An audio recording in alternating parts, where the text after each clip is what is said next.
Hello there. It's been so long. Oh my gosh. It's been way too long. I've been working. I started a new job, so that's why I've been gone for a week. Yeah. I like my new job. It's pretty fun. It's a lot of learning. You know, you have to learn the new stuff. You have to learn like how everyone wants the stuff to be done. Oh, yes, go queen. uh, yeah. I did a yeah. No, I started a new job, so that's why I was gone for a week. And you know, busy. But we will start continuing normal streams throughout the week. I will do it based upon my schedules. Luckily, I do have days off where I can still stream. That's gonna be fun. But today, hello everyone, it's the Shy Doomer, and today we are going to cover 3 videos. We're gonna cover the Hunter Biden interview. We're gonna cover the Benjamin Netanyahu interview, and we're gonna cover 1 progressive versus 20 fascists, 20 Hitlers. Yeah. So today's just gonna be a React Andy stream. Yeah, something simple, something fun, which is something I really need because my brain is fried from working and from judging a Yu-Gi-Oh tournament already today. So yeah, luckily I can go to locals, and today I was needed to judge 100% because the other judge wasn't there, which was pretty. It went well, you know. I'm trying to think of how I can incorporate Yu-Gi-Oh into my streams too, because it's one of my special interests. I love it. I've been playing it since the first episode aired. I've been obsessed with Yu-Gi-Oh. It's where if you, it's not hard to find what I look like. So like if you ever see me like any images of me, you see I'm pretty alternative, and that's where I got that alternative. Like Yami Yugi turned me emo 100%. Yep. That bisexual energy really queered me up as a child. All right. I'm really hoping the new ban list that, if you know anything about Yu-Gi-Oh, I hope the new ban list, Dryden comes back to 1, because it honestly is crazy that it's still banned, you know? I don't think it's gonna like break the game.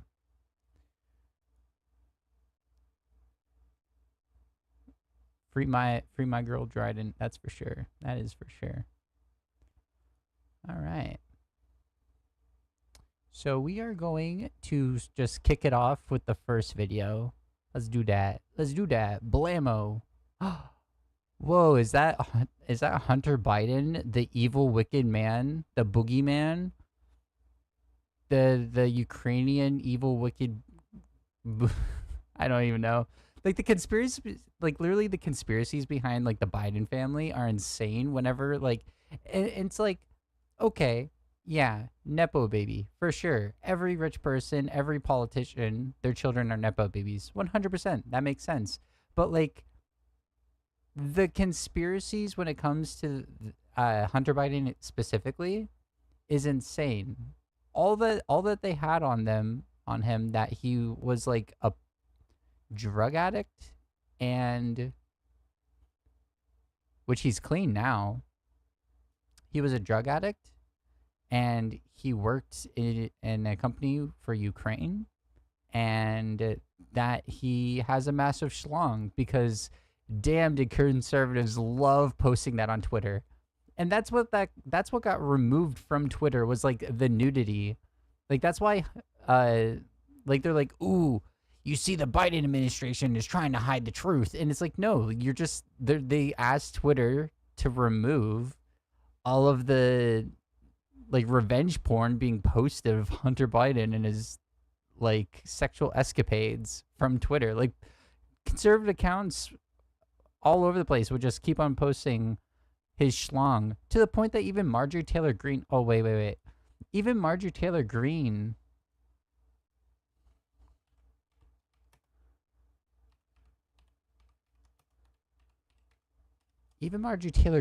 showed an image. Let's see, image. Yeah, I don't even think I can show. Yeah, no, I don't. Here, this one I can probably show, because it's so censored. Can you not, please? Here, yeah. This is the best I can show, because it's literally Hunter Biden like in the middle of like sex acts. Like this is how much they were obsessed with his schlong and his sex life. That not only on Twitter were they posting videos of it and images of it, but that freaking Congress people people in our government on the right were like showing it. They were obsessed. It's crazy. Yeah. So, well, there we go. All right, let's just get into this video real quick because I haven't seen either three of these videos. I've seen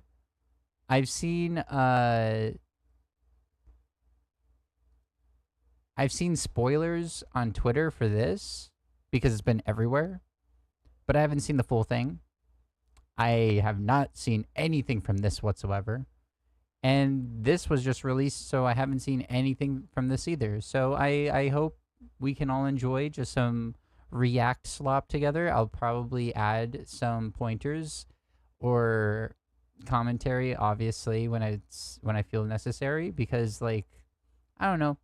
A lot of times you watch these things, a lot of things aren't said, or like context isn't said. And I'll just fill in the blanks when I can. So let's go. I was drinking so much alcohol, almost a handle of vodka a day. And alcohol is the most destructive drug, not just to your body, but it puts you in more danger than any other drug that I've ever experienced. And then you add on top of that the amount of crack that I was using at the time. And crack cocaine, in terms of your physical health, is not as dangerous as the situation that you put yourself in to be able to obtain it. How do you get crack? One of the things I don't want to do is give a how-to to any moron like myself that may think that it's a good idea. But crack cocaine is a, I am fully aware when I'm talking about it in relationship to my own experience with it. It is still a shocking thing for most people, because we have been fed this perception of crack cocaine. It's more than just a drug. It's more than, like, if you say meth, or if you say heroin, or if you say cocaine. It comes with a whole bunch of different baggage. And because of that, places that you can go get it are some of the most dangerous places in whatever location you happen to be in. And it's everywhere. Mainly for that reason, I learned how to make my own. Have you read? Oh my goodness. But he's actually really, like, this is the first time I've really seen Hunter Biden speak. He's really, for being such a drug, like an ex-drug addict, he's pretty normal. This is kind of shocking to me. Like, he just seems like and he's very, there's not many twitches, or, because doing drugs like this, like, fry your brain after so many years, you know? But he seems pretty good put together. He's even smart enough to be like, I'm not going to tell people how to get crack. Like, what? So, I don't know. He's he's being attacked by a bug, I think, but that's great. That's great. Comedy gold. I'm just really surprised with how normal he seems and, like, articulate, you know? Mainly for that reason, I learned how to make my own. Have you read? I'm going to pretend like you're not getting attacked by a bee right now. Hey, it's all right. Keep my train of thought. Without them, we would all. Just trying to root. By the way, that's true too. Birds aren't real, but bees are. Birds aren't real, but bees are. Just wait. Look at this strip real quick. Without them, we would all. Just trying to root. This is such a like, he's so unserious. I love him. As like a character. I know he has like some bad accusations against him, and like it's pretty yikes, and that's not cool, and you should not do that to people, right? Yeah, I do not condone, but by the way, that's true too. Such a very unserious, like, out of all the people Hunter Biden could have been like, hey, I want to do an interview, like, he picks Channel 5. That's insane, you know? Birds aren't real, but bees are. So true. Birds are CIA agents. Drones.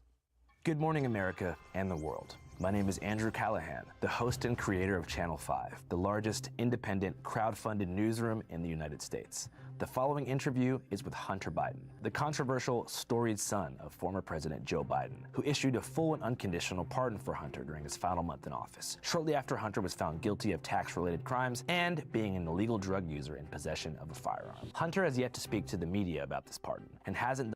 which was insane, by the way. Like if he was not Hunter Biden's son, if he was like anyone else, the charge against his gun, like all of the chud right wing gun owners would have been like, that's insane. My rights, my gun rights. But it's because it's Hunter Biden's son. All of their morals or convictions or beliefs go right out the water, and it's just attack, attack, attack, attack, attack. Because they really don't believe anything except for power, right? They just want to gain power and enact cruelty on those who they deem weak or unworthy of life, right? Yeah, like they want to pretend like Trump was attacked by the Democratic Party, but it's like he just committed crimes, and the judicial system was trying to make him have some consequences, which he faced zero consequences. If like a layman like you or I would have done just one of those things, like 34 counts of felony, like fraud, and it's a felony, like we would be in jail right now. But Trump, he gets to walk around. There's no punishment for white collar crime, because once there is any sort of consequences to white collar crime, all of the white collar people go to jail because they're all criminals. You cannot get to that position without doing crime. Right? Okay. Whoa. Done a televised interview in years. In fact, aside from a very limited and controlled press run to promote his new book, Beautiful Things of 2021, Hunter hasn't given a single statement to the media, especially in regard to the laptop scandal that was a crucial component in the Stop the Steal movement back in 2020, wherein millions of Trump supporters alleged that Joe Biden was being controlled and manipulated by nefarious foreign actors who leveraged their business connections with Hunter to peddle influence in the White House. As I mentioned, this alleged intel connects to private messages and emails that were found on a laptop that Rudy Giuliani and his lawyer claim Hunter left in a computer repair shop in Delaware sometime in 2020, where after the laptop repairman, John Paul Mac Isaac, pictured here, essentially leaked its contents to the world. Along with evidence of alleged corruption, tax evasion, and influence peddling, what was... Dude.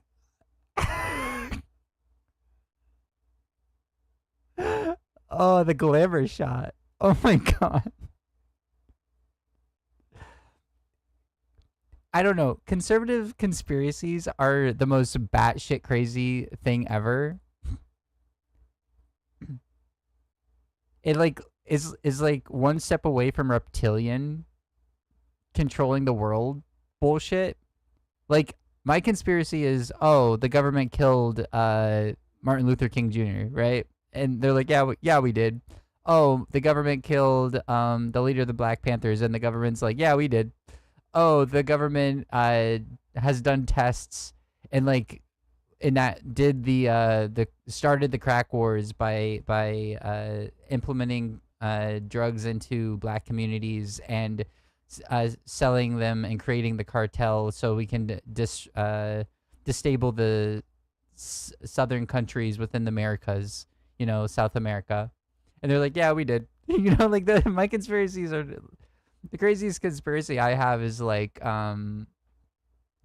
they didn't care about, they knew more about 9/11 and they didn't care because they wanted to start a war so they could just companies making money, the military and industrial complex, like put our foot on the Middle East so they can't become a threat, So not only did they lie about WMDs, but then they also had the American people, the American populace, super Islamophobic because of 9/11, So, like, these intelligence companies, like the FBI, not knowing that there were terrorists in our country planning to do 9/11, that's insane to me. Like, they know, even back then, they know like so much. They're always listening in. They're always aware, and it was another justification too to like make a police state. And now look at where we're at. Where Gestapo's running around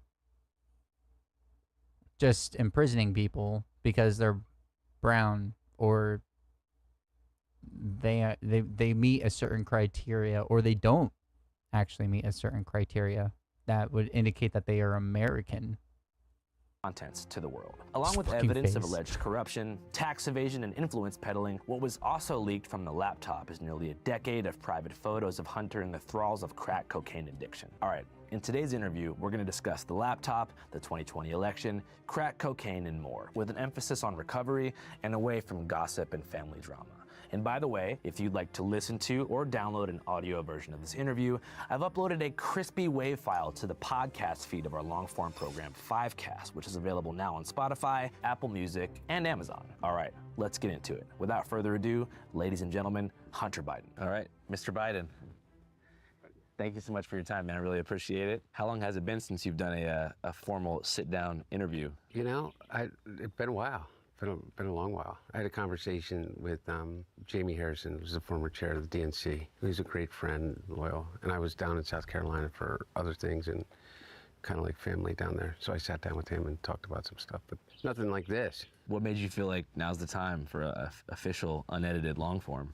Well, I don't know when it is the right time or not the right time. I'm an admirer of your work, and we have a mutual acquaintance. It didn't take me much to agree to be really interested. I think the work that you've done is some of the most interesting commentary on the moment we're living in. The expanded moment that we seem to be continuing to live in of the from 2020 on. I hadn't seen much of the earlier work that you had done, but I do know that I at least appreciate the sincerity with which you approach everything that you do. I appreciate it. You said 2020 on. Do you feel like that's the year the world kind of went crazy?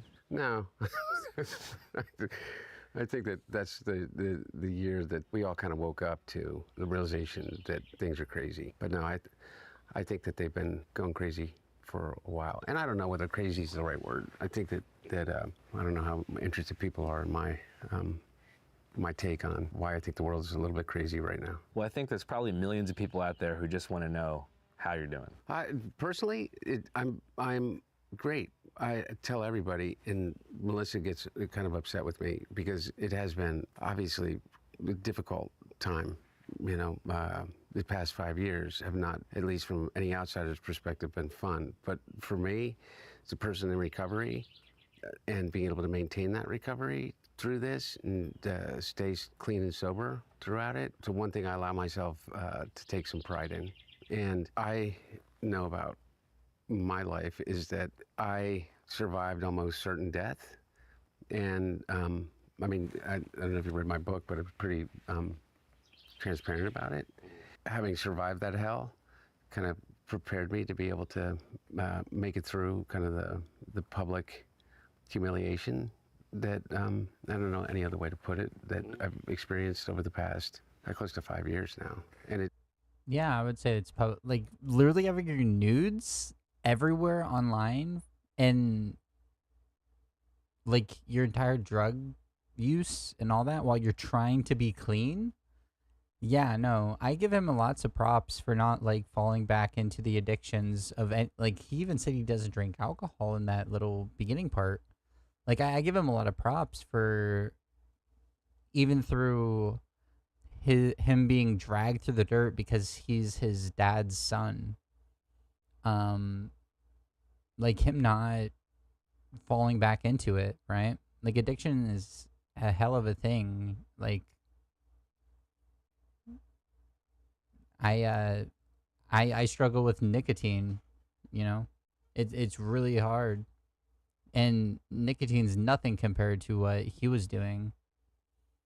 But yeah, I would say that yeah, no, it's actually kind of really gross how they because he's his dad's son, they targeted him and used all of these videos of like even like him being nude and stuff, you know? Like that's literally revenge porn at that point. Like being posted everywhere on all social media. Like, he had nothing to do with the presidency. Like, it's not like he's like Trump and made all of his like family members part of the cabinet. It doesn't seem to stop, but I'm more grounded in who I am and what matters to me, and what I'm grateful for on a daily basis than I've ever been in my life. And physically, I'm in a hell of a lot better shape than I was since my last drink or drug 6 years ago. So it's been 6 years. Yeah, just over 6 years. When you say you almost died, can you kind of give us some more context? I was a drinker, and at the end, my addiction had progressed so much that it was potentially deadly on a daily basis. The thing that was the most concerning and the most real about facing death was in actuality the alcohol. Once you fall into that lifestyle, and I wouldn't call it a lifestyle because there's no life to it at all. You enter a completely different world in which you're living kind of completely outside of the bounds of any communal norms. I don't know. It's a scary place to be. And I met some of the most truly heroic, astounding, thoughtful, kind people that I've ever met in my life that are living, lives of quiet desperation, not quiet, very loud desperation, but even in that, found space in their hearts for empathy and kindness. And I've met some of the most awful, predatory people that I've ever experienced in my life. So you feel that the thralls of addiction do oftentimes swallow up very genuine, earnest people, but at the same time, that underbelly is home to a specific breed of evil as well? One of the things that I've Absolutely. When like in my early 20s, I did a lot of like nothing like crack, but like psychedelics and like marijuana. And even with that kind of stuff, like you find some really sketchy situation. You find yourself in sketchy situations. And like addiction, a lot of people, their addiction is based upon like they feel hopeless and they feel like there's no reason to like try to continue, or at least that's my experience personally, and what I've seen through a lot of people that are like constantly looking for that high. They don't have any foresight into believing like there is a future or there's any reason to be happy, or they're just in a bad place, and they find the euphoria that they're looking for is through drug use, and that's not always the best. That's not the good thing. So a lot of these like that's why I think people with addiction are victims, right? Like you can be angry with them, and you can be like angry with them, and you can say, oh, it's your fault, you're the one that got yourself addicted because you're the one who did it. But like there was an initial reason why they even tried it in the first place, or like how they got there in the first place, especially with hard drug use. Like you start off with something simple like alcohol, and it doesn't work as much, so you try like, I don't know, or like you get prescribed something too, right? Like all addiction, and that's why it shouldn't be criminalized to be a user. Like decriminalization for users, and if you're like a seller, maybe, but we need a governmental platform to be able to like distribute these things to these victims of like mental unwellness and addiction in a safe manner, right? People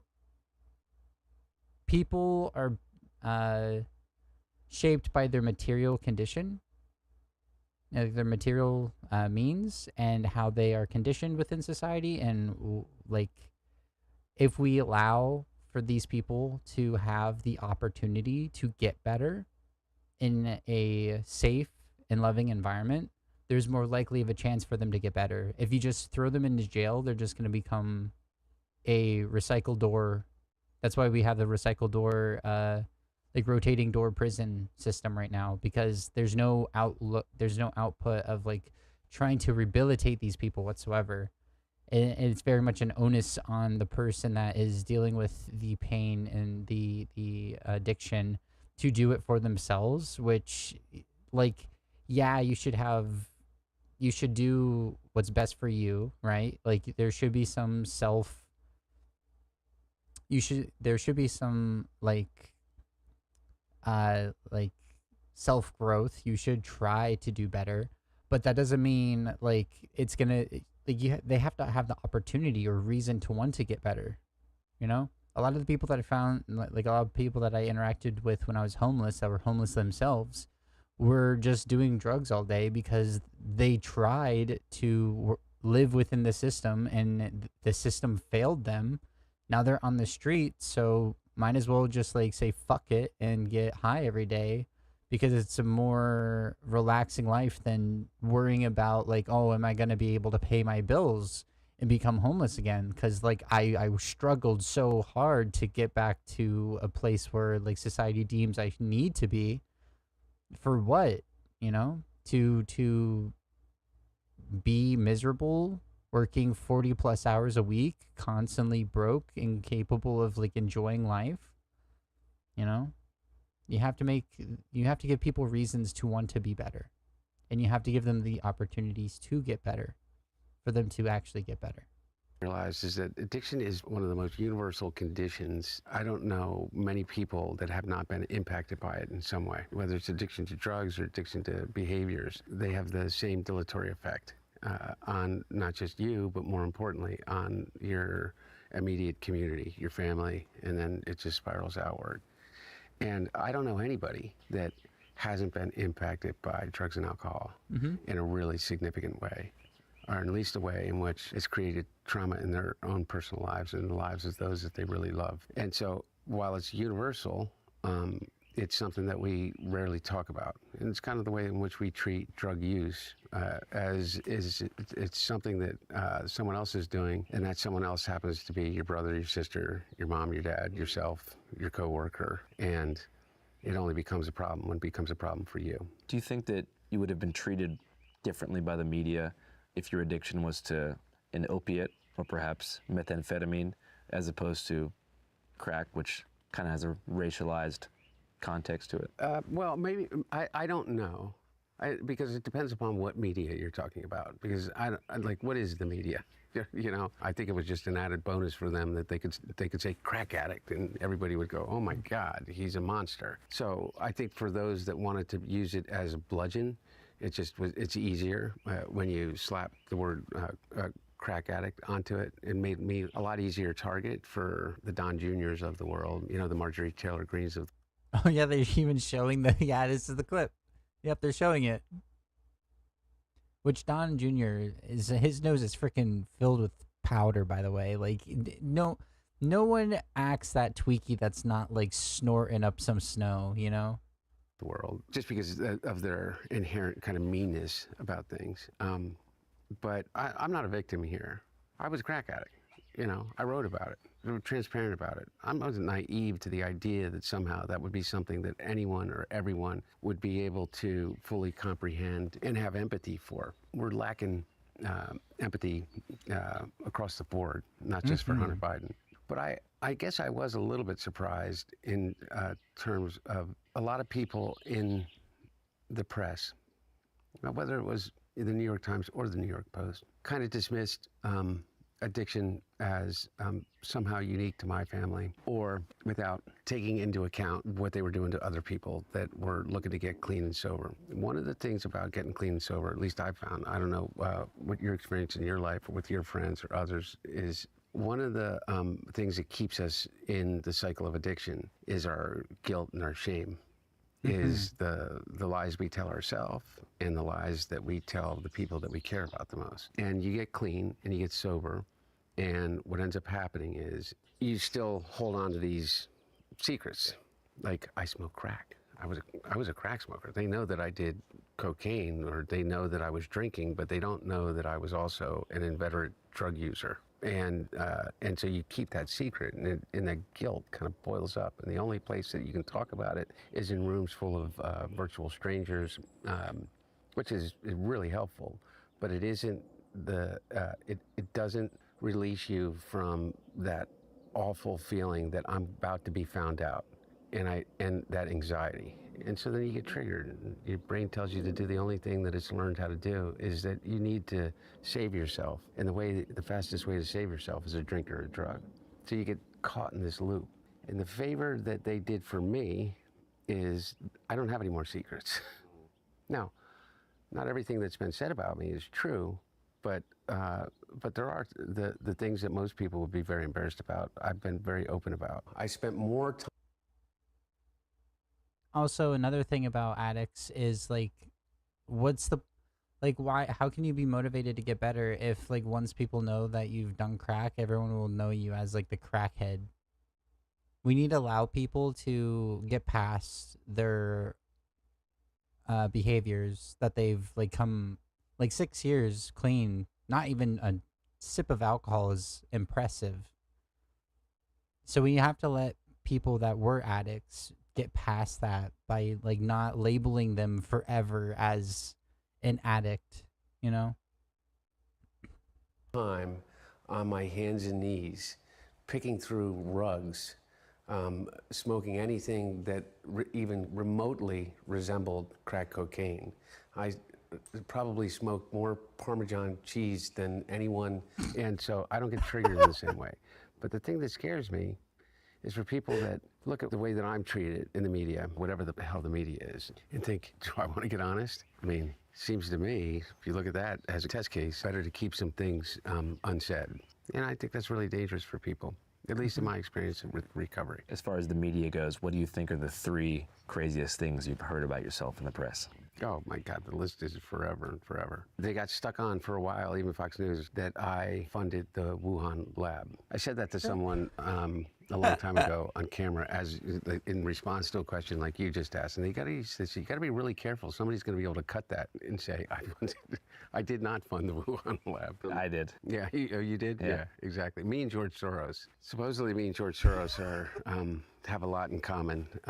The one thing I'm positive we don't have in common is that I am very, very far from being a billionaire. But those conspiracies are kind of the craziest. You know, I just heard Jake Tapper is going on TV saying that, you know, I basically acted as the chief of staff. I think Hunter was driving the decision making for the family in a way that he was almost like a chief of staff of the family. Does that strike you as pretty bizarre? I think I spent 12 days in the White House in the last 2 years of the administration.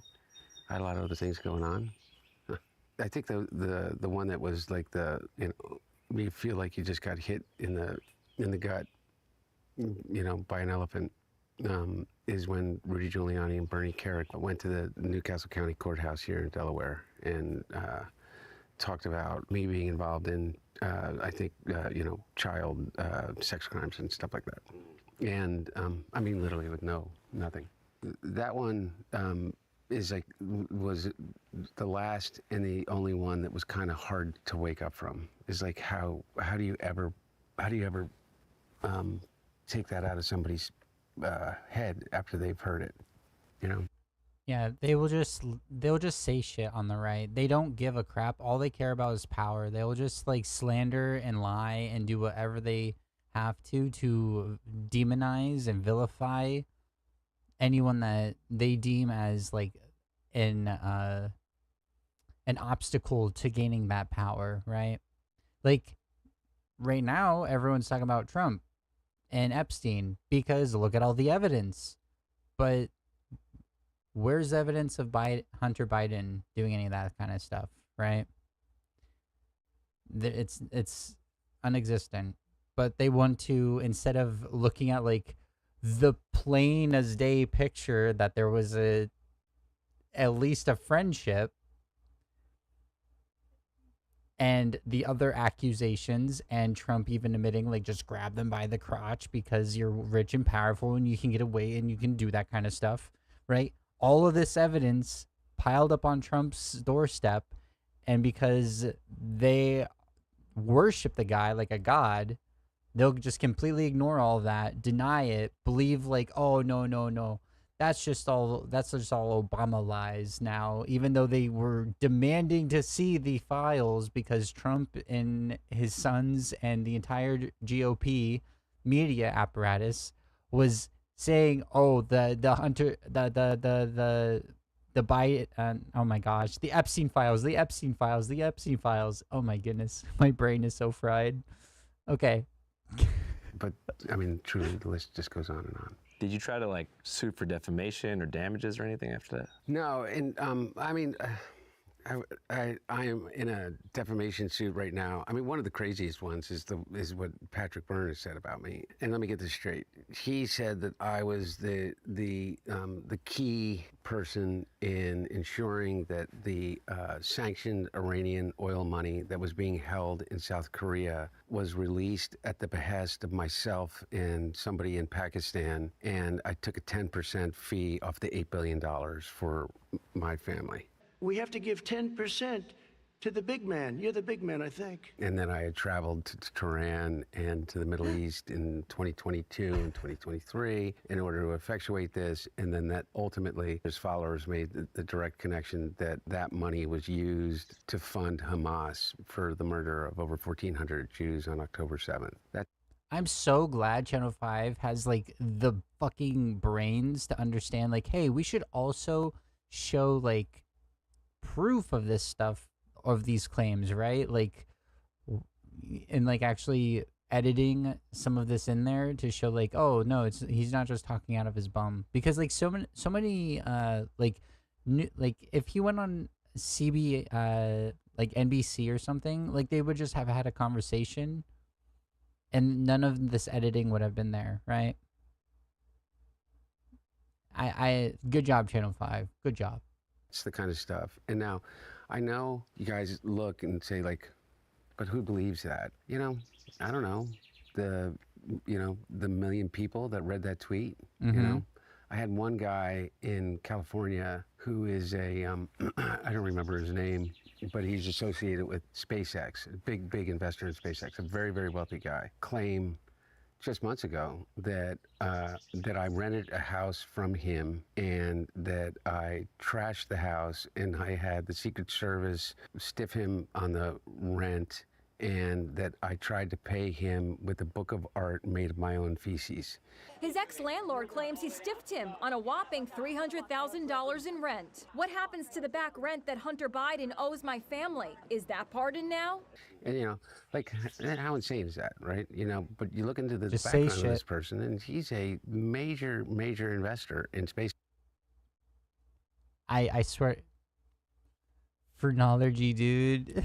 Like, what even? Why do all these evil people look the part? This guy looks like a fucking reptilian wearing a human skin suit. Like, what the fuck? Why are like all the evil people like actually just look evil? Like, is it something in your brain if you think about things a certain way? Does your like face change, or is it just like, hey, like our brains are wired to just know that the person is evil. Like, this guy looks like he eats babies. if he's just gonna say bullshit about other people, like, I don't know, this guy just like every like horror film when it comes to like the billionaires doing crazy evil stuff. Like that one where people are the one guy is like turning people into horse people. Like the one billionaire, he has like a serum that turns guys into horsemen or whatever because it's his kink or whatnot. Like I feel like he could be in the role of like that kind of villain. Like he just doesn't know. I don't know. This.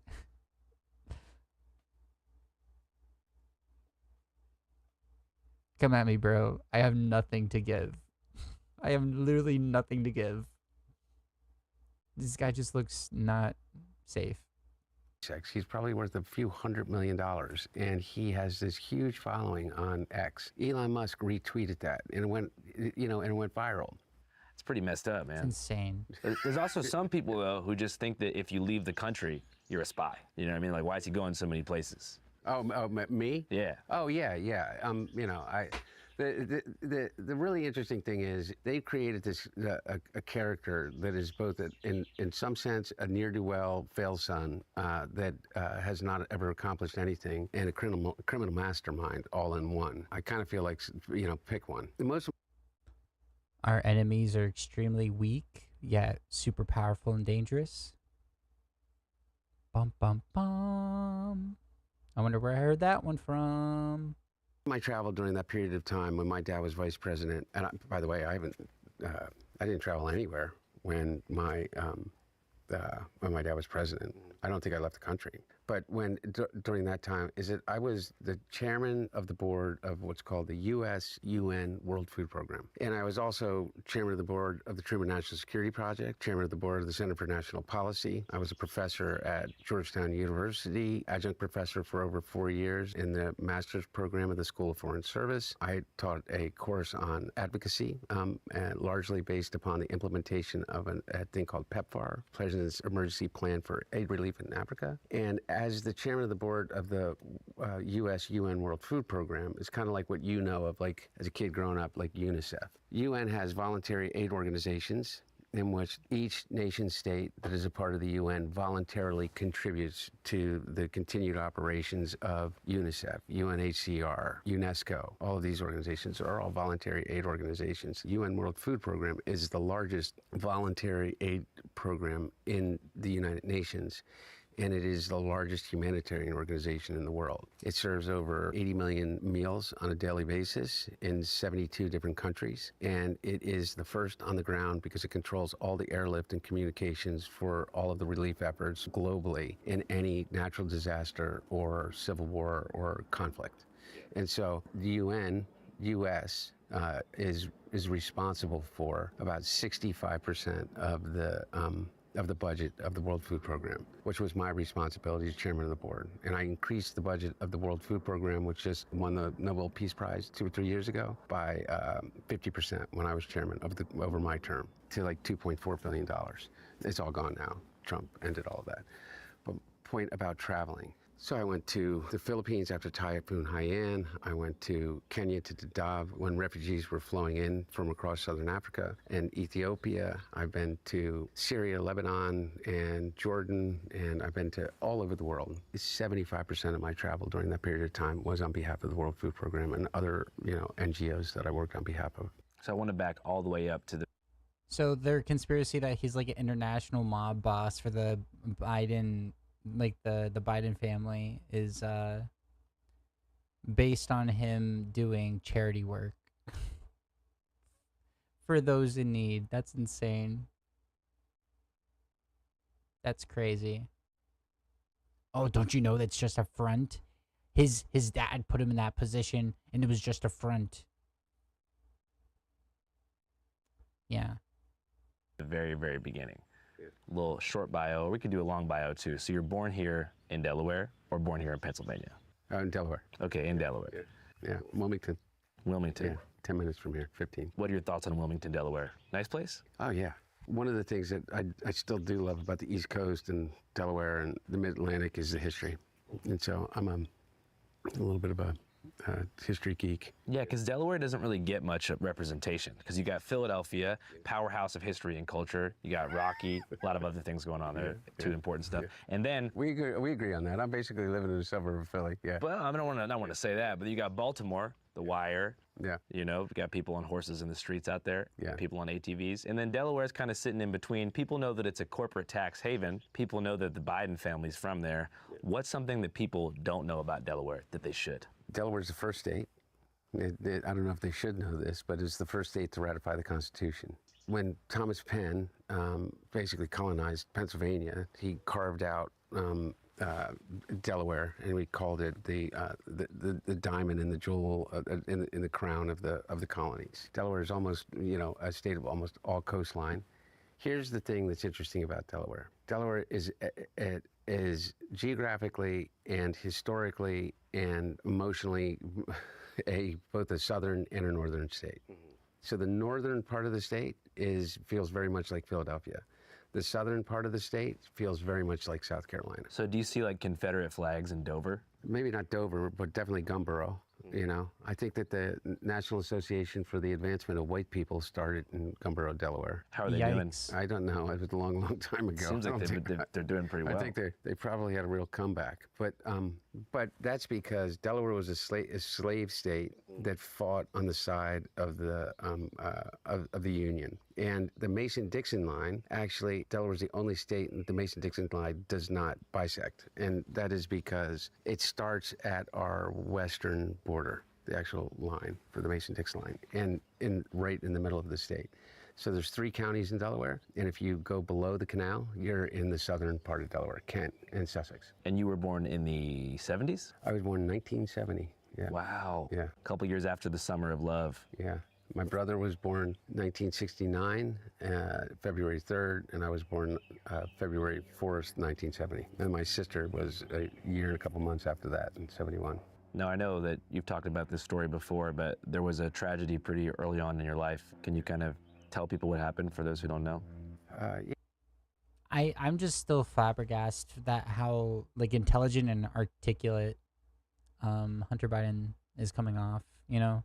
I've never really seen an interview with him. I've never seen like he's just a dude, you know? Like this boogeyman, this scary, evil, international conspirator, COVID creator, boogeyman is just a dude, right? And that's, I don't know, like, especially if out of years of drug use, like him not being fried as I would have thought he'd be, you know, it's just really eye-opening because I feel like interviews like this are very important, and I feel like a lot more of the boogeymen for the right wing need to do interviews like this to humanize them, because if you hide and you allow them to have the full narrative of who you are, how you are, what you do, you're going to be that narrative.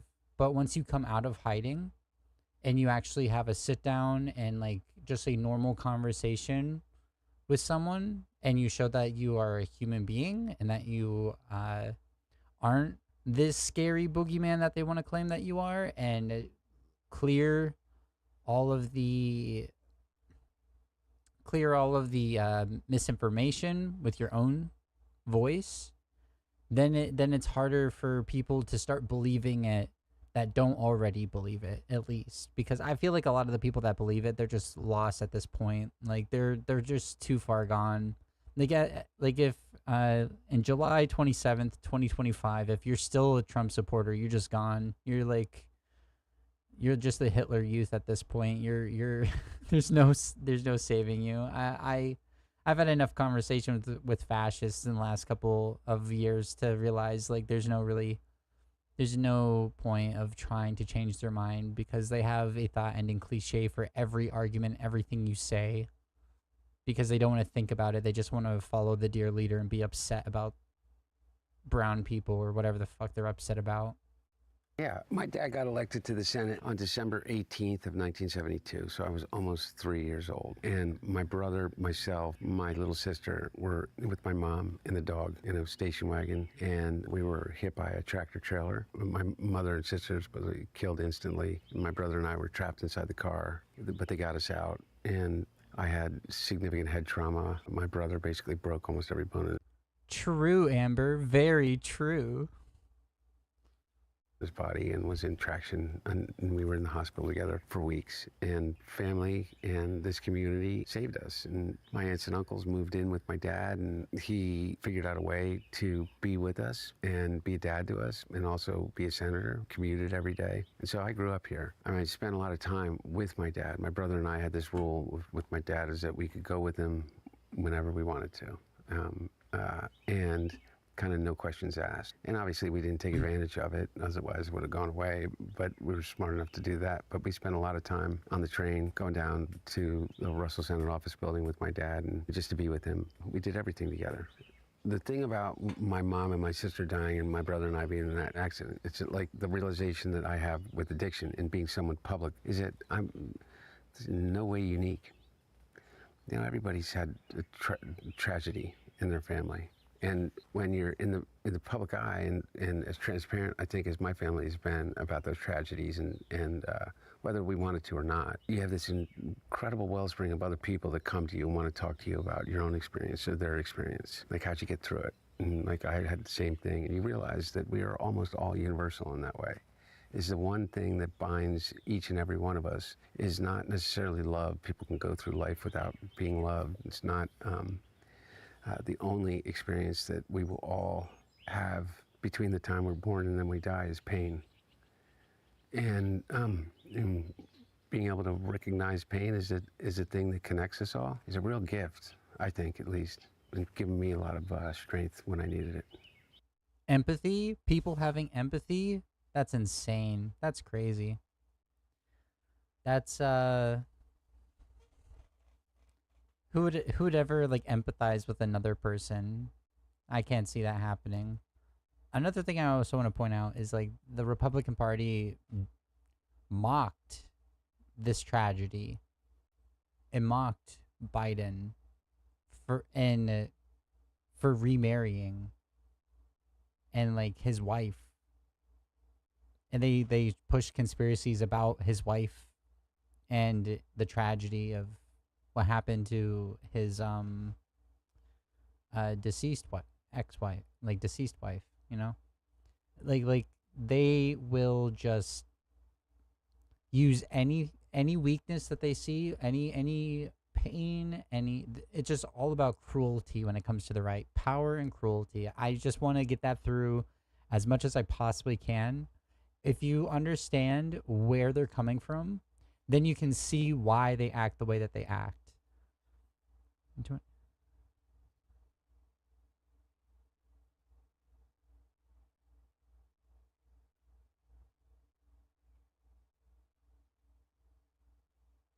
Yeah. Yeah, they wouldn't say like Trump has a mandate, but like it was like the lowest turnout in years. And it was I think it's like he got 52% out of like 40% of the population. So like barely 40% of the population voted around. Like I'm taking this off the dome, but like you can look it up. Like it was like not even 50% of the population voted this time around. And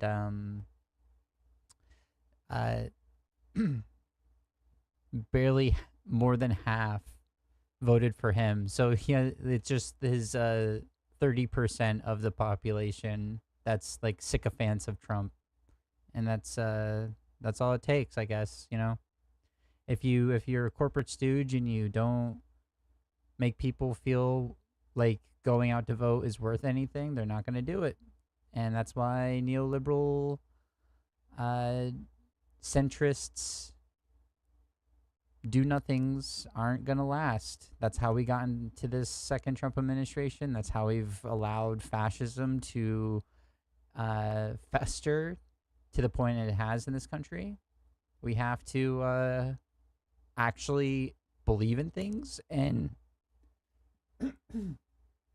advocate for policies that are beneficial for the people and actually have opposing policies against the right wing of this country, not just kowtow and be diet fascism. You know, oh, we're trying to get the right wing vote by being light anti-immigration. That'll work. Yeah, no, that's not gonna work. No. How do you feel that particular experience impacted you growing up? I don't know. I think it's something that's a lifelong journey to be able to figure out what that kind of a trauma has on you. I don't know. I mean, I used to fight against the idea that it had anything to do with my addictive behavior. I don't fight about that as much anymore. It kind of makes sense to me in a way. I think that some of the genetics make sense to me in a way too. But in terms of that trauma and how I see it today, in the way that people responded, it's all about the love that I experienced during that time. I look back and I think of the way in which my family surrounded me. I was given the gift of having known and having two mothers that I consider my mom, both of them, my birth mother and my mom now. And I feel incredibly lucky for that. Instead of thinking of it as some tragedy, I feel incredibly lucky that I had my aunts and uncles that literally moved in with us. And I got the experience of having an extended family. My uncle is my best friend in the world, outside of my dad and my brother. And that, I don't know whether we would all be as close if it weren't for that. But you know, I mean, you come from a big Irish Catholic family. This isn't like, oh, woe is me. Yeah. You know, I mean, everybody's gone through this. It was definitely a cultural kind of instinct to not allow ourselves to be defined by traumatic events and to take responsibility for the way that, you know, we've handled things that have happened.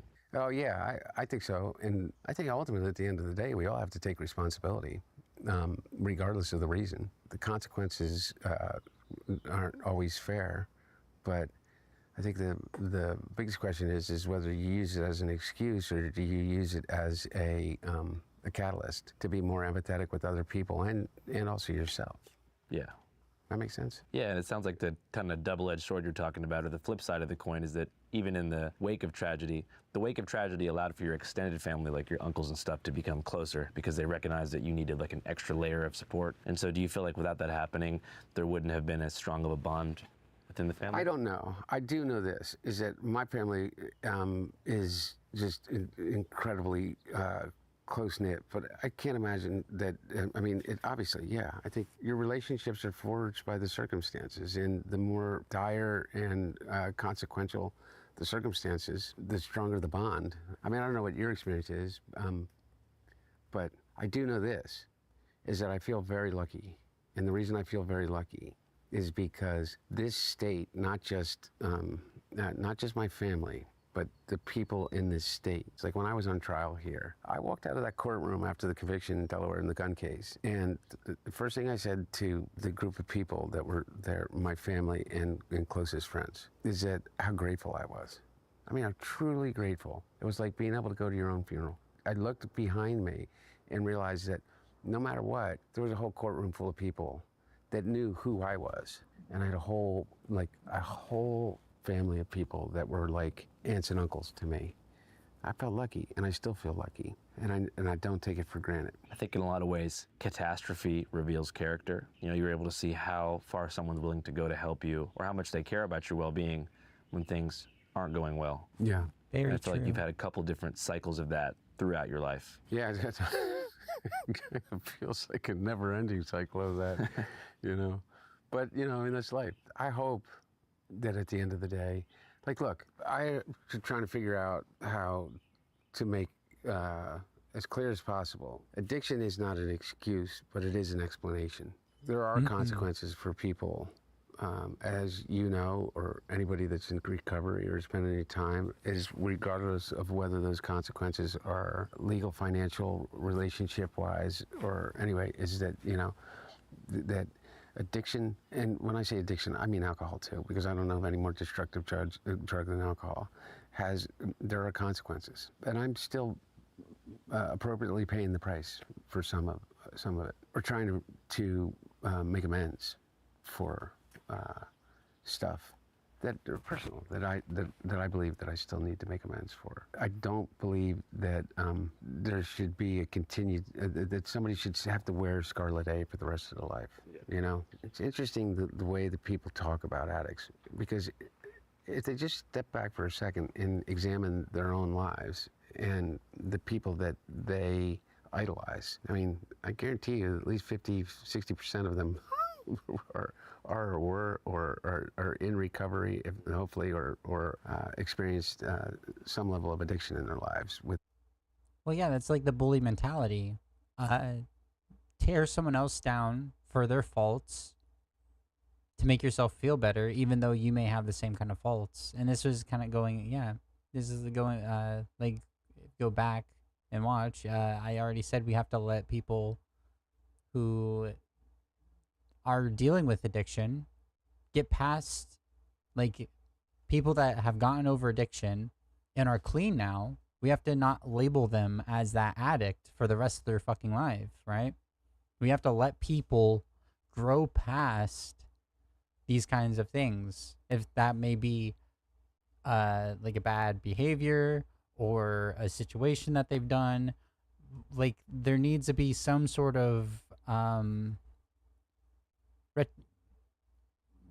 there needs to be some sort of way of allowing these people not to just be labeled as their faults or like the negative aspects that were in their past, right? And that's what cancel culture really has started out as, is like digging up something that someone said like 20 years ago and like trying to demonize them, even though they like don't believe in that whatsoever, or like not allowing people to get past like a thing that they've done 20 so years ago. If someone shows that they have gotten past that behavior or belief, and they have shown that they have like what do I want to say? Show that they've like changed that behavior and reconciled with that behavior and apologized truly and understand why that was wrong. We have to allow people to like not let that be who they are for the rest of their life, because like what is the point of even growing in that direction of like knowing why what you did was wrong, knowing like your addiction isn't going to be stuck with you forever. Like you're not going to get people to want to get better if you're just gonna, or like you're going to make a situation where they might repeat the behavior once again if you never allow them to get past their addiction, behaviors, beliefs. Without kind of attaching this, scarlet A to everything that they do. How old were you when you first started, I guess, drinking or experimenting with drugs? I think the first time that I think I write about this, the first time I took a drink was a party where I stole a glass of champagne and hid under the table, maybe 11, something like that. Okay, so before high school. That's insane. My stepdad was like, "Here, take a sip of this," and it was like beer, and I took a sip of it, and I was like 8, 9, and I was like, ugh, disgusting. I've never been like a super big fan of alcohol. I have abused it once in a while, but it was never like an addiction. But I guess like to each their own, right? I never like, after that one sip, I was like, I'm never drinking alcohol again. And then I became a teenager, and I was like, oh, this is what everyone else is doing, so I have to fit in, you know? And that's another thing. Like, it might be some outside circumstances that get people to become addicts, right? Like, they get into the wrong crowd of friends, and it starts off with one thing, and oh, pot's not that bad, and alcohol's not that bad. Why not try psychedelics? Okay, psychedelics aren't that bad. Why not I try like Molly or cocaine? Oh, that's not that, and it keeps on going. Or like being prescribed drugs. Most addicts in our generation are because of prescriptions. So they have to find a fix once their prescriptions are done because they're addicted to opioids.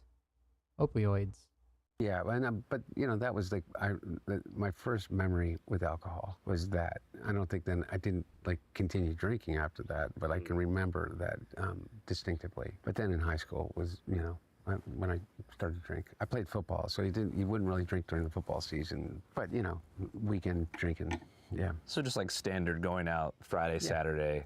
Yeah. No, obviously no crack. No. No, I didn't. You know, I experimented with drugs in high school, but drugs as an issue did not occur until crack. So it was just like you didn't go from cocaine to crack? No, it wasn't as linear as that. And so with me, what ended up happening was when my brother was dying, he was dying in a very slow but certain way because he had glioblastoma, multiform stage 4 cancer, which basically you have a 2% survival rate. And even that 2%, your chances of being fully intact physically and mentally are, you know, basically 0.2% of people survive without, you know, their life, but almost a 98% certainty that you're not going to live outside of 2 years. And so my brother never wanted to really know those numbers. And so I remember, you know, I haven't read all of the book, but the people have given me little synopses of like this guy, Alex Thompson, who no reason anybody would know who the hell Alex Thompson is. He has this whole thing, I understand, in which he says like the Bidens covered up Bo's cancer diagnosis. And I feel like saying, what the fuck are you talking about, man? You gotta. That's just evil. Like, once again, cruelty to gain power. That's cruelty and power. The only two things these fuckers care about. That's just evil. Like, there's some lines you do not cross. And like, to mock people for their dead parent, or like, I would never mock anyone on the right for having either a dead parent or a dead sibling, or and like, even though I think these people are evil and they want to enact harm and their policies are going just to harm everyone, there's nothing good about them. Their hearts are darkened and there's no redeeming aspect to these people whatsoever. In my heart of hearts, I believe that. I will attack their policy and their beliefs way before I ever even think about mocking someone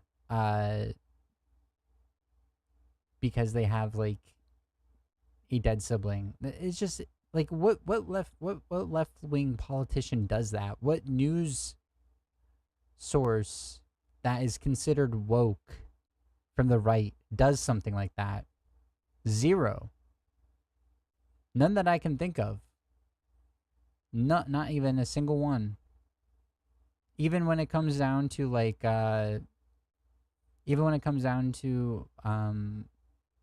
like the billionaire that was shot in New York, they demonized anyone like lefties or people that did not like did use that as like a screw billionaires kind of deal, right? Like this is the mainstream media from the right that we're talking about, though. This isn't just like a random lefty person. This is like Fox News showing that. It's just, they're wicked people. They're wicked, wicked people. A terminal diagnosis, okay? What do? Do you accept it, go home and die? Or do you say, I'm not dying, I'm going to be part of that 2%. I sit down with the oncologists, and the oncologists tell me that there are new procedures and there are new experimental things that they're doing as it relates to X, Y, and Z at MD Anderson or at Sloan Kettering, and I'm going to do that, and I'm going to try that, and I'm going to survive, and I'm going to run for governor. My brother was the Attorney General. He was no longer the Attorney General. He did not run for re-election as Attorney General, but he was considering running for governor at the time. When my brother would be asked, he'd say, I'm okay. I'm okay. And he'd keep doing his job, and he was in private practice at this time. And so, what does Alex Thompson think my brother would owe fucking anyone to say, oh no, I'm dying, I'm not gonna run for governor? And why would he do that? Why would you give up on life? And it's almost like somehow that this human being is not a human being. Like, he has not experienced life. He has not had anyone in his life that is, you know, and I think. No, it's not that. they don't have any empathy. They only care about themselves and the immediate people around them. They have no empathy for others, and they don't see his brother as a human being. They see his brother as a beating stick to attack their political opponents to gain power. That's all it is. I find that really hard to believe in a day and age when I don't know anybody that hasn't had somebody in their family that has cancer. And so what do you say to them? Oh, you have cancer? Oh, so you're going to go tell your boss that you're dying and you should quit now? No, you don't. You go do your chemo, you do your radiation, you get up in the morning and you eat better, and you go on a different diet plan, and you get experimental procedures done, and you fight and you fight and you fight. At least that's what my brother did. Anyway, my point being, it was slow, and I knew that there was going to be a real transition. And I knew that there was going to be in the entire family, not for any other reason than proximity. I was with him all the time, as was his wife, and as was his children, and as was the rest of the family. But I was with him all the time, and so I knew what every doctor was saying, and I stayed. I was clean and sober through that period of time. And, off and on, I had some relapses, but I had gotten sober in 2003 from alcohol. And I was clean and sober basically for an 8-year period of time. And then I cycled in and out.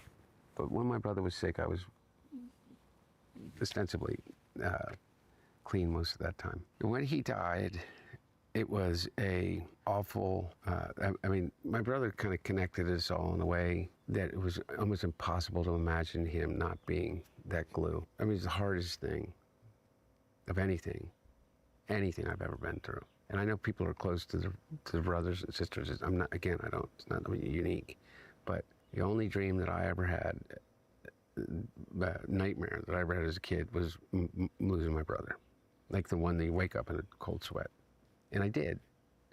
And it was really difficult. And my wife of 20 years stopped talking to me. Maybe 20 years of reasons not to have a relationship, but it was pretty awful timing. And I fell apart. And I went to rehab almost immediately. And I stayed in rehab for a long time, inpatient, outpatient, for close to a year, and between up in a place in Pennsylvania and then back in D.C. to be near my kids, and was not wanted by my ex-wife back in the house. And so for the first time in 46 years, I'm living alone. I don't have my brother. The rest of the family is in this awful state of grief. And we feel rudderless, I think, for the first time in my life, completely rudderless. And anyway, long story short, is I kind of held it together for about a year, and almost exactly a year to my brother's death. And then I admitted that I slipped up with a drink, and the doctor, the outpatient program that I was in, I was going to 4 times a day and getting tested. I said, look, I drank. He said, well, we want to test you anyway. And I said, if you test me, it becomes a part of a record, and I don't want it as a part of a record because it's not protected by HIPAA. And he said, well, you can't come back in if we don't test you. And I said, well, this is what I did. And they said, it doesn't matter, you're telling us. And said, we need it for our records. I said, well, fuck you. And I walked out to the park across the street, in Lincoln Park in D.C., which is not very far from the White House, which is, I knew to be kind of sometimes an open air, drug market. And I saw someone that I knew from my past life as being in the streets, a woman that I referred to as Bicycles. And I knew that it was kind of a suicidal thought. I said, do you got any crack? She sold me crack. And then that was it. From there, it just progressively got worse and worse. So it was self-destructive. Yeah. Yeah, it was very much in a fit of rage, self-destruct. And that's what I was like when before I was going on. With me personally, I use drugs, nothing like crack or cocaine or anything like that. But I use psychedelics, and I use weed and alcohol. in social situations mostly, but like I use these things, uh like alcohol mostly in social situations, but like psychedelics and weed, I use that as a crutch because before I ever thought about like transitioning to be an option, I didn't see a future, and I didn't not feeling like you have a future means you don't care what happens to you. So I utilize these things to feel better, and at the same time I didn't give a crap about what the consequences would be or like how it would affect me at all, you know. And then like I've been sober,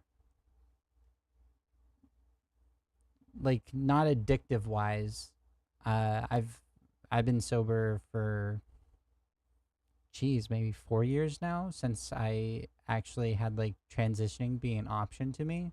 Like I'll have a drink once in a while, but this was like every night, getting high, like smoking pot, uh drinking, doing Molly, doing like psychedelics, mostly acid, like almost every single night doing one of those things, compared to once in a while now I like when I go out with friends, or like if there's a special occasion, I'll drink, have a single drink, you know. Um I just recently stopped, like, and also like with pot, like it was like, oh, I'm hanging out with, like, once in a while. Pot is like I've been clean, I think about a year now. Yeah, a year. So yep, it's very much as a self destruct thing. You don't see a future. You don't feel like there's any point. You're just looking for something to make yourself feel good. And for me, I didn't see myself in the mirror, let alone be able to see a future for myself when it came to who I was and how I was treated, and who, like, what people thought I was. Like, so as soon as I was able to transition, I started seeing a future, and I started realizing, oh, I don't need these things because I feel euphoria, gender euphoria, and that's giving me the serotonin that I've been missing. And now I can see a future. Now I have like goals in mind that I want to get to, you know, to better myself. I'm actually alive now. I'm actually seen. I'm actually myself for once, you know? So that's why we have to like have empathy towards people with addiction, because until you know the story, like a lot of people just have in their mind like, oh, this spooky drug addict on the side of the road with a trench coat, you know, and it's not that. Every person that I've ever met, because I was homeless for 4 years, every person that I was met that was homeless, that was an addict, has like a has a like a horror story to tell of how they got there, and they don't see any option of a future, so they just stay on the side of the street, not trying to get out of the situation, because a lot of them, they did try and it didn't work out, over and over and over and over, and you can only fight for so long until you say, fuck it, I don't care, it's just easier to sit here and uh smoke. I think the biggest thing that people were doing was, it's called like touche or something like that. It's pretty much just herbs and spices covered in rat poison. I never done it. Um but yeah, it's just a self-defeative cycle if we don't give them the opportunity to get out. And I'm glad that he had the loving, um he's privileged to have the loving embrace of his family and the opportunities to have gotten out of the situation that he was in, right? And he's been 6 years clean. So that's something that I tip my hat to. What kind of places did it take you?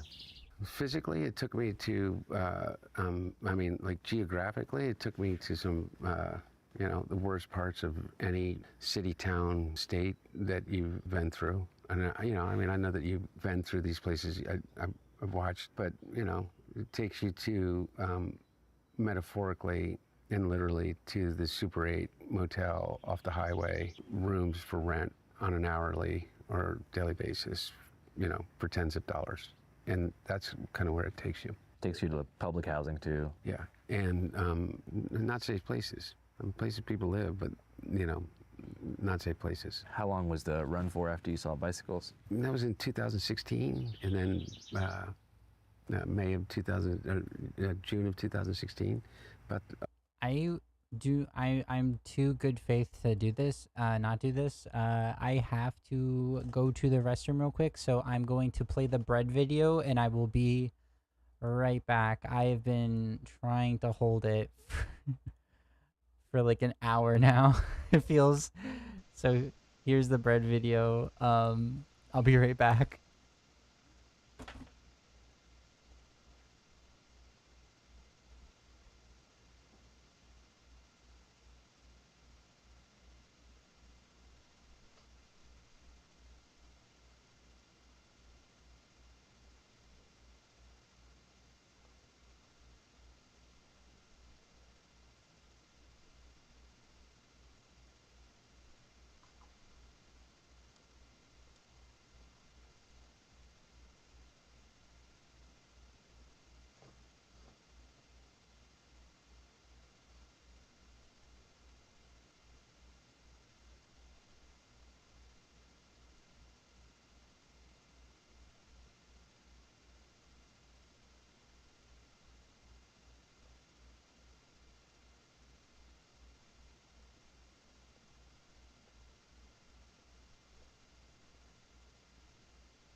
good freaking bread, man.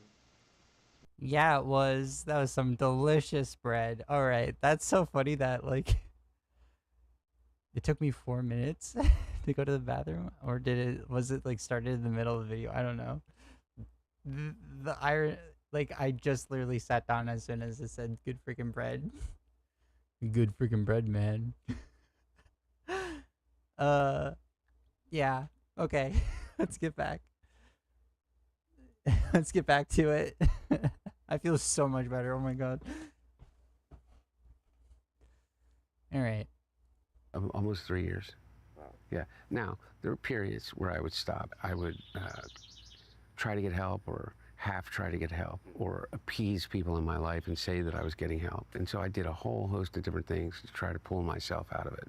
I did try, and people would come in and out of my web and try to help me, and my level of toxicity would drag them down until they would kind of like disappear. And then people that would come into my life that were nothing but blood-sucking leeches that would literally saw vulnerability and latched on and drained me of literally every thing that I had, from emotional well-being to my physical well-being to my bank account. And that was the ebb and flow for almost 3 years until I met Melissa. The one thing that is true about it is that, as I said before, I met some people in that period of time that are living and have no escape. I had an escape, my family. I thought that I had burned all bridges. There was no exit. You know, I was in a hotel in a big city, and I don't want to name it the city, and this drug dealer who had pretended kind of to be my friend, would organize these, things around me where they just would live off of me for like days at a time, and they'd get hotel rooms and they'd bring people in, and you'd be like a big party, and I would find myself invariably kind of like trapped in the room and kind of trotted out to deal with hotel security or whatever at any time. Someone had given me something, and there was a spa tub, like a big hot tub pool, and they'd found me floating face down in the pool. And this person saved me, and I woke up after about 12 hours where they just held me. My whole point of the story is that this person put themselves at an enormous risk to save my life, for nothing other than to be human, because every single other person that was there, literally, they stole the shoes off my feet, stole my clothes. I've gotten over the fact that, Matt Gaetz or Eric Trump is going to like use this story as another, data point for like how fucked up Hunter Biden is. But I don't give a shit anymore.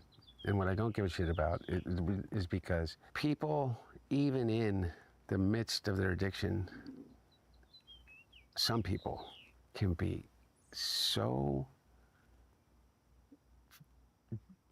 incredible and generous and humane and caring. And I mean, this person had literally nothing to gain, and I don't even know their name, but they saved my life, and they sat with me, and they nursed me back to health until I was good enough to be able to, like, get up and realize. But I mean, literally, for what? The most likely outcome for them was that the hotel, like, walk in and and I was dead, and they get blamed for it. Yeah.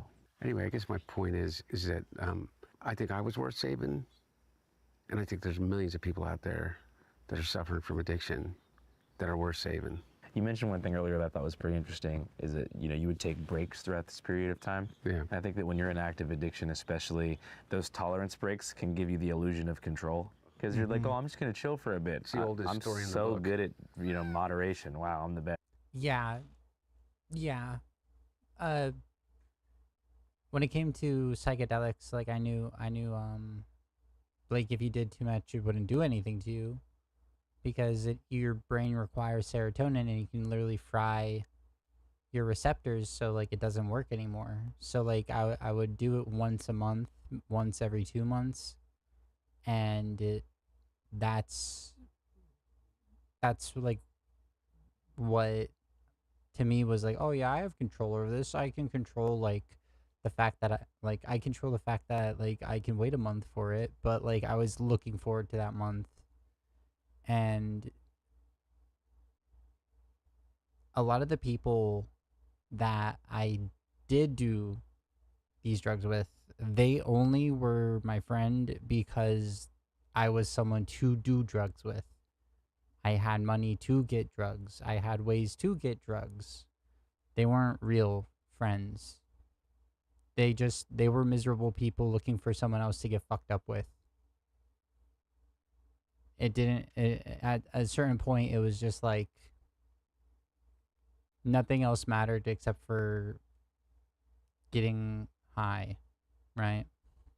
Like I felt very used, because like when I was at my lowest, these people I considered my friends, that I was there for when they needed it, that I would do anything for, they all turned on me, and there was multiple situations when I was first starting to smoke pot.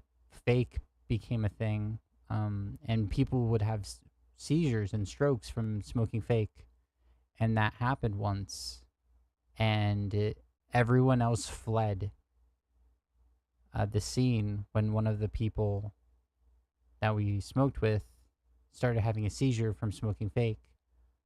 And it was me and one other person out of like 5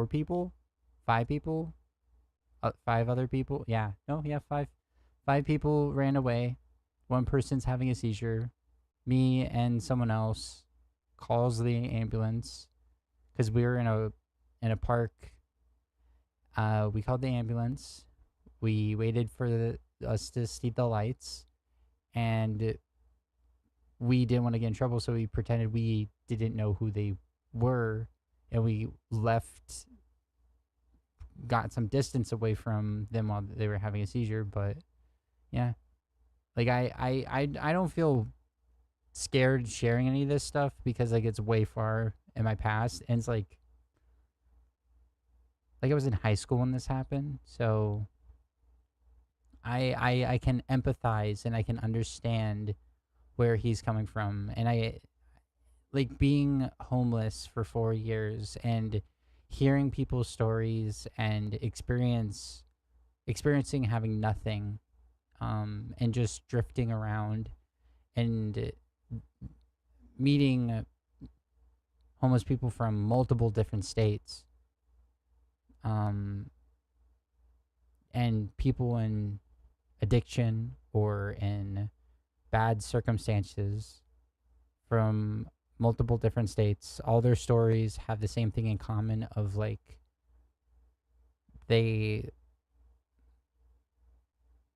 just weren't lucky. Like something traumatic happened to them. They did not have a safety net.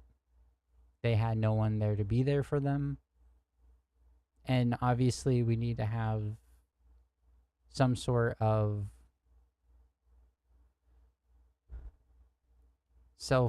onus, right? We need to make sure we make good decisions for ourselves, but we also as a society need to make it easy for people to have the will to make good decisions for themselves.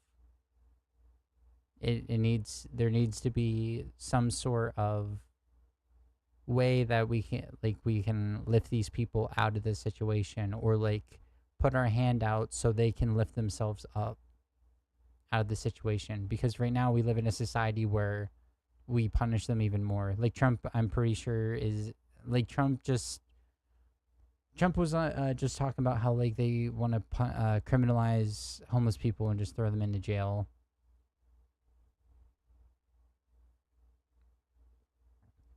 Like everyone is just 3 bad months away from being on the street. I was 3 bad months. COVID and the lack of family support is what put me on the street. Mental health, COVID, and the lack of family support. I didn't have the opportunity not to be on the street. A lot of people don't have the opportunity or this capability of not being there too. So as a society, our money should go towards making sure the people here actually live decent, respectable lives, and not just be like, fuck you, let's go kill some people overseas. Fuck you, we're going to have a military state. You know, that'd be nice. It'd be really nice.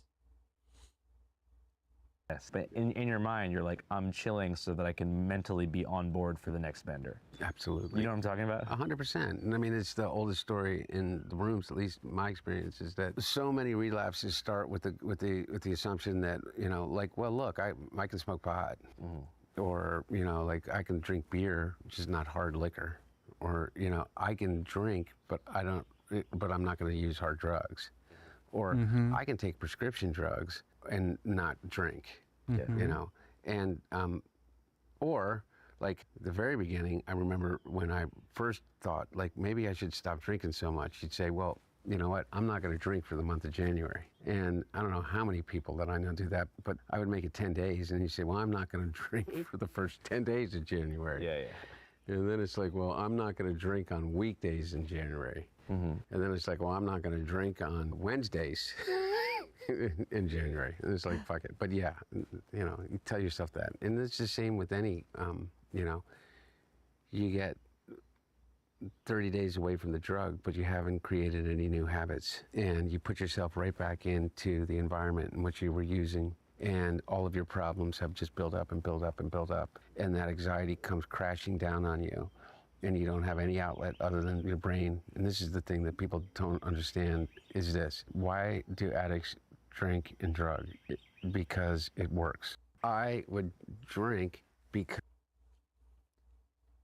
Yeah, I don't have... I just want to also add this. I don't have like any urge whatsoever to do any drugs anymore. Like I don't have the urge like I used to smoke pot or drink or any of that. I have loving people in my life that support me, and I have my medical necessities met. Without those things, I'm not sure I would be able to say that I don't have those urges, right? Because it's a easy way just to feel better. It's a distraction. It's a coping mechanism. But like, I honestly, even if someone handed me a joint right now, I would be like, no thanks. If someone handed me like after my one drink when I go out once in a while, or my one drink like once every 3 to 4 months, if someone tried to be like, let's get wasted, I'd be like, no thanks. It's not even like on my radar of things that I care about. Right now I'm excited about the new Yu-Gi-Oh set coming out this Friday. The Yummy deck coming out. And I'm excited about what fun things I can do with my partner, and what next is going to be changing from me when it comes to my transition, you know? It's you have to give people the opportunity of hope so they don't rot in misery. Because it would take care of what I believed in my rewired chemistry of my brain was telling me is that you're going to die from. Like you cannot, like you have to take care of this. And I know the fastest way to take care of it. The fastest way to take care of it is a drink or a drug. Unlearning that is a really, really difficult process. Did you find that, a lot of addictions, especially, are kind of comorbid, they go with each other? So you said alcohol was one. Do you feel like drugs and alcohol, specifically like stimulants and alcohol, work really well together? Or did you ever find yourself smoking crack just without drinking? No, it almost invariably, I've found with all the addicts I've had personal experience with over my life, whether it's the meth addicts with the benzodiazepams or the cocaine users with alcohol. I mean, really hardcore addicts, or when I say hardcore, what does that mean? And most people try to find like some kind of stasis in which they can withstand the downsides of whatever their addiction is, but it never works. It always falls out of balance, and you always overdo one and don't prepare enough for another. Let's see this. Alcohol causes more death and violence than every single other drug combined times 5. Do you think a lot of that has to do... And alcohol is legal. Alcohol is legal. Weird, right? It's uncriminalized. It's legal. That's really weird, right? Like the ones that have I think that's a good point that he made right there, is like, what is a hard drug? I think we should like start focusing on it more of like, how is this are you addicted, and how is this addiction negatively affecting you, and why are you relying on this thing, and can we have a better option, or can we alleviate the reasoning of why you're utilizing this substance? And that even goes for caffeine. Because I know like some crazy caffeine addicts out there. Like they don't like, without a coffee in the morning, they are wicked, evil, mean people. do with the normalization of alcohol culture, or do you think it's the substance itself? Both. Because it's like everywhere you go, you see. So let me tell you about advertising. alcohol. One of the things, my dad never drank. My brother never drank, really. And the reason that they didn't isn't because of some bad experience that they had with alcohol. It's because they witnessed what alcohol did in the lives of the people around them. You're not talking about like Irish ancestral memory here. I am, kind of. Okay, cool. That's what I'm thinking. Yeah, no, I really am. I'm talking about, like, I think it is in our bones. I look up my family tree, and one of the cool things about your dad becoming president is the Latter-day Saints, who have the largest database of genealogy in the world. I have this really a lot of material on, both sides of the family, the Bidens, the Finnegans, the Hunters, and but mainly the Bidens and the Finnegans. And you go back, particularly on the Finnegan side, and you see Francis W. Finnegan died age 32, consumption. All these people that died age 39, left 4 children, consumption. And it's just a catch-all disease, and what it is it's alcoholism. You died of alcoholism. And the reason is alcohol is the only drug that impacts every single organ in your body. So from your brain to your liver to your kidney to your spleen, it enters your bloodstream, and it's the only drug that you can die from withdrawing from. What about Xanax? Except for benzodiazepams, which are in large quantities you can die in because it has the same impact that alcohol does on your body. Because once you withdraw it from your body, it's the only drug, along with benzodiazepams, that can send you into seizures, because your body is saying, I need this to live. And so it has tricked it so conclusively that the sugars of those alcohol in every single organ scream out, and basically you have seizures and die. The way in which alcohol as a disinhibitor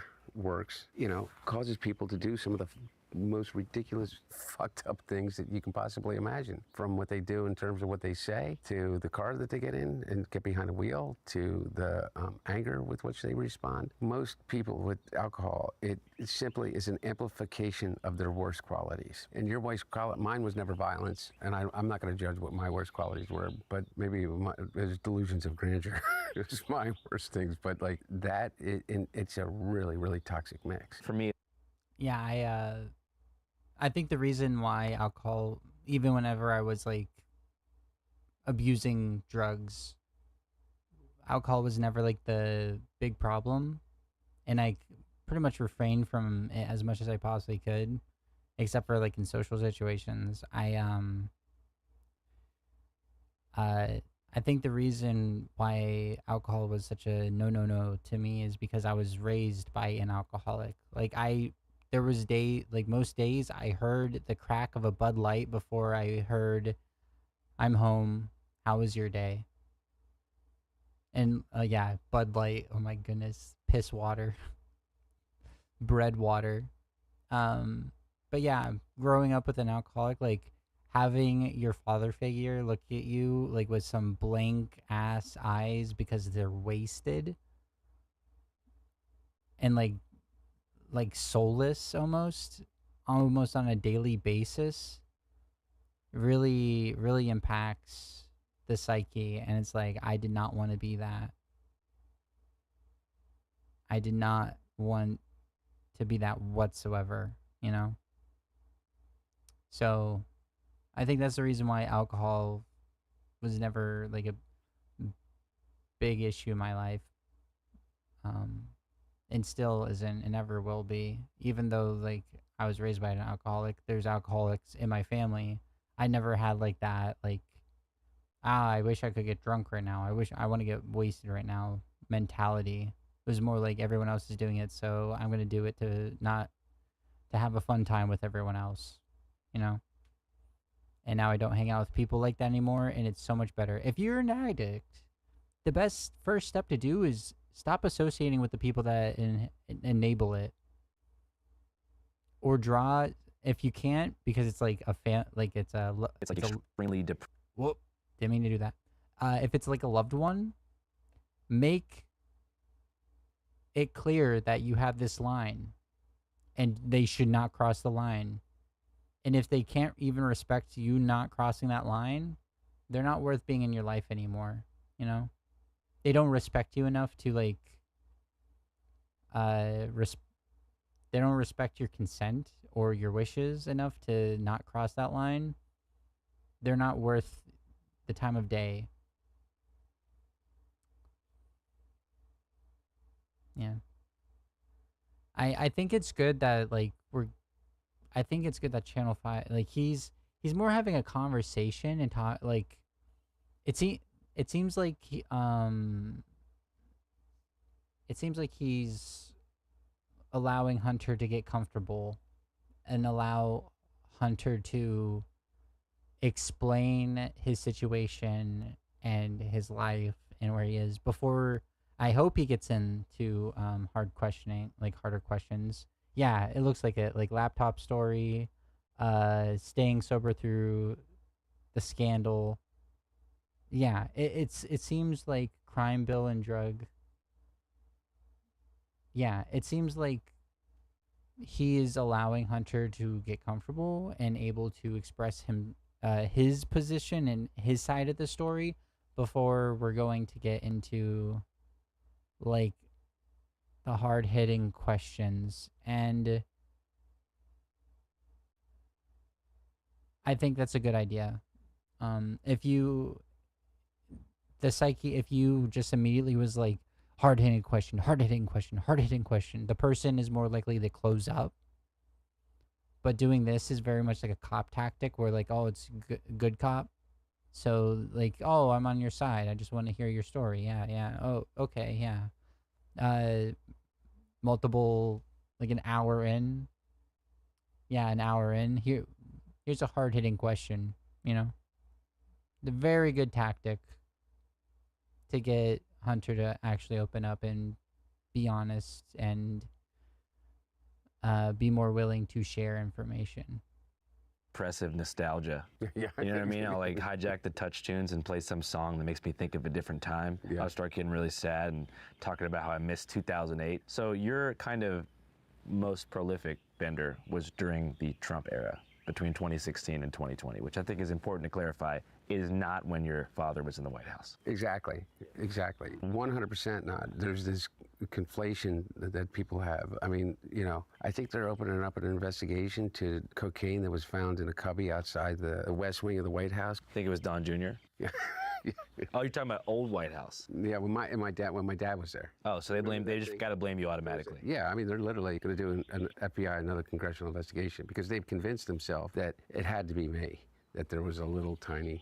And I guess my point of even bringing it up is that no, I have been clean and sober since June of 2019, and I have not touched a drop of alcohol or a drug, and I'm incredibly, incredibly proud of that. And why would you bring cocaine to the White House? Why would I bring cocaine to the White House, stick it into a cubby outside the Situation Room in the West Wing when I wasn't there? Anyway, this must, who the fuck knows? And politicians, I mean, they do blow, right? I testified before the House Oversight, Judiciary, and Ways and Means Committee. It was a whole big family shindig on the Republican side. All of them showed up, from Marjorie Taylor Greene to Lauren Boebert to Matt Gaetz to, you know, they're all sitting there. Now, none of them had the guts, except for a couple at the very end, to ask me any questions. At one point, in the 7 hours that I was being deposed, in which, by the way, I demanded that they do it in public, and they refused, and the reason is because they're fucking morons. Matt Gaetz, of all people, was giving me shit about my drug use. I said, really? All the people at this table, you're gonna talk to me about my addiction, my alcoholism? Projection, every accusation is a confession. No, this is very much like bully mentality, like tear you down so it's distracting to me and my faults instead of like talking about policy or caring about it. Just drama bullcrap to distract from the fact that all of the Republican policies are anti-human, anti-life, anti-American at this point. Let's distract with all this fear and hate against the boogeymans that we create. So while our constituents are so focused on hating these people, they don't realize, or they can be sold to vote for us and support us while we take literally the food and medical care away, like food out of their mouths and medical care away from their elderly, like siblings, parents, anyone. It's insane how all of the Trump policies that are gutting our the small resemblance of what we have as a safety net, it's going to negatively impact the rural red areas the most, and they voted for this. And they in their hate and in their delusions, they have shot themselves 2 times over in hopes of harming who they seem as lesser than. If that being queer people, non-white people, immigrants. It's like if you ask Republicans, what's your number one thing? Oh, immigration. In a country of immigrants, the number one problem to half of the political system is immigration. I'm an immigrant. You're an immigrant. Unless you're 100% native born, Native American, you're an immigrant. Sorry to say. You're an immigrant family and you're an immigrant. It doesn't matter if you were born here. Like, that's how it works. It's crazy. And I said, how many of you have had your own experience with alcoholism and addiction? Because I knew at least 4 or 5 people in that room on the Republican side that were in recovery. And I knew of 3 that have been accused credibly of being drug users. And I knew that every single one of them had somebody in their family that was absolutely facing a serious drug problem. I think there might be a lack of understanding there because they think that cocaine is fundamentally different from crack cocaine. I don't think that's the case. I think it's literally they don't care. They don't care if they stigmatize it and hurt their own family members or like stigmatize themselves, because it's just the point is to distract and enact. The point isn't like, oh, we have a moral position against drug users, or we have like an actually founded real position against drug use. It's we want to harm people through our policies, so we need to distract the people with this bullshit, right?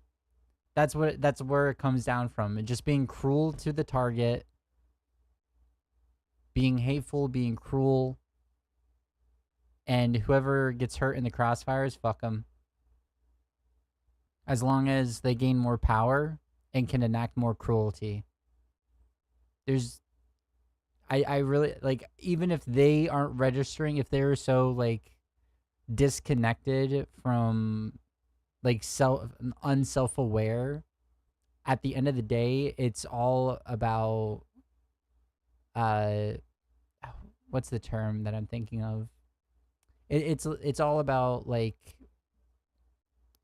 retribution, you know? Oh, I feel spited because brown people exist, so I want to enact harm against the brown people. Or, oh, I feel like, oh, all these queer people are getting equal rights now, but I'm struggling financially. How is that fair? So let's hurt the queer people because that somehow makes me feel better, instead of focusing on policy that would actually make me not be financially fucked.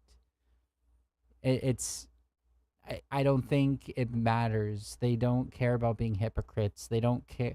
They don't have any real values. It's all about how do we gain power. And the easiest way for right-wingers to gain power is to distract and make their voter base hateful individuals. I wonder if that's what Hunter's about to say. Let's see. I don't know what they know. Do you know what I mean? Like, Well, because they think cocaine, Scarface, very cool. Crack cocaine, they think The Wire. oh, in that sense, oh, absolutely. You know what I mean? Like, they don't know how similar the chemical compounds are. Well, the only difference between crack cocaine and cocaine is sodium bicarbonate and water and heat. Literally, That's it? That's it. And those things are pretty much free if you go to like a science store. This is free. You can go to your neighborhood convenience store and just get. Anyway, I don't want to tell people how to make crack cocaine, but it literally is a mayonnaise jar, cocaine, and baking soda. How different is the experience? It's vastly, vastly different. And like for real, I feel really reluctant to kind of have some euphoric discussion. I know you're not asking me to do that, but have some euphoric discussion about crack cocaine. I think this might be kind of the opposite here. Okay, no, it's the exact opposite. I'm saying I don't want to have the experience of some euphoric recall. That's how powerful crack cocaine is. Does crack cocaine make you act any differently? No. Is it safer than alcohol? Probably. People think of crack as being dirty. It's the exact opposite. When you make crack, what you're doing is you're burning off all the impurities so that it combines with the sodium bicarbonate, which makes it smokable. That's all. You know, all of these actors and, you know, people in the past that talked about they had a problem with cocaine and freebasing. They were smoking crack. So straw on the stove is the same thing. Not exactly, but close to it. But it's a little bit different. But anyway, my point about it, your point about it, which I think is true, is that there's a thing about crack that is really insidious. And what it is that anytime, you know, I think one of the reasons that they believe that smoking cigarettes is so addictive is because it combines three really important things. It's habit forming, there's an oral fixation, and there is a ritual combined with it. And so the idea of hand to mouth is a habit and a fixation that we learn very early, even as children. With a pacifier, with a spoon, with your thumb, to breastfeeding. Okay, so really, I don't want to get into the psychology of it because I'm no expert, but I do know this, is that you combine with that ignition, combustion, and then you combine the ritual. You have your cigarette in the morning, you have your cigarette when you get out of the car, you have your cigarette with your coffee. Crack is that on steroids. It's over and over. There's ritual. And that's I'm glad that he's making the comparison of it with tobacco, because that's like the hardest. I don't think I'm necessarily super addicted to the nicotine, let alone alone. It's like the blowing smoke for me. I think it's the feeling of the smoke going in and the feeling of the smoke coming out. I think that's the thing that makes it really hard, because even when I've tried pouches, or when I've I vape, right? So when I tried pouches, it didn't feel, you know, it didn't it wasn't as satisfying. I was obviously getting the nicotine, so I was getting the chemical compound, but it's not as satisfying as vaping. Yeah, if you ever see my model, go here, I'll put the vape to my mouth right now. If you see that, I'm probably vaping. If you see this, I'm probably taking a drink of juice, because I like juice in water. Juice in water is the best. Stay away from pop as much as you can. No, that's a great. A lot of people think it's just the chemical compound, but it's also the what he's saying is ritual. Human beings are repetitive creatures, right? They get in, that's why it's really hard to get yourself out of a depressive episode where you just don't do anything at all and you're just laying around in misery and not wanting to get any chores done or anything like that. It's because you've conditioned yourself to just wake up in the morning and just doom scroll until you have to go to work, right? We get in these we get into habits, and one of the things about addiction when it comes to not just the chemical compound is the habit of when you do it, because your brain is so conditioned to be like, okay, we're on our way home from work, or we're on our lunch break at work, or we're, like he said, having our morning coffee. It's time to, like, this is when we smoke a cigarette, and this is when my body remembers and knows that I get this nicotine hit. Um, Vaping is more dangerous, I think, because you can do it anywhere. You can get away with doing it in the bathroom. You can get away with at work. You can get away with doing it at home because it doesn't really harm the environment in your home. It makes it actually smell better. You know, it like makes it smell fruity in your house. So I I think vaping, because I smoked cigarettes for a little while because I'm at the age where vaping became really normalized, not normalized, but like it was easy to find a vape shop, and it was easy to get a mod, and they were pretty cheap. Like I'm at the age where like that's when the uptick of like vaping culture became a thing, or vaping within our culture became a thing. So when the short amount of time that I did smoke cigarettes, I never smoked as much as I do now that I'm vaping. And that it's because like I had to wait till there was a point where I could have a cigarette. Now it's like, oh, I can literally sneak a vape literally anywhere.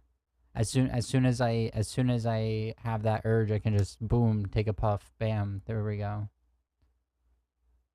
I'm really like, not only is this a very informative like piece on like him as a person, but like he's also doing some I'm pretty sure he does like charity work for addiction. So like he's also doing an expose, or like pushing like pro addict like talking points throughout this. So it's I don't know, this is nice. There's just some things that people don't think of, and I'm glad that like we're starting off with this, because and like he's able to articulate really well, mind you, from being an addict as long as he was. And like I feel like I'm more fried from my drug use than he is. I don't know. Yeah. To it. There's a ritualized part of it. The combination of all of those addictive behaviors together becomes like really powerful. And the drug in and of itself is a more immediate euphoric sensation and connected to it than, in my experience, cocaine alone. Does it require more frequency to maintain the high? Yes. Yes. And the capacity to use more than you could otherwise with powder cocaine, just physically to be able to ingest it. So you're kind of saying that cocaine reaches a certain plateau of euphoria where you can't necessarily get any higher? In my experience, yes. This is like a PSA. If you want to completely, utterly fuck up your life, I don't think that anything is necessarily, oh, you do it once, you're addicted. But there's about the closest thing that statement could be true would be with crack cocaine. Yeah, I mean, if you look at the impact in communities in the inner city in the 80s, it led to an entire generation being destroyed, left without parental guidance and stuff like that. When I went to Yale Law School, and I had a professor, Duke, who is one of the key voices in the country at the time from a policy perspective, in a law perspective, about the inequities of our drug laws. And you could very much make an argument that, by the way, the Clinton crime bill that my dad helped architect was the consequences of what you call the crack wars during those period of time. The result of the war against crack cocaine, or was it the result of the crack cocaine itself? I'm not saying that crack in and of itself is in any way safe or recommended, but the response to it I think was far more destructive in those communities than the actual drug itself, which, by the way, like all drugs, all addictions, are completely dependent upon the way in which a community responds to them. Nobody gets clean and sober without community. Nobody gets clean and sober without support. Yeah, I would say like the racial stigmatization and over policing of these areas is what makes crack seem like a worse drug than others. I would say it was like the obvious racial targeting of community, because like we all know the CIA fucking implanted that shit. Like they've admitted it. They've worked with the cartels to overthrow communism and democracy down in South America. They would sell and create drugs to fund these groups to try to stop those movements, right? And so like our government created the problem down south, and the cartel problem and the drug use problem in America, because you cause the problem, sell the solution, right? And the solution is more government power, more authoritarianism. And I like the stigmatization. Like I feel like there are more people out there that are worse off because of alcohol in general. Like, and alcohol's not it's normalized. Like, no, don't do drugs. Okay, don't do drugs. Okay, but it very much isn't. Like, more people die every year from alcohol, than crack or any of these figure quote harder drugs. Marijuana was extremely stigmatized until my lifetime, and that's because like weed, and that's because there was like this racial bias against it. Like, listen to the name, marijuana, and because of that, even though there's no one gets in a fist fight because they're high, they sit on the couch and eat potato chips and watch funny movies. But every act of violence I've seen in my lifetime, or at least 99%, not every, but 99% of active violence that I have like been a part of, or have seen, has been because someone was under the influence. But it's completely normalized, and there's like no stigma against it. I feel like as a social creatures, and like within our society, making laws based upon like social norms, that has more of an impact than the actual harm itself from the drug, you know? I think it's more of that. You know, the response is, met with just violence, from the dealing to the destruction. Do you think that, like, looking back at the crime bill and stuff, your dad and that kind of... Oh yeah, and my point was, when I was at Yale, I wrote my senior analytical thesis was on the disparity between crack and powder cocaine sentencing. That was in 1996, in which, I mean, we knew then. And, that's when my dad became president.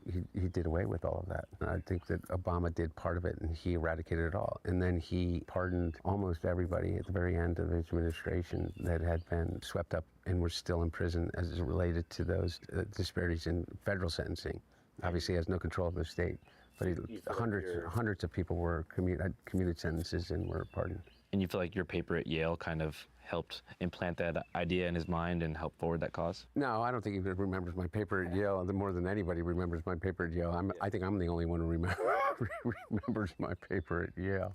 But I do know this, is that at the very end, I was the only thing that I can say that I truly weighed in on with my dad was on that level. And he was pushing on an open door. I think people forget the historic record number of people that he pardoned based upon the drug laws. Also, he pardoned Leonard Peltier, or commuted his sentence from life imprisonment in Florida to house arrest at the Turtle Mountain Reservation. I was never more proud of my dad. And again, literally, the only things that I advocated for were those things. Peltier and the sentencing reform. Yeah.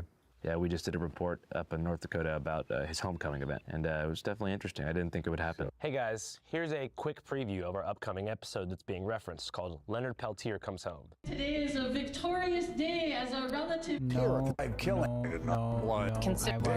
care Just about Hunter Biden. Now, the name is I just care about Hunter Biden.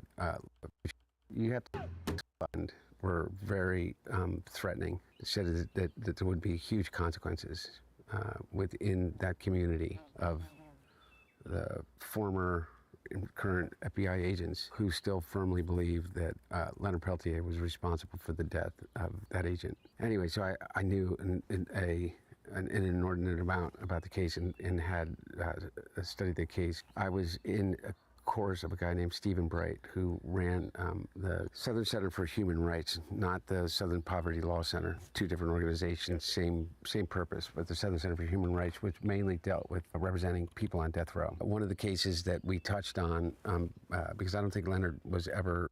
Death row should not be a thing. I don't care what act, like what violence, or I don't care what you do. I don't want the state to have the right to kill people whatsoever.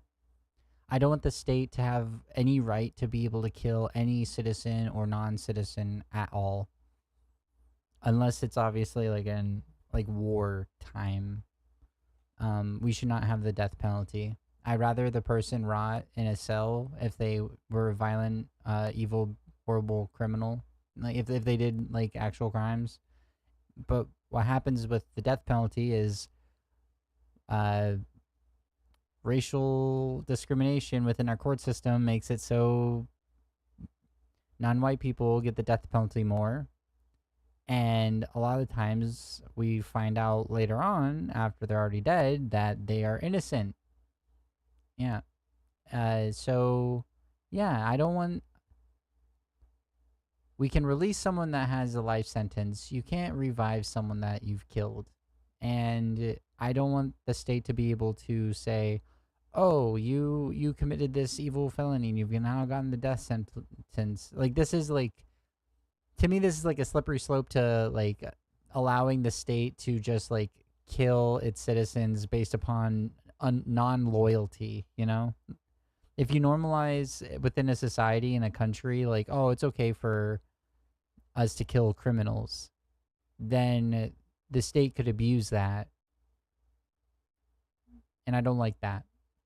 Taken off of death row. Anyway, we worked on Hurricane Carter's case, and I became friendly with Stephen Bright, who's a leading expert in unjustly imprisoned people. And so we studied Leonard's case. I was really, really, really proud because it was a really courageous thing that I think that my dad did by letting him out. And I think some people take it for granted that, you know, well, why wouldn't the president do that? It was the right thing to do. He was 80, blah, blah, blah. Because you have a lot of really, really powerful people that can really mess with your life, and particularly in this atmosphere, by doing the right thing. What do you think is the biggest inconsistency in the government's case against Peltier? The two cases that were held against his two accomplices, who both were acquitted, and the lack of evidence that was allowed in Leonard's case as related to the lead up to that event on Pine Ridge, where the tribal police force, along with the FBI, had basically created a goon squad.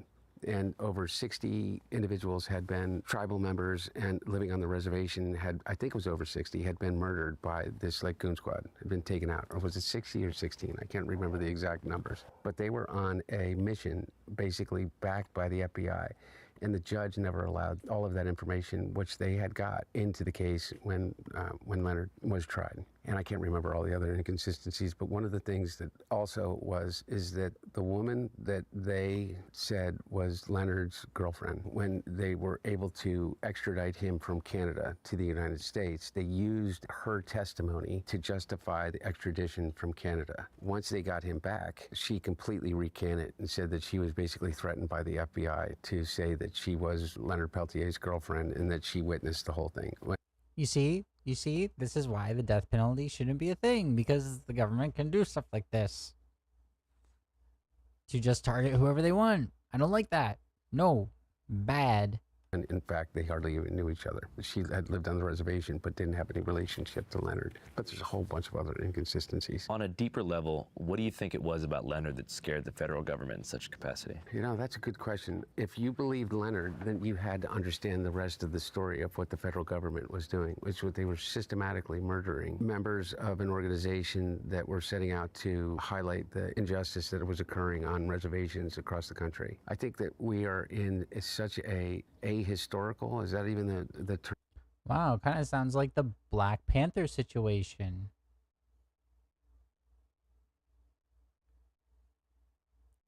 Repeat stuff, repeat stuff, repeat stuff. Time and time again. Time right now. I know why they want to erase history. I know why they don't want to teach about the actual history of this country. Because to do so makes a lie out of almost everything that they are trying to achieve. And how could anyone see the way in which Native Americans then and now are treated on Pine Ridge by the federal government, to the degree that they basically paid for and implemented a program to systematically murder those that were simply speaking the truth? Our government, the FBI. By the way, they were able to do much of it at Hensley. But all of the documentation was available. All of the communications were available at the time of the trial. And the judge wouldn't allow that information to be shared with the jury. Yeah, I mean, because if you look at the bigger picture, American Indian Movement was just one of many groups they were targeting. Oh, absolutely. Maybe one of like 150. Yeah, absolutely. Absolutely. 40, 50. When you realize this white, finger quote, white Christian nation, this WASP nation, isn't actually a WASP nation, and the entire structure of its existence is built upon the death and destruction of people that don't fit the WASP criteria, then it kind of becomes like, oh, are we the baddies? We got a lot of delusional, evil, wicked, heartless people out there that be like, I don't care if I'm the baddie. We are WASP, you know?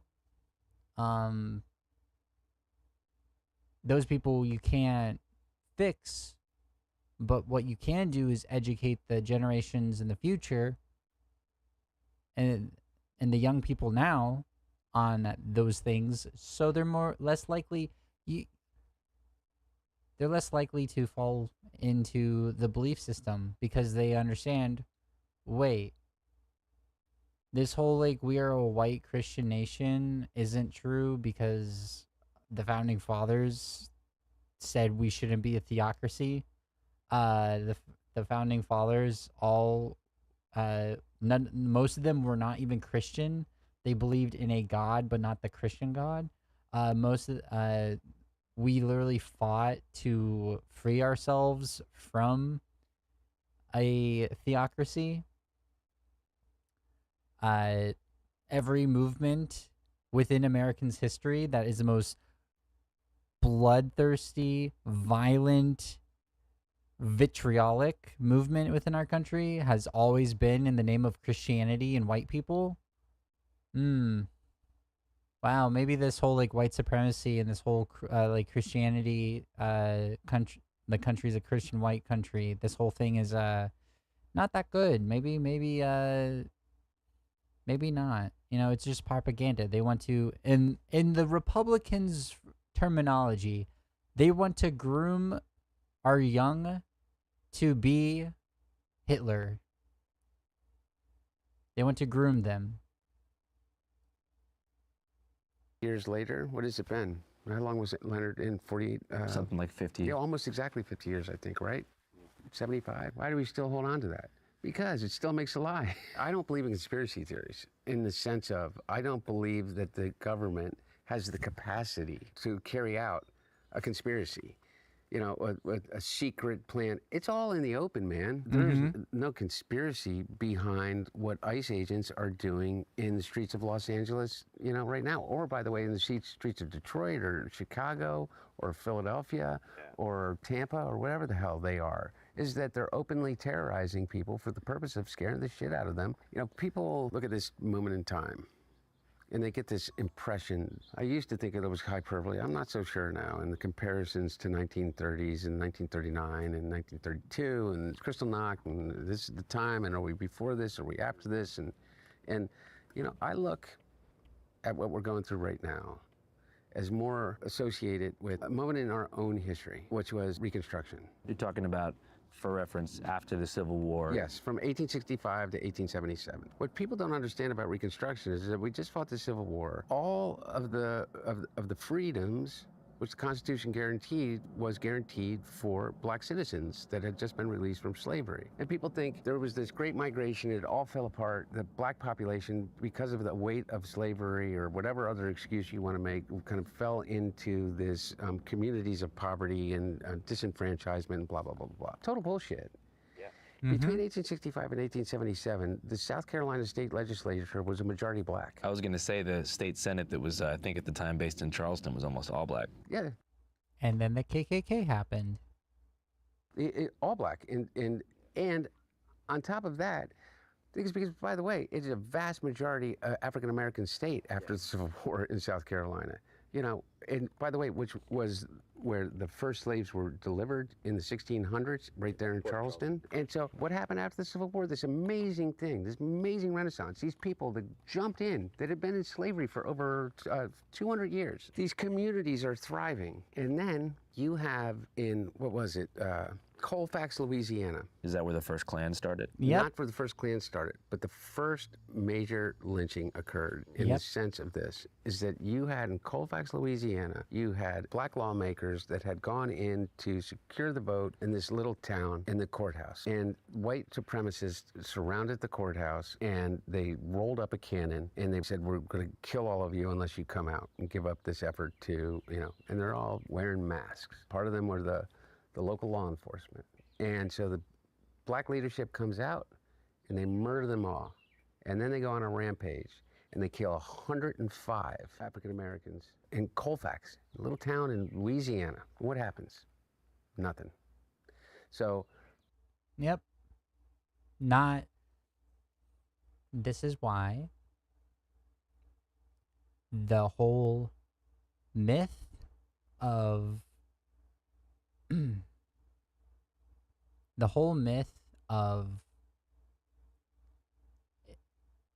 black people want revenge or black supremacy is the issue or something to be scared of, and that's why I'm believing in white supremacy now, and I am going to repeat and believe in the lost cause myth.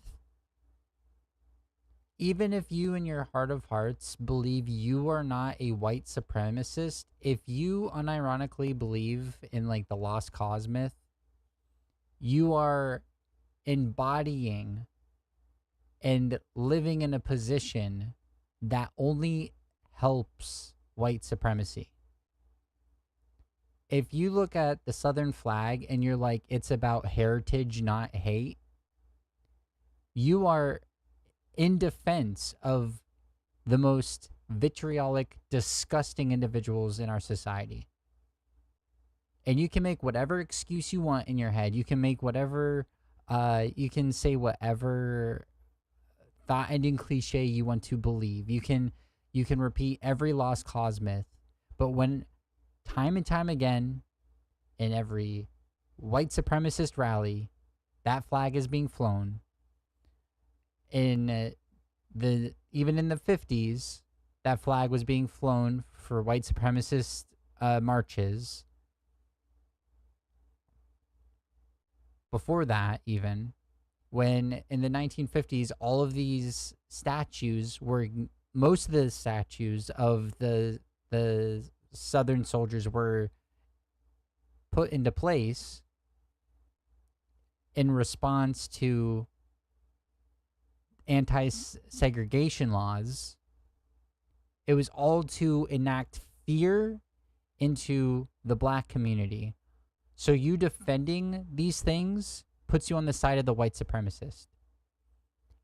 I have met so many Republicans that unironically believe that they are not racist for defending these statues being up because it's our history.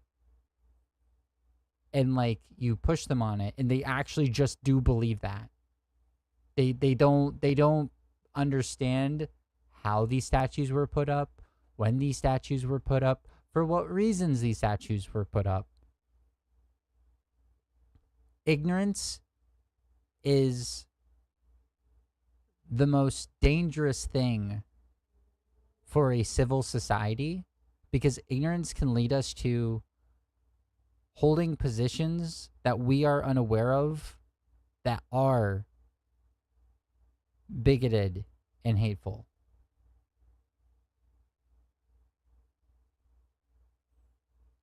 Not understanding and putting your head in the sand allows you to justify the unjustifiable. Because you cannot see why this would be unjustifiable. You just think whatever thought-ending cliche was handed to you to justify it. The U.S. government doesn't do anything.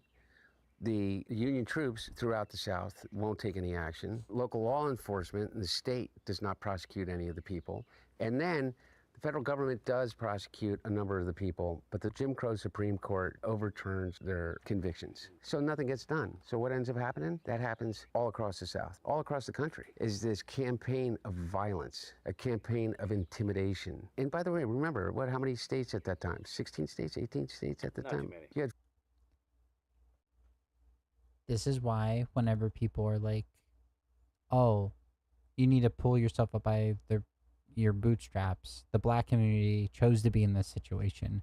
This wasn't just after when this has happened ever. This has never stopped, is what I'm trying to say. This has never stopped to the black community. This has never stopped to many groups within our in our country.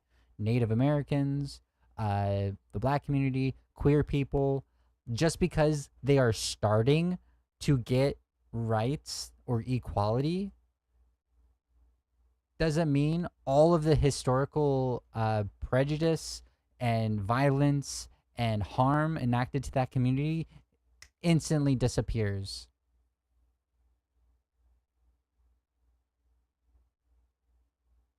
And you can't just stop beating someone, or in this case, you can't just stop stabbing someone and expect them to be okay. You have to sew up the wounds and give them time to heal. You have to actually enact positive reinforcement towards these communities for them to be on the same level of the communities that aren't being targeted like this.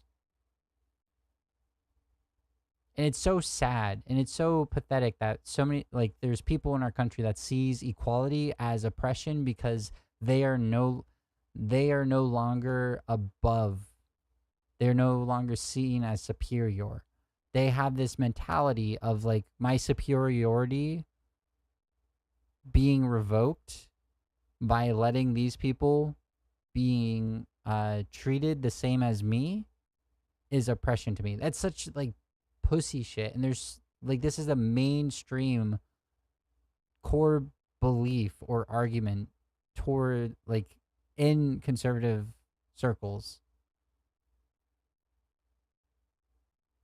Like whenever like, oh, gay people can now get the same benefits from the state that straight people can when they get married.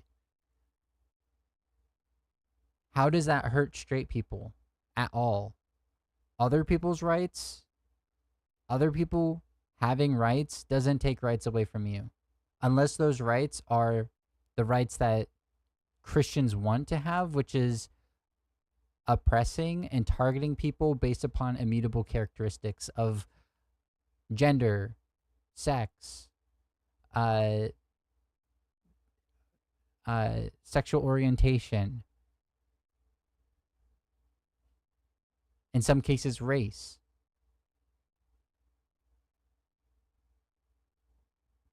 It's really sad, just like how the people in our country that, or around the world in general, because like these same mentalities are like pretty much the same for every conservative movement, no matter what the culture is. They have this belief that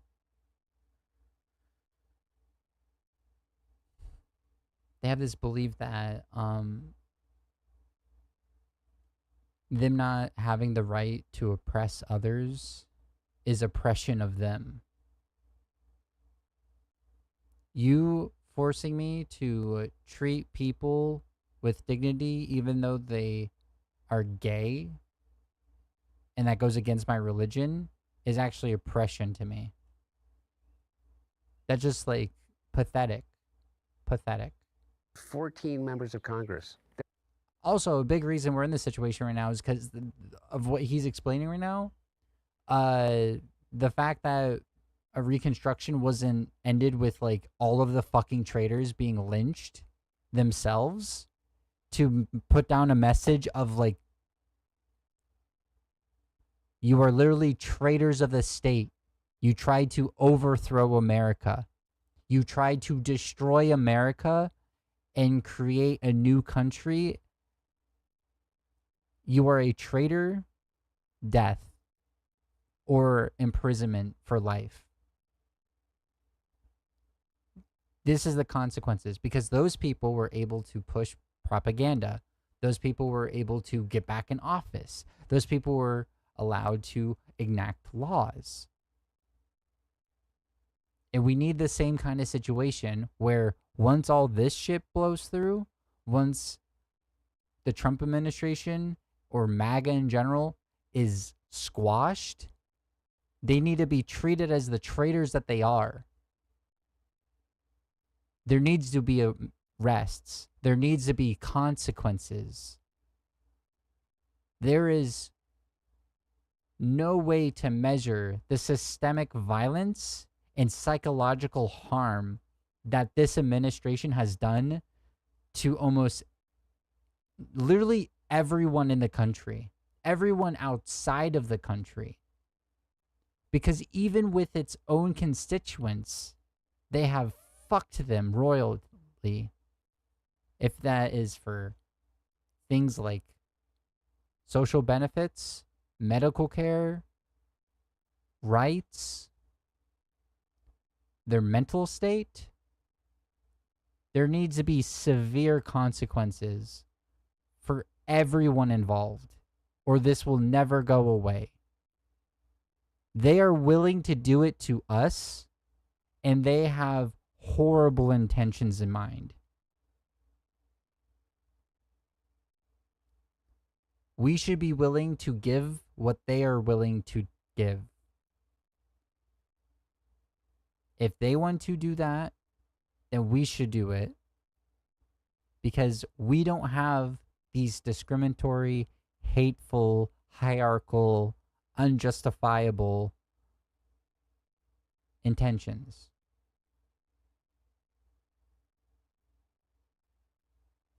We need to send a message that this is unacceptable. This is the land of the free. We are a country of immigrants. Everyone should be equal. There's no one above the law. And when our president says stuff like, I don't know if I have to follow the Constitution, you're a fucking traitor. He's a fucking traitor.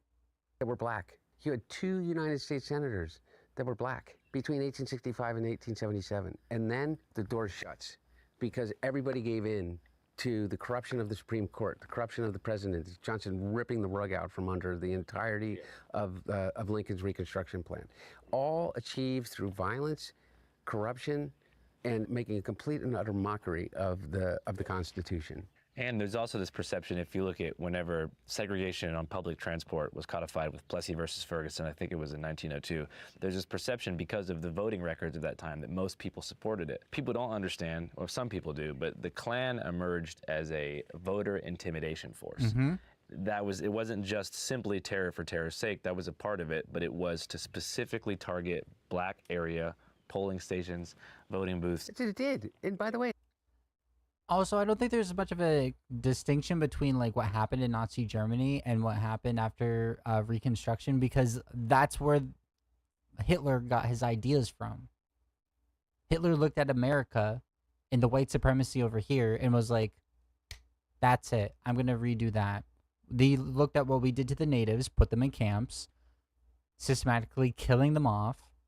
He looked at how we treated minorities, non-white people, and he was like, that's it. I don't think there's much of a distinction between those two things.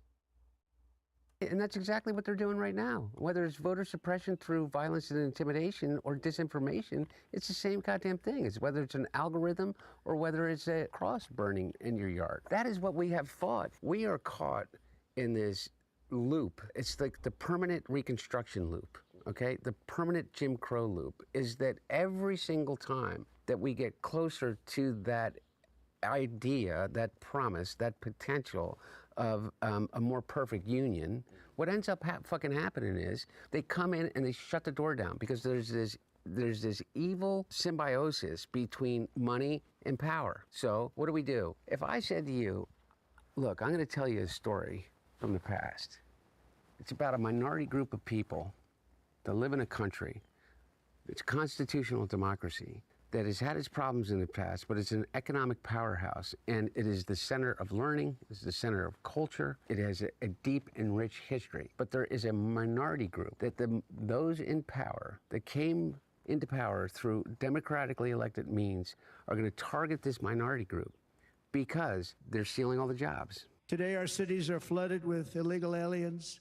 Americans are being squeezed out of the labor force and their jobs are taken. They're not originally citizens. They're not the original people. When Mexico sends its people, they're not sending their best.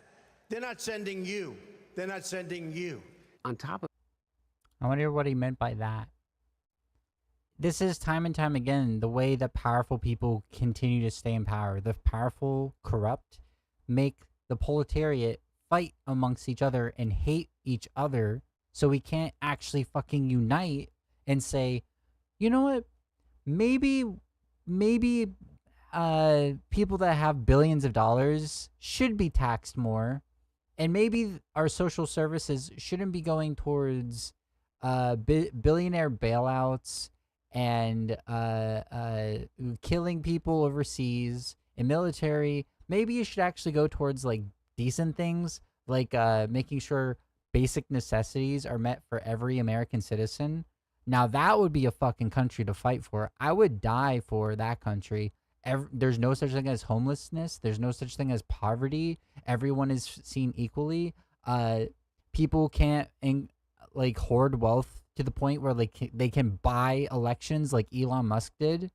I don't think, not only is it not morally justifiable to have billionaires exist, like have them have that much money, but it's also like systematically not justifiable, or like materially not justifiable, because they have so much wealth and power that they, like, if we're supposed to be democracy, that goes out the door because they can just buy people out. They can just pretty much do whatever.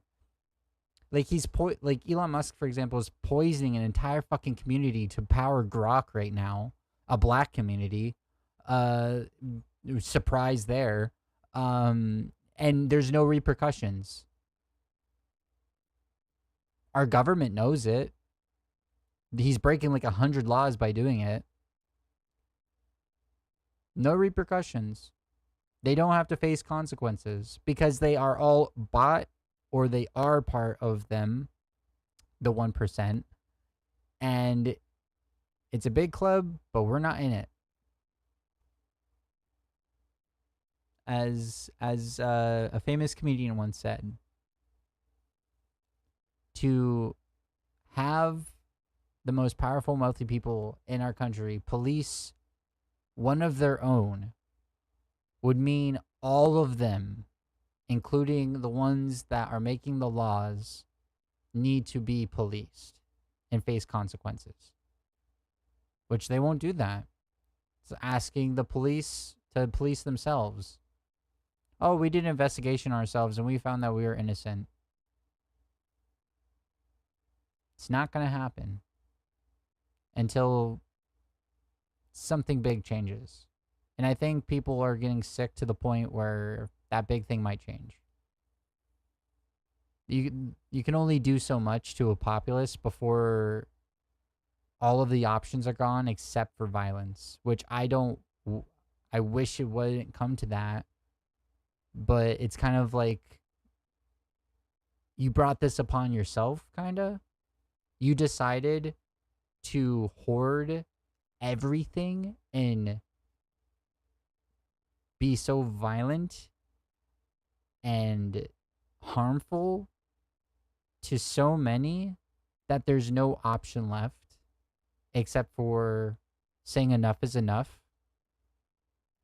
There's no one to represent me. There's no one to fight for me on a legal standpoint. And this is how revolutions start in the and I don't think there's going to be like a civil war or anything like that, but there are going to be more acts of desperation the less people have, and the more people have to struggle every day, and the more people see the truth of our system and how it doesn't work for the majority, but it works perfectly for a minority, and it's not a fault. It's how the system was set up to begin with. Of that, they're spreading disease and distrust, and they're criminals, and they can be violent. They're eating your dogs and cats. They're eating the dogs. Distraction, the people that came distraction. in, they're eating the cats. And what we're going to do is we're going to send masked men to this marginalized group, and we are going to take them, put them on planes, put them on buses, put them on trains, and send them to a prison camp in a foreign country. What am I describing right then? Am I describing Germany? Or am I describing the United States right now? Because I will tell you what, if you think that the prison in El Salvador is not a fucking concentration camp, you're out of your fucking mind. Tell me anybody that's returning from there. You saw those pictures. Do you think anybody's getting out of there? Or, you know, is it a rehabilitation center? You think, I've been to those places in South Sudan and around in those areas. You think anybody's getting out of those South Sudan prisons? Ever? Ever? No. Out of your fucking mind. That's a death camp. They're done. They're over. And if you're not dead, you would want to be dead if you were in that prison. And we just sent a bunch of people without due process, some of them most likely legally in the United States. Like, I think of that poor guy that they said was a gang member because he had a tattoo on his arm that was a makeup artist. And they say he's MS-13. He literally a makeup artist that fled, I think, I'm making it up, Venezuela because of a dictator, and came to the United States and sought asylum, received asylum, and they literally take this poor guy and they pick him up, and he has a family, and he has friends, and he has an entire community, and they give him no due process, and they put him on a plane with maybe a bunch of other criminals and send him to that fucking hellscape. He's dead, and nobody gives a shit.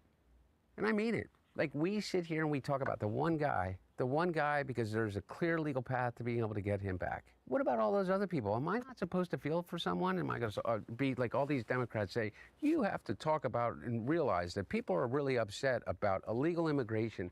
Fuck you. How do you think your hotel room gets cleaned? How do you think you got food on your fucking table? Who do you think washes your dishes? Who do you think does your fucking garden? Who do you think is here by the fucking sheer fucking just grit and will that they figured out a way to get here because they thought that they could give themselves and their family a better chance. And he's somehow convinced all of us that these people are the fucking criminals? So fucking based. Oh my goodness. So based. Oh my gosh, yeah. And the fact that the Democrats don't have like, hey, we're gonna expedite the immigrants that are here, and we're going to. They don't have any policy. They have zero policy in response to the Trump policy, which he's kind of demonizing his own father in this situation, because, like, he's implicating his very, very fun face. He's implicating his own father in this situation because Biden just did Trump policy light. They do not come. No, make it so like we can expedite. Make it so like the system isn't broken, so people are stuck coming here illegally, or are here undocumented, because these are just civil suits. Why should anyone be in a death camp for a civil suit, but doing a 34 felony and being liable of sexual assault gets you the presidency? It's so asinine. It's so, oh my gosh, my brain breaks. But they're the wrong color, and they speak the wrong language, and they have the wrong heritage. So not a majority, but like a scary amount of people within our country don't see them worthy of any human dignity whatsoever. It's fucking sickening. It's disgusting. Like this, what Hunter just described is the American dream. Like, I remember in school hearing about people coming over here, going through New York, seeing the Statue of Liberty as like the beacon of hope, because they came here and hoping to work hard to do better for themselves, because that was the American dream and the American way. That was engraved into me at school, and all of the American propaganda that I've had in my lifetime up until 2016. That was engraved in me. And to know that the people that are representing, if you're born here, fuck you. You're less American than these people. They have left everything behind, including their family sometimes, to try to better themselves and hopefully better their families. They are coming to a strange place, like a foreign place, with only strangers around them in a lot of cases, to start up a new life. And all they do is benefit us. They pay taxes. If they're undocumented, they don't get any tax benefits. They don't get anything in return. It is insane how these people that were lucky and respond here believe that they represent America more than what the actual American dream is.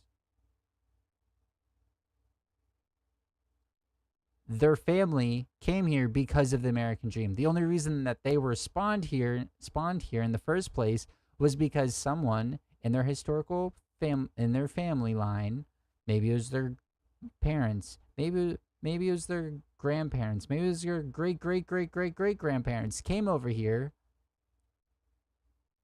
hoping for a better life. You would look at your ancestor that came here and tell them that you're not American enough. It's so brain breaking. Like the cognitive dissonance these fuckers have. There's the saying, fascism will come to America wearing a cross, wrapping itself in the American flag. Like the people that claim that they are patriots, which they aren't. I'm a patriot. They're fucking traitors. the people that claim that they are patriots are the most anti-American people I've ever fucking met. White men in America are 45 more times likely to commit a fucking violent crime than an immigrant. And the media says, well, you got David Axelrod and, Rahm fucking Emanuel. So fucking smart, Rahm Emanuel. And said, we got to understand that these people are really mad. And we got to appeal to these white voters. Rahm, Fuck the only 'em. people that fucking appealed to those fucking white voters was Joe Biden, 81 years old. And he got 81 million votes, and he did not because he appeased their fucking Trumpian sense, but because he challenged it. And he said, you can be an 81-year-old Catholic from fucking Scranton that doesn't understand it, but still has empathy for transgender people and immigrants. Then nobody said, oh, Joe Biden's going to turn us into a socialist state, no matter how much they said it. But these guys think that we need to run away from all values in order for us to lead. I say, fuck you. How are we getting those people back from fucking El Salvador? Yeah, Genocidal Joe, I will not give any props to, but like all of the anti-Democrat appeasement politics bullshit that he's spouting is really based. This is hell yeah. Oh yeah. Fuck appeasing the racists. Tell them why they're wrong and lose on your morals. If you win on appeasement, fuck you. I'd rather lose. Like, you believe in nothing. You believe in fuck all. You'll just say whatever. And that's the reason people didn't want to vote for Kamala Harris, is because she was obviously an appeaser. I don't want to vote. I did vote for her, but I don't feel happy supporting someone with my vote that's willing to say or do whatever to get into office because they think it's what's popular. Stand by your goddamn values, or shut the fuck up and let someone else that does stand by their values preach their values and enact their values. Because I'll tell you what, if I became president in 2 years from now, or 4 years from now, or 3 years from now, I would pick up the phone and call the fucking president of El Salvador and say, you either fucking send them back or I'm gonna fucking invade. It's a fucking crime what they're doing. He's a fucking dictator thug. Bukele or Trump? Both. The craziest thing to Both me, especially based. interviewing migrants and like hearing about the journey they went through to get here, you got some people who walked for 30 days to the deserts of Mexico into the Arizona desert in the 110-degree hot summer. Their feet are bleeding. They have a gallon of water. There's people dropping dead while they're walking who they physically cannot stop to help because they are so determined, and because the coyotes trafficking them will kill them if they stop too. And then finally get to the US just to do menial labor. And you have people saying like, do it the right way. It's like, trust me, if there was an easier way, they would have done anything but that. And secondly, I feel like anybody who goes to that length to get here deserves to fucking be here. Abso-fucking-lutely. That's why I'm saying they're more American than all these white bastards or like people that respond here. They went through hell to get here. And they cry when they're being sent away. But they hate this fucking country and want to destroy this country?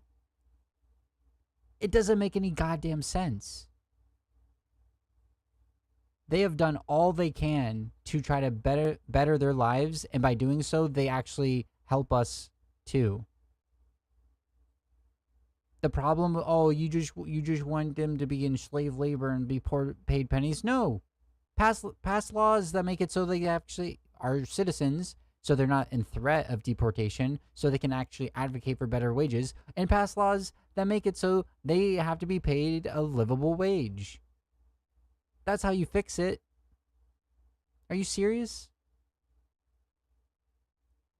Like, any excuse these evil, wicked sons of a bitches in office or on the street that sees someone with a darker complexion than them and like starts shitting themselves because like if fucking mental breakdown, their fucking wiring freaks the fuck out. Oh no, they hate this country. They speak a different language. You speak 2 languages. Can you do that? No? Shut the fuck up. I've worked with immigrants. They're the most kind people and hardworking people I've ever worked with. They literally are just here trying to do better for themselves, like every other working person in this country is doing. The people up top that have everything, that are taking everything from you and hoarding everything for themselves, are distracting you to hate these people that have no fucking power whatsoever. And you're insane. You're psychotic for falling for that shit. You're mentally unwell for falling for that shit. I mean, deserves to be an American. Like, we didn't do shit to get here. I mean, I'm sure at some point, like, our great-grandparents did get on the boat from Ireland and were like, fuck, I don't know what's going to be over there. But it wasn't like the grueling conditions that people experience on the way here. And it's just the lack of humanity, and also the lack of understanding as to how American corporations economically dominate those countries, and how U.S. intervention has created unlivable conditions there too. And are the incredible beneficiaries of that new blood that enters our bloodstream year after year after year. The only thing that makes us different from fucking China or Russia or anywhere else or Europe or anywhere, and the only reason that I believe that we as America are different beyond the fact of the idea of the Constitution, the idea that we represent, is immigration. And I can't even believe sometimes I'm having this discussion with anybody. How do you think that we are reborn every generation? How do you think that we attract the smartest people in the world to the United States of America? Through immigration. I mean, you sit here and, I mean, like, just think about it. You got some motherfucker who's made over, what, $251 billion being a United States citizen that got here and stayed here illegally before he got his citizenship, sitting here lecturing us on who we should allow into the United States of America and giving us a fucking Heil Hitler along the way. Are you fucking kidding me? And talking about how gangs are like a threat. Yeah, Elon Musk is a goddamn immigrant. Is he going to go to El Salvador? He broke the law. He was working illegally when he was here on I think for education. Like, he was here for schooling and he was working here illegally. He's a criminal.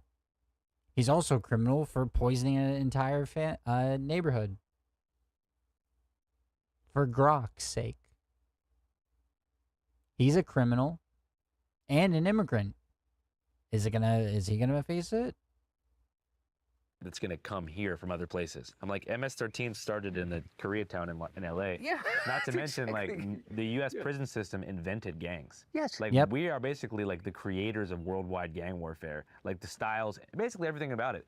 And so it's just crazy, the idea that, like, we're going to build a wall to keep gang members out. Yet 21 Savage is on Saturday Night Live. Yeah, exactly. Or, you know, or we sit here and watch Sons of Anarchy. It's just such bullshit. It's just such racism. It's just so easy pickings, and it just makes me so angry. Have you read the quote from Dietrich Bonhoeffer? No, it's a cool name, though. I wish it was my name. Dietrich Bonhoeffer was a philosopher in the 30s in Germany. He fled Germany, but he went back to be part of the resistance inside of Germany against the Nazis. He was a devout Christian and real intellectual writer and thinker about how to apply the principles of Christ in your everyday life and in society. And he wrote this piece about the Third Reich. And of course, he was imprisoned and murdered by the SS. And he wrote this quote, and I'm paraphrasing, but basically it says, is that the real problem, and he was obviously was in the context of what was happening in the world at that time, is not evil.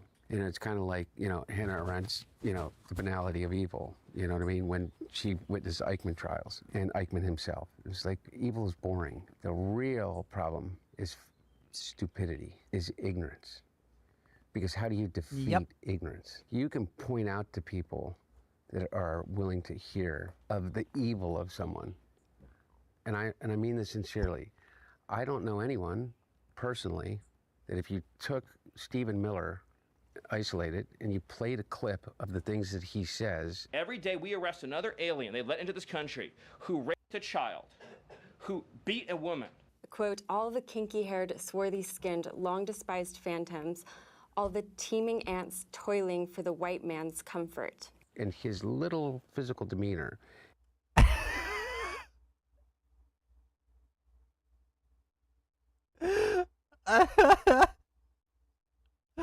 Oh my God.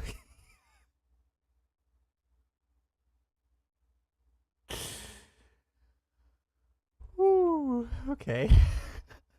and not be able to say, there's something fucked up about that motherfucker. However, Yep. how do you identify and change the mind of someone who is so ignorant that they cannot discern between a fact and an outright lie? Which brings me. Mm-hmm. I said that earlier. Yep. When I was going on about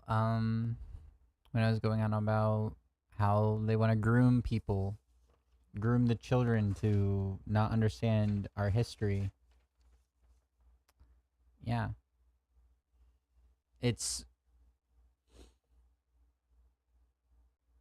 just, oh my gosh, that what he was saying on like this, like how do people like Republicans, have you ever read a Nazi speech? Isolate it, and you played a clip of the things that he says. Every day we arrest another alien they let into this country who raped a child, who beat a woman.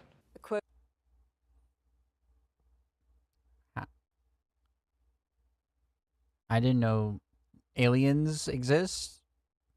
What?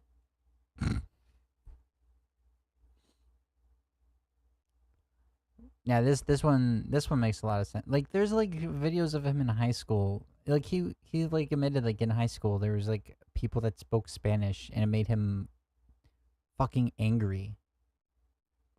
And the funny thing is like these people, they're like losers. They're little freaks. They're weirdos. Like look at this fucking weirdo. Every day we're getting the aliens.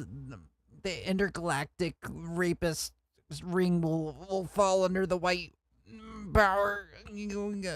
Like this guy's a fucking dweeb. He should be shoved in a locker, not fucking be feared against. Like no one should be scared of this dweeb. No one should have like this loser. This DEI motherfucker.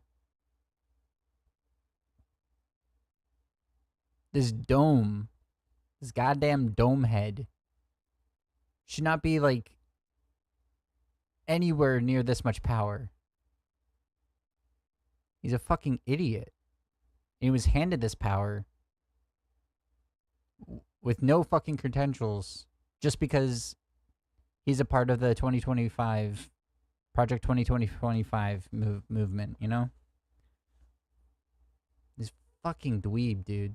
Alien they let into this country. Alien in the country. What a nerd. To child. Like, I think these people are losers and they're dweebs, but they do bad things, right? Like every Nazi account you see, you just should understand that they are socially inept dorks that want to hurt people because they themselves are antisocial and like they themselves are hurting because they can't fit in with society because their brain is so goddamn rotten that they don't know how to make friends IRL, or like they want to blame all their problems on minority groups or anyone that's not in their group of people that they think is the correct type of group of people. They're not weak. They're just pathetic. We should be worried about them gaining power because their beliefs will lead to harm, and the outcome of them getting their way leads to harm and violence for even the people that they say they are fighting for, the white race.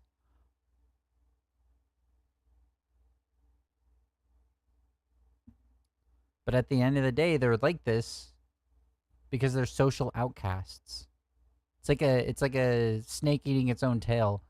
I'm a social outcast because I believe in these things, and I believe in these things because I fell into these circles because I'm a social outcast. This is why Gamergate led to a lot of fascists. Like a bunch of terminally online losers found community with fascism. It's sad, really. Who beat a woman.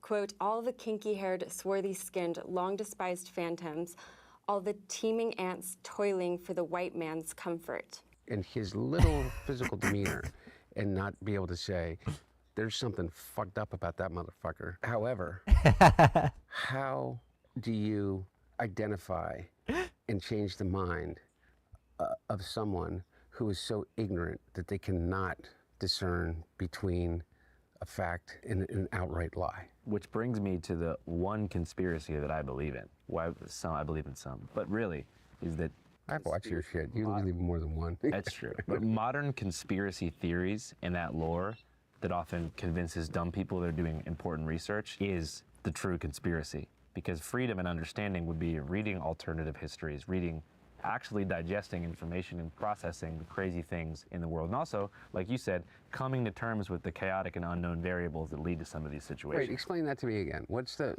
conspiracy in that? The conspiracy is that most mainstream conspiracy theories, flat earth, chemtrails, QAnon, all that stuff, is deliberate misinformation to convince dumb people that they're doing important research and keep them away from the truth, which requires a higher Oh, I intellectual. totally believe that. Hell Like, look, yeah. Here, I'll give you the hierarchy of things. You have Steve Bannon. If you want to understand what the intellectual direction of what we'll call it the MAGA movement is, just listen to Steve Bannon. He spells it out. He says flat out. He says that he's going to bring the war that they've known for a long time, that if the war for the United States of America is going to be won on the streets of Los Angeles. Steve Bannon flat out said that, you know what we're going to do? Before the election was even over, he said that we're going to contest the election. We're going to say that the mail-in ballots were fraudulent, and we're going to contest the election, and we're going to go as far as we can, and we're going to break the institutions as much as we possibly can. Almost. He also goes on. He's about to show the clip that proves what the claim is. But also, Steve Bannon also said we're going to flood. We're going to do 100 horrible things a day, so you can't cover it all. The media won't be able to cover it all. So they'll be able to cover a couple of it, but a lot of horrible things that the Trump administration is doing will slip through the cracks because there's too much. You overwhelm the media apparatus, so you can't be shown like everything that they're doing. So you do like a bunch of horrible shit, and then maybe one or two gets seen, and then the 30 other things that they did in that day aren't seen, right? Or like you have a bunch of horrible things happening at once, like the removal of funding towards people's health care, and the the ICE movement, the fucking ICE raids, and you have obvious corruption within the government with him taking bribes to enact certain policies, and you just keep on filling up the media with more and more and more and more and more and more, and then it can't cover everything, and then people get used to it and they stop caring anymore because they're like, I have to look away. I cannot pay attention to this anymore because it is negatively affecting my mental health, and they become doomers about it. My name is a joke. Don't be a doomer. Like, I'm psychotic for caring about this stuff and like still watching and like paying attention as much as I do, because it's really easy to get apathetic to this because it's actually mentally beneficial for you just to shove your head into this dirt sometimes. Not in the long run, but in the short term, until it comes knocking on your door and you're blindsided because you weren't paying attention. It's nice, right? But yeah, that's something else he said. So let's hear the quote. 100% believe strongly that the 2020 election was stolen. And we're not going to allow this to be stolen in the canvassing room. and we'll break the courts, and we will break Congress, and we will break the Constitution. And he lays it out exactly what he intends to do. My point being is on the hierarchy of that, it goes from Steve Bannon to fucking Alex Jones. And Alex Jones talks about the flat earth, and he talks about whatever Alex Jones talked about. I eat babies. I eat them every night. I eat them with barbecue sauce. And I flew to the moon last night with a witch, and I took DMT with Easter bunnies. Sandy Hook and things like that. This unholy alliance has come together because of one really big reason. They've all figured out how to become incredibly fucking rich because of it. So maybe the conspiracy isn't, Russia telling people what to do and how to think. It's just profit incentivized content creators farming outrage through these ridiculous conspiracy theories. Yeah, and I have, like, for instance, what is that? What's that thing called? It's a technique that the Russians perfected, and of course they had like a term of art for it. Neuro-linguistic programming, What? NLP, neuro-linguistic. No, it's more along the lines is that if you say the most outrageous thing possible about someone or a group of people, that by the time, if you say it over and over and over again, Rachel Maddow did a whole thing on it. I can't remember the term of art. We'll put it on screen here. Basically, here it is. And they did it. This is how, I'll give you the example of how they did it. The way that they did it is when Vladimir Putin came to power after Yeltsin in the early 2000s, okay, remember? And everybody looked at him and he said, hey, this guy may be okay. He is he's a technocrat, and he is, and he's really smart, and he has seemed to be able to quell all of these, and control all of these oligarchical tendencies that are occurring. And so what he systematically did is he eliminated all potential dissent from inside of Russia. And the way that he did it to many people was he took people that were of good stock, that were decent human beings, that were family people, and he accused them of being pedophiles. Everybody said, what, are you kidding me? And it didn't matter. They would send out these things. They'd say they're pedophiles. They're pedophiles. They're pedophiles. Use they're pedophiles. loyal press organizations to distribute that. Yeah, or just, at that Sounds familiar? time, as that time goes on, in whatever way that you distribute it, to the point that what he did to a couple of them, including one guy, I just saw an interview of him. He's an oligarch.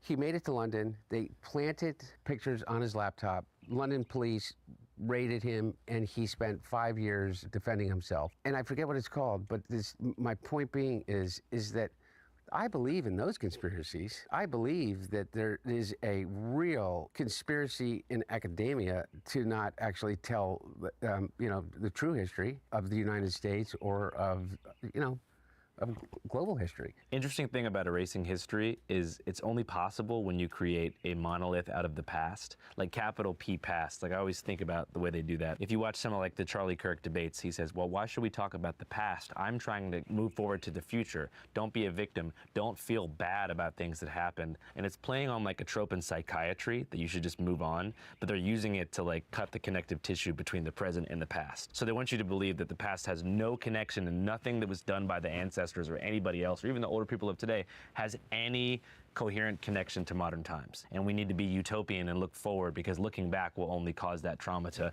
repeat itself, and it's just total bullshit. Yeah. Yeah. That's why they don't want... so many people are completely blindsided with the fact of like, hey, within our life, there are people still alive that had to deal with segregation. There's still grandparents that there's still people alive that held up the sign of no N-words allowed and protest for that. And those kids are still alive. We're not in a vacuum. What did she say? Everything that you are a product of everything that came before. Like the right wing made fun of it. Kamala Harris like said it. But it's like so true. And the reason that they make fun of it is because it's against like if it's against their ideology. Like when did we start having an issue with immigrants taking everyone's job? Are you sure that's not just corporations fucking over their workers for profit? Like, how are we seeing record-breaking profits even to this day? Maybe not soon because of the tariffs, but how are we seeing record-breaking profits in America for all the corporations, and yet our wages are stagnant? We're seeing things increase in price, especially like drastically after COVID, and they haven't gone down, but they're still making record-breaking profits. Like, the amount of harm an individual can do is fuck all compared to institutional harm corporations can do.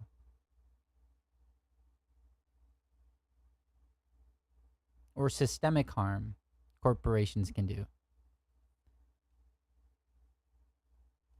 And the fact that we are seeing a group of people within our country that is convinced that people coming over here to try to make a better life for themselves, people that just want to be free to love who they love, even if they were born the same gender, identify as the same gender, or identify with a different gender that they were born at, just because these people, like, it's just a distraction over and over and over and over and over again. And it doesn't make much sense to me how people can be that fucking gullible and stupid and mentally unwell to fall for this shit and worry about, like, the lizard people, or think like there's a conspiracy that a shady group of people that no one knows of is actually pulling the strings. It's like, dude, just look at reality. It's the wealthy. It's the corporations. That's the spooky new Illuminati cabal. They're out in plain day. They are in the news all the time. Your enemies are telling you to hate your neighbor, and you're falling for it. It doesn't, like, it's psychotic. It's psychotic. Oh my goodness. It almost invariably breaks my brain. Ensures that we're going to repeat the past. Yeah. Yeah. It almost, and by the way, that yeah, the reason you should know history is so you don't repeat the same mistakes. If I never knew, if I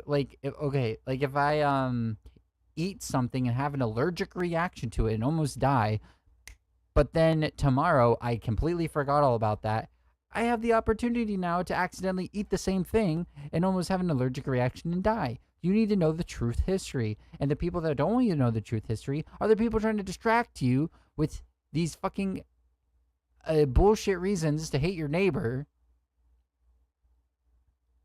Oh, they're anti-white. They're anti-white racism. Oh, they're trying to, because they're trying to teach, like, how white people did bad things in this country in the name of white supremacy. It's actually anti-white. Like, no, that's just fucking facts. I don't have a really strong tie to the tone of my fucking skin. And if you do, you're a weirdo. Get a goddamn hobby. Like, if your personality is based upon, like, oh, I was born with less pigmentation and that's why I'm better and special, dude, you're a fucking loser. You're a fucking loser. There's no ifs, ands, or buts. That's your special trait. That's the thing that, like, makes you, like, worthy, or like a better person than others. That's fucking sad. That's sad. There's nothing about skin tone at all, or ancestry, or culture in general, when it comes to America, that is specifically only, like, white. Once you start saying, okay, we're going to be a single culture, we're going to be we're going to get rid of anything that's not Christian, and we're going to let the government decide what is and isn't Christian, and we're not gonna have like any other race. It becomes super fucking boring. Every Renaissance, every amazing thing that's ever happened was when two cultures collided, when multiple different groups of people that think completely differently meet up together. That's what made Rome so great for such a long fucking time, is how multicultural it was. It had freaking trans Roman empresses, and black Roman empresses, and brown Roman empresses.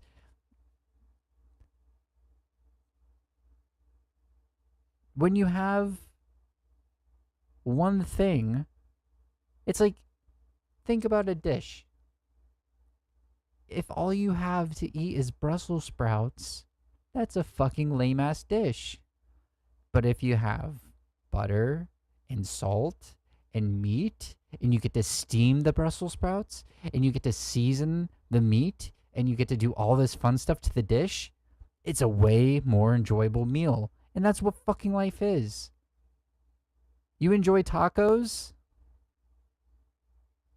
You enjoy Hispanic cuisine, or Asian cuisine, or Middle Eastern cuisine, or even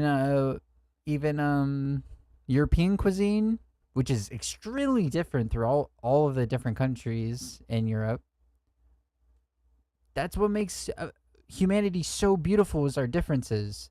That makes the amount of differences between like all of us and all of the cultures, and getting to experience all those new things, is what makes life worth living. And the fact that you want to just be like, oh, anything that's not Christian or white, I want to get rid of because it's toxic and it's poison to the blood of our country, and oh, I can't handle it. Oh my gosh, there's brown people that live next to me. Oh my god. Like, fuck off, dude. We all share this planet. That's like deeply mentally unwell.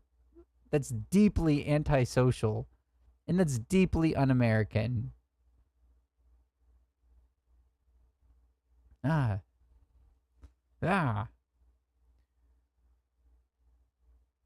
The point.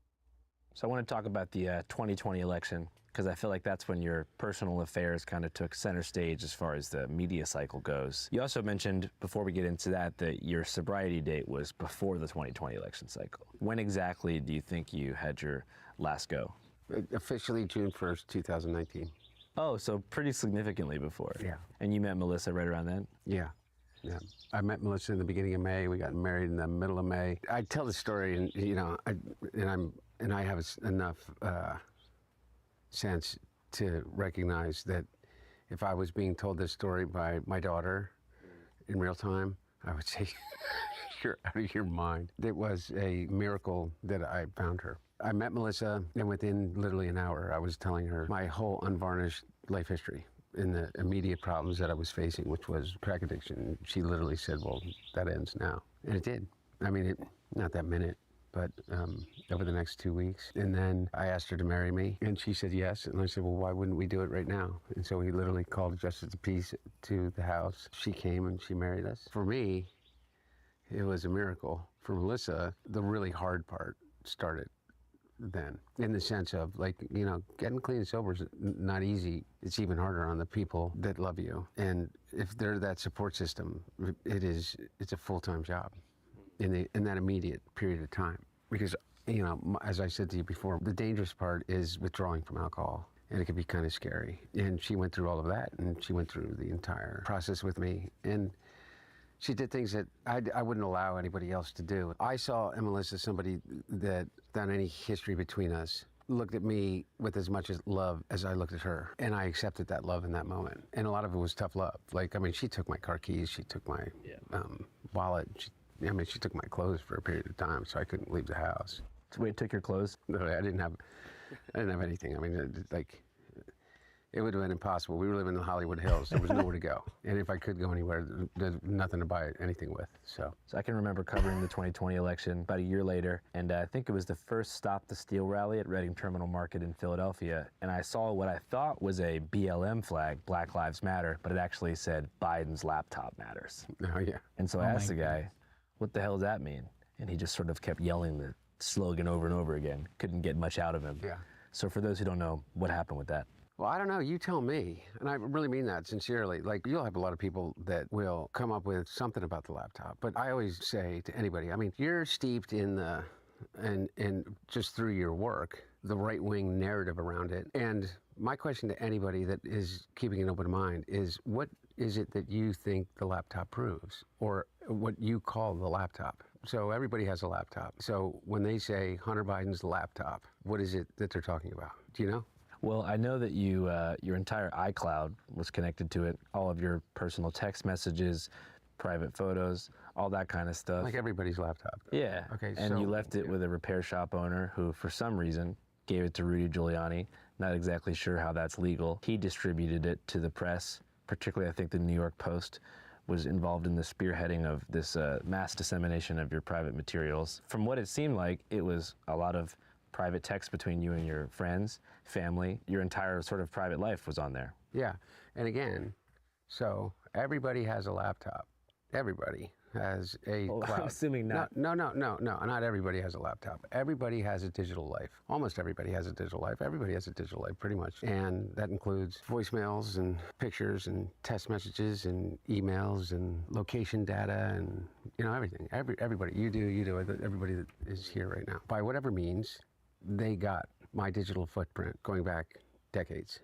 Over 20 years. Again, I ask anybody, you're steeped in this, and this isn't a challenging question, but it kind of makes my point. What does my laptop prove about criminality or anything, other than what I had already readily admitted to, completely transparent about, is my drug addiction? Well, I'm trying to remember specifically what the most radical conspiracies that I heard. I think that a lot of people are concerned or curious about various international business dealings. So I served on the board of well over a dozen different entities, way more than that, including major global organizations. I was the vice chairman of the board of the National Passenger Rail Corporation, which is otherwise known as Amtrak. It's the largest passenger rail company in the world, which is more than just a rail company. It's also a real estate company. It's also a commercial real estate company. It's a residential real estate company. And it is probably the largest owners of property in urban metro centers of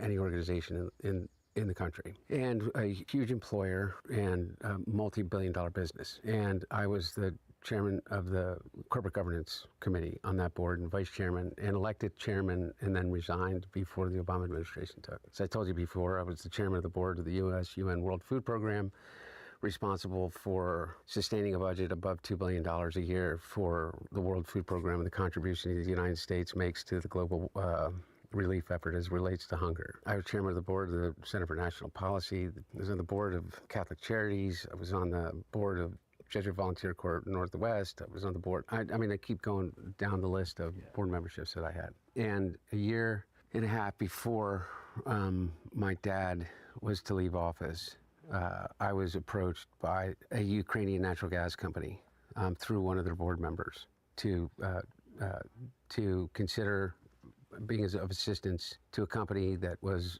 being threatened by the Russian aggression and the invasion of Crimea and the incursions into Donetsk and the Donbass. And I took them on as a client because I was a partner of counsel, at Boyce Schiller Flexner, which was a major national global law firm, in which I focused on corporate governance and commercial law. And I represented them for about a 3-month period of time. And through that representation, they asked if I would join the board, which I did. The day that I joined the board, I announced it and sent out a press release of the reasons why that I was joining the board, which came and went and did not become an issue until Rudy Giuliani, along with a guy named Andrei Derkach and a number of others that have all been convicted of treason for being Russian agents, came up with a conspiracy that Joe Biden was involved in a bribery scheme. The FBI arrested the person who offered those allegations for falsifying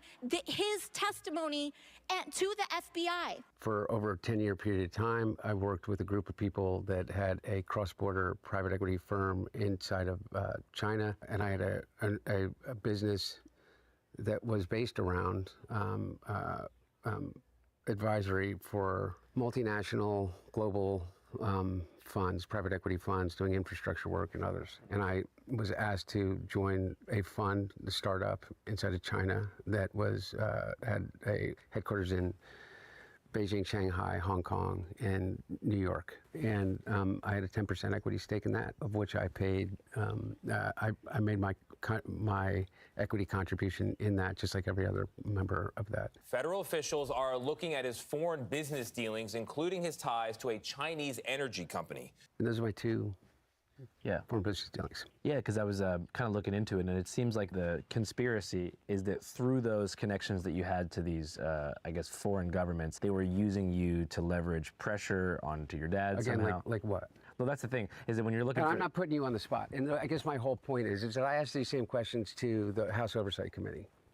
I've been investigated by the House Oversight Committee, the House Ways and Means Committee, the House Judiciary Committee, the Senate Judiciary Committee, the Senate Oversight Committee, and I have been investigated by Maine Justice, the U.S. Attorney in Pittsburgh, the U.S. Attorney in Philadelphia, the U.S. Attorney in District of Columbia, the U.S. Attorney in Los Angeles, the U.S. Attorney of Delaware, the Special Counsel's Office. Not one single person has ever accused me of a crime based upon anything that was in or discovered as it relates to my laptop. Not one. Not a single thing about my laptop. Wow. Would you look at that? But the conspiracy brain people are gonna hear that and think like, that's because they're part of the conspiracy. They're hiding the truth. They were bought out. They were silenced. Because it fits the narrative. Because it fits the narrative. The narrative is what matters, not the truth. So this whole idea that there was some conspiracy to cover up the laptop, they uncovered 20 years unvarnished of every single communication that I've ever had over a phone or by text or over email or computer in any digital way. There's not one communication that you can even remotely say is evidence of a crime. Not one. Not one time. Not one communication. I would challenge anybody to show one instance, other than me seeking drugs for myself, for my own personal use, okay? Or women, as it relates to, people that were in the drug trade that I would seek for the purchase of drugs. Yeah, it's psychotic that she showed these images, and it's just psychotic. Like they want to talk about like, oh, we need to be, oh, you're being what is the term? Like you're being disruptive or like uncorthy or like you're just being bad in general in Congress when it comes to people. But like literally she yelled during the Biden's like they silenced liberals all the time. They silenced Democrats all the time for being they silence and like remove their power all the time for being uppity, I guess. And they do the same acts and they don't get any of those repercussions whatsoever. Because they don't like their purpose is power, their goal is power. Once again, their goal is power, so they will do anything to gain more power, even making it so a bunch of constituents have no more representation. While they get away with screaming during a Trump, like Biden made that Trump speech, she was screaming, I think Lauren Boebert is her name. Lauren Boebert was screaming, no consequences at all. That one Trump is doing the speech, that guy with the cane starts yelling during the speech. He gets sanctioned or whatever. It's so. This whole, like, when they go low, we go high bullshit is literally killing the country, and these fucking do-nothing corporate shill Democrats are as much to blame, if not as the fascists are. If you watch people drowning other people and you don't do anything to stop them, you also can be liable. One single instance in which anyone has accused anyone, used any one of those communications as evidence of any kind of crime at all. Now, take that, okay? That's it. So you say Hunter Biden's laptop. What? By the way, I'm talking out there to people that I would assume are, you know, or want to be on my side, or at least want to be on the side that I'm a part of. What about Hunter Biden's laptop? How about this? Well, it was a cover-up. Twitter took it down, and it was a big cover-up, you know. And you have Matt Taibbi and all these guys that say, yeah, it was that Twitter took it down and Facebook took it down. It seems that big tech only censors media companies, only censor stories when they're negative towards the Biden campaign. You know why they? As Trump is currently doing lawsuits against every news company and demonizes every news organization that criticizes him. Oh, you're fake news. I'm gonna sue you. It's, oh my God. We live in it, like, they live in a different world, and like the people that unironically fall for this shit are like so low brow, it's fucking pathetic. Like, actual waste of oxygen of a human being. Took it down because what they did was they published naked photos of me and women, which is in violation of their terms, and which, by the way, is a criminal act under the new federal law that was passed by accredited to Melania Trump. Yep. Maybe someone should be doing some lawsuits. Maybe someone, Biden, Hunter, you're never gonna see this. No one's ever gonna see this. No one watches my shit, but Hunter, maybe you utilize that against the big people that posted that. There's screenshots. There's the way machine. You can find it. And if you don't know how to find it, you can absolutely probably pay someone that knows how to find it. With universal support in the House and the Senate. That's why they took it down. It wasn't a cover-up.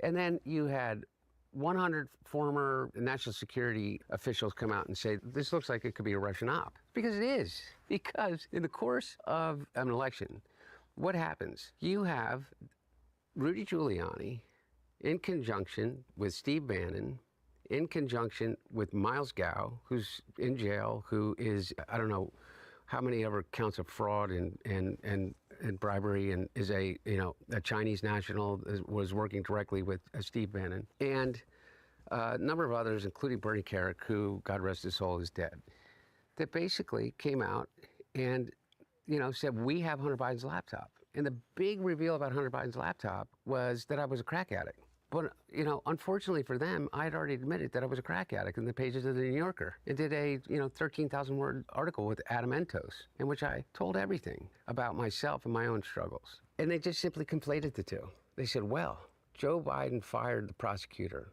in Ukraine to benefit his son.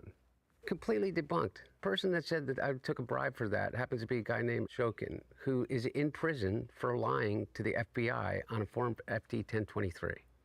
In prison, admitted to it, admitted that he was enticed into making it up on behalf of the Trump team side. The only other guy that came up and said that there was illegal and wrongdoing and bribery was a guy named Gal Luft, who was later convicted or an abstentia, both by the EU and as a arrest warrant out for him by Interpol and the United States as an arms dealer, selling Chinese weapons to the Iranians and to the Libyans. And so, again, I ask, so Hunter Biden's laptop, so what? So what? And it's really funny, now that Trump is in office, if this was all a cover-up, if this was all a lie, and, like, the conspiracy from the right is true, why is Trump not talking about it? Why is MAGA not talking about it? Why are they not showing the proof and convicting him? It would make sense, right? If it never came out because the Biden administration was covering it up, now that Trump is in office, they could show that. Right now, he's too busy making more lies and bullshit up and more conspiracy, saying, I never knew the man Epstein. I was not friends with Epstein. It was all made up by the Obama administration when Obama wasn't even president. It was all made up by Biden.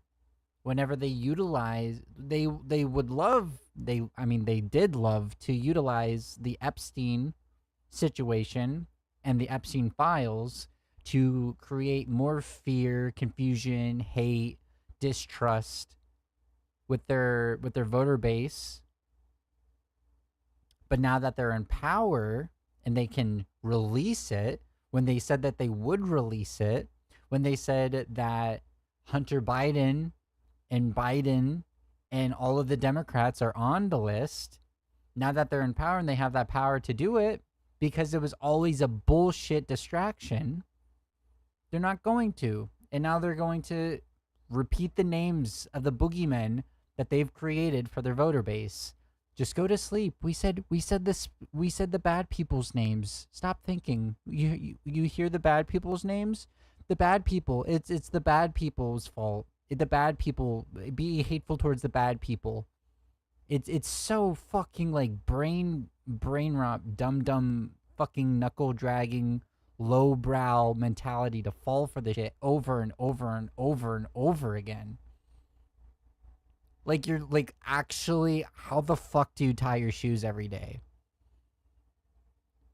Fool me once, shame on you. Fool me again, shame on me. You won't fool me a third time. It's supposed to be the saying, but these motherfuckers keep on falling for it over and over and over again for more than 8 years now. It's fucking sad. It sounds like it was just became political cannon fodder to, make that election cycle as colorful as possible. How do you defend yourself against it, though? So if somebody says... Well, let's start with the fact that your private photos were leaked by somebody that was supposed to be repairing your laptop. Some people will go, well, hey, wait a second, aren't you just leafing through someone else's private property? It can be perceived that way, but again, he hired me to do that. Number one, I literally have no memory of ever dropping my laptop off there. He hired me to leak all of his shit to the Trump administration. What? How does that response even make any sense? What even is that? If he did give you the laptop, he hired you to fix the laptop, not fucking give it to the president of the United States lawyer. No one should ever trust that man. That man's business should go out because no one should trust him with any of their information. If he's willing to do that, like, what's stopping him from, like, plugging a USB card into your freaking device, downloading everything, and then being able to blackmail you later on? What a weird fucking response. Okay. This guy swears that I did. Okay. Regardless, to your point, okay, this is Wilmington. That laptop repair shop is in Trolley Square. I had family that owned a business that was literally the opposite side of them. There are literally within a stone's throw of where that person is in a very, very small community, at least a dozen people directly related to my family. Every night he used to go to 2 or 3 different bars in which he could have literally turned and talked to anyone and said, do you know how to get in touch with Hunter? You're talking about the laptop repair shop guy. Somehow that doesn't happen. But somehow this guy, who's supposed to be repairing a laptop, he says, decides what he's going to do is he's going to review the material, and what he sees is he thinks is evidence of a crime. McIsaac says he also found documents that show payments made to Hunter Biden from a Ukrainian energy company that have become the center of a political firestorm. More emails from Hunter Yeah, from a company you worked at. That's insane. Like, oh my gosh. Oh no. Hunter Biden's laptop keeps surfacing. I want to know where Hunter Biden's laptop is. Let's get the truth.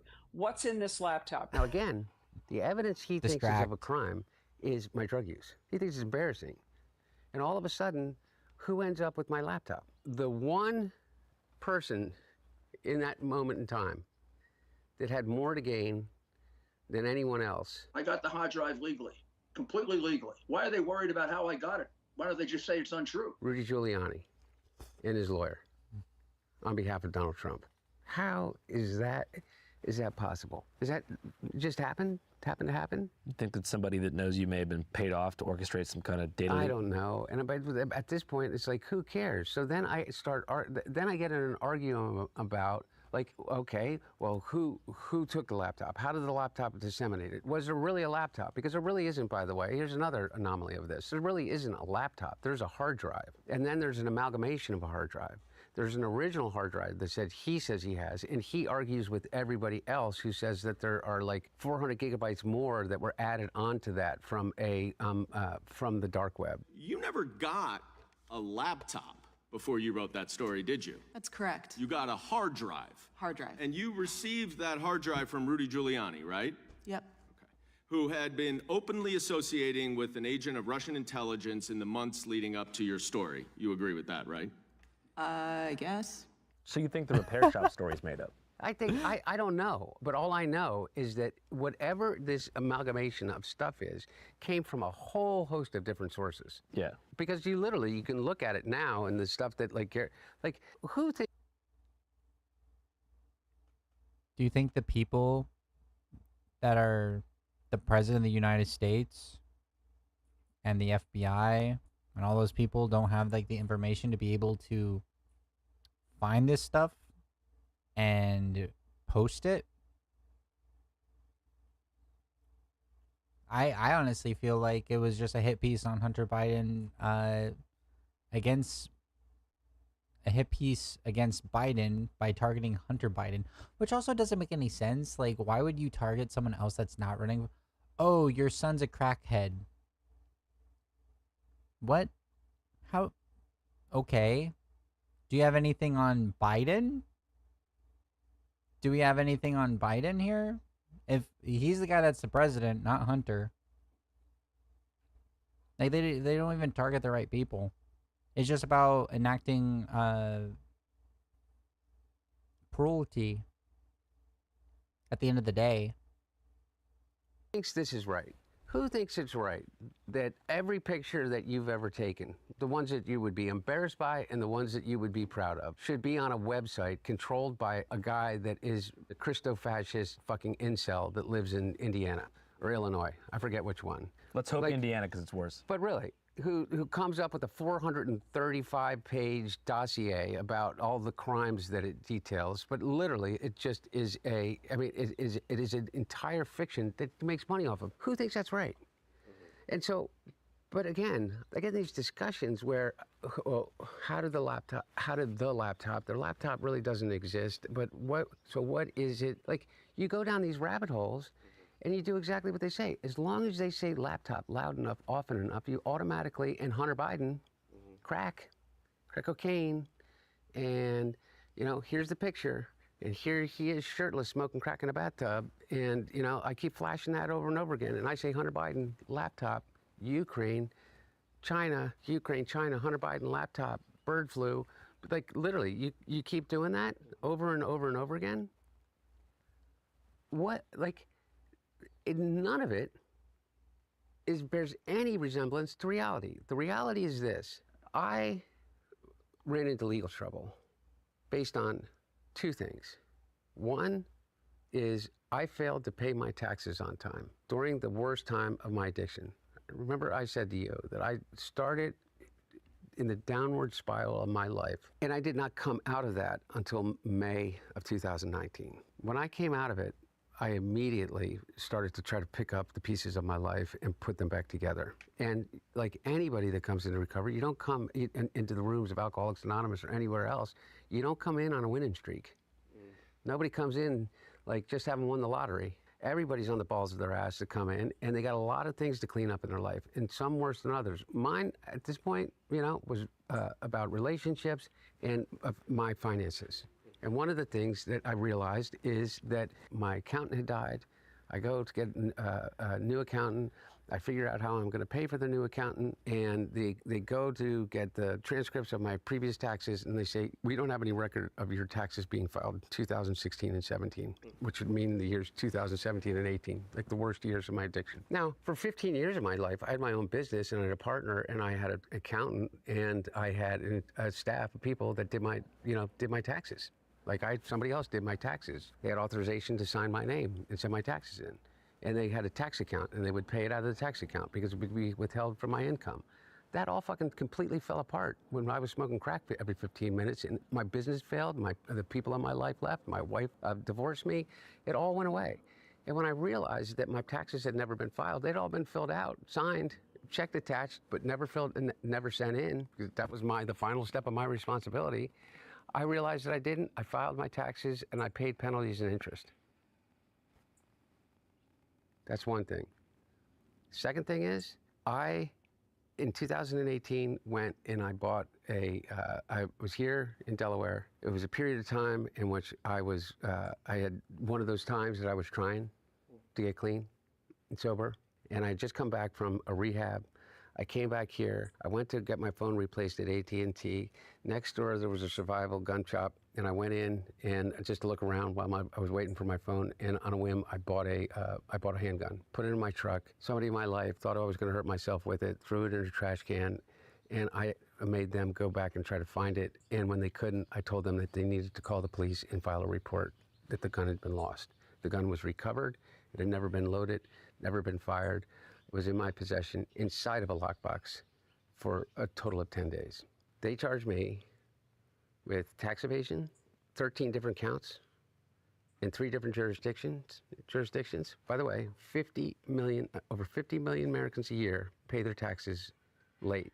There are over $100 billion in taxes that there are identified people that have not paid, that have failed to pay their taxes for over 5 years, okay?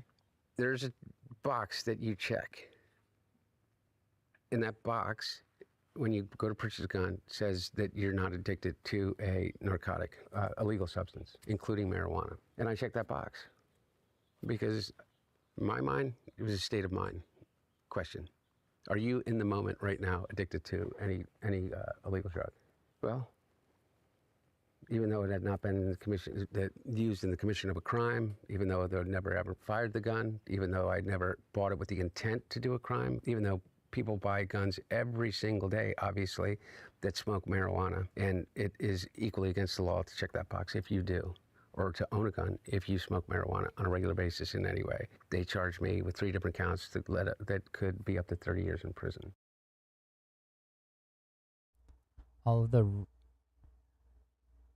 Every Republican that I know that made a big bugaboo, or every gun-loving, toting, red, white, and blue conservative that demonized him for this shit, do not believe in anything except for... do not actually believe in anything. My values for myself apply to not only myself, but the people that I agree and love with, and my enemies. Anyone that is like I love my guns and I love my rights, and they've all done the same thing. They all want to pretend that this is such a big thing. This is how you get rid of gun law. This is how you get rid of this is how the government targets people and gets rid of their guns and like charges them for owning and possessing armor, like guns. But so many MAGA gun-loving American patriots made this such a big bugaboo because they don't actually fucking care about gun rights.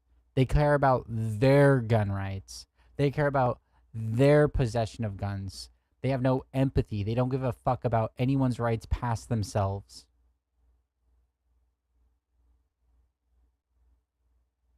No values whatsoever. Their values, the fake values that they claim to uphold, right out the fucking window whenever it's convenient.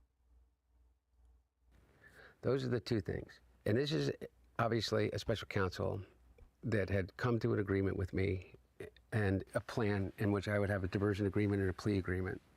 And they blew it up on purpose at the behest of the right wing.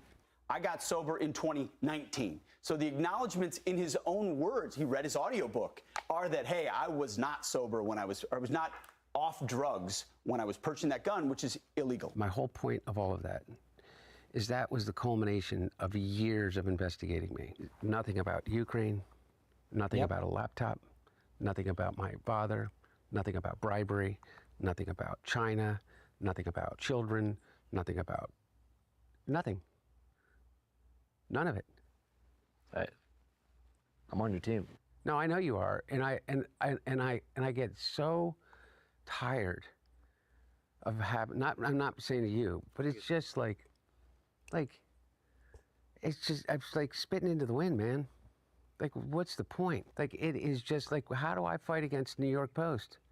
How do I fight against Fox News in their echo chamber? No matter what I say, they can say whatever the hell they want to say, and they know it. They absolutely know it. They can say whatever they want to say. For over a year, I was the #3 most spoken about person on Fox News without having done anything in 3 years. Like me personally, I have not left the country. I had not left the state of California. I had not left my house on more than 2 or 3 occasions for the simple fact of not being harassed. I literally sat in the garage by virtue of my choice and my desire and painted for 3 years. And then they accused me of crimes for painting. What do you mean? Well, that I couldn't sell my paint, that it was a clear conspiracy to launder money and to curry influence by selling acrylic on canvas abstract painting by Hunter Biden. How do you prevent a purchaser paying too much so as to ingratiate themselves with the first family? All of a sudden, The people that said, hey, the news organization that said, hey, the election was stolen, the election was stolen, admitted in a court of law that they lied, and they had to pay the company that runs the voting counting machines. But yet people still listen. People still believe in them.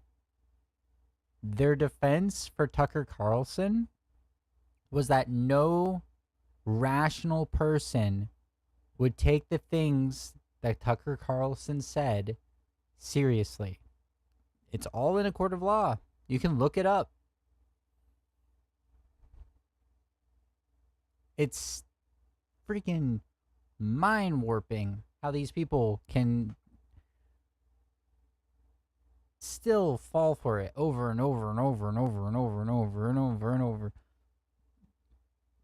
It's mind warping, bro. It's just a distraction. I said the boogeyman's name. Oh, remember the bad person that I said was bad? Well, we have more information on the bad person that was bad. Hey, look at, it's the bad thing. It's the bad thing. It's a DEI. Woke. DEI. Woke. DEI. Woke. Hunter Biden. Hillary Clinton. Obama. Woke. DEI. Immigration. You're fucking sheep. Any conservative that like comes across this, you're a fucking sheep. It's pathetic. Iranians are going to change their nuclear weapons program. I mean, it's such fucking insane bullshit. Meanwhile, these motherfuckers... With Trump Mobile, we're going to be introducing an entire package of products. They're selling gold telephones and sneakers and $2 billion investments in golf courses and selling tickets to the White House for investment into their meme coin. Overnight, President Trump returning... Since Trump has gotten office, he has increased his wealth by $2 to $3 billion.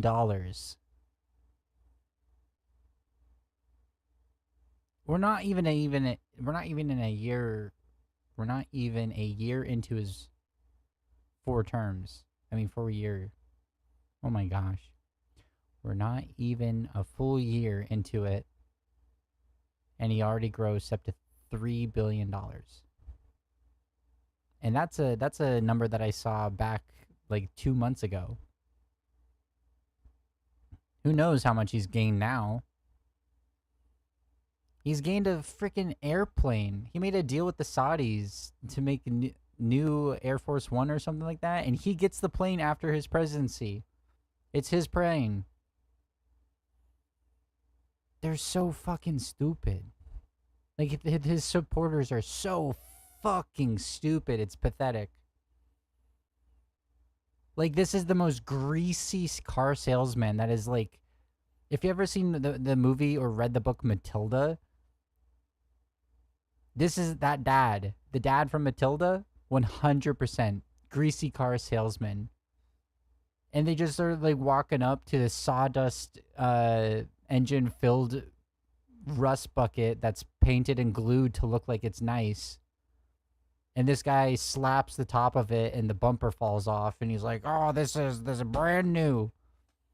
And they're like, "Oh yeah, that's great. How much for it?" $10K. Okay, gets off the lot, breaks down immediately, goes back, buys another car from them, breaks down immediately, goes back, buys another one, breaks down immediately, goes back. It really hurts my fucking mind because like I'm no intellectual mastermind. I'm a fucking idiot. Like I'm not that smart. I'm pretty stupid as it is. I'm not any Einstein over here. But like even I, as the idiot that I am, can see the fucking painting on the walls when it comes to like every Republican. Especially this goon. To the White House after a black tie gala for the biggest buyers of the Trump crypto coin. The Qataris give them a jet, and the Emiratis put $2 billion into their cryptocurrency, and the Saudis are going to build a tower. And I mean, by the way, that's just what we see. And I even hate mentioning my name in that because either I am the biggest fucking moron on the face of the earth, or like, what the fuck are we talking about? Like, what is Fox News talking about? Anybody that mentions my name in crime family in the same, I'm like, what are you talking about? Like, okay, believe. I'm pretty sure Melania Trump has like business deals in China. Like it's 1-to-1. It's like, so it's not even a conspiracy. It's just blatant day. You can just Google it and find like all of the information. It's public information. All these like, not even under the table deals, just open corruption when it comes to the Trump administration. But like they're so hyper fixated on this fucking no evidence whatsoever conspiracy that they are hoping to be true because it fits their narrative. They want it to be true. Oh, it has to be true. It just, I need the documents to be like unconcealed to prove the thing that I already believe is true. Instead of like looking around, seeing the evidence and coming to a conclusion, they're putting the cart before the horse in literally every aspect of their belief system. Every single aspect. When it comes to faith, when it comes to morality, when it comes to politics, who they trust, who they believe, what they believe, all of it is backwards. They live in La La Land. They are fucking delusional. They're insane. Like, being a MAGA supporter, you should be clinically called insane at this point because you just do not have any fucking connection to reality whatsoever. And the ones that actually do have a connection to reality are sickly, mentally unwell in the way that they are like actually objectively horrible, evil people that want to do horrible, evil things and harmful things to others.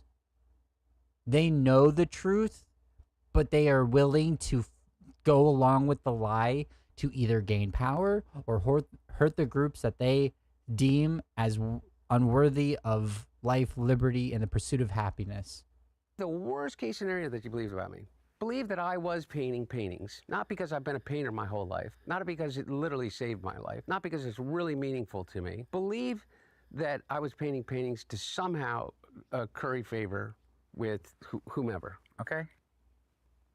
Psychotic. As compared, like if you believe the worst possible thing that they've ever said about me, what they are openly doing, they're openly doing. And nobody's batting an eye. Don Jr. is opening a club called the Executive Club in Georgetown, in which it is promised that you will be able to rub shoulders at the cost of a $500,000 initiation fee. The $500,000 membership fee would make it the most expensive private membership club in the country after Mar-a-Lago. To join the club with people and decision makers in the cabinet of his father. Now, the launch party.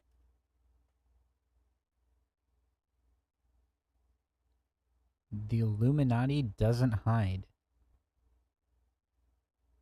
They just know you're too stupid enough to call them what they are. Or see, they know that you're too stupid to see what they are. The conspiracy is out in the open. And that goes for Democrats too. Every corrupt politician, I want in jail. Elephant or donkey. I don't give a shit. I don't care about party. I care about policy. These people are just out in the open doing the thing. And that's not even just the politicians. That's the corporations, the billionaires, the millionaires. We have all of the information about their corruption and their, like, harm, their systematic harm throughout our nation.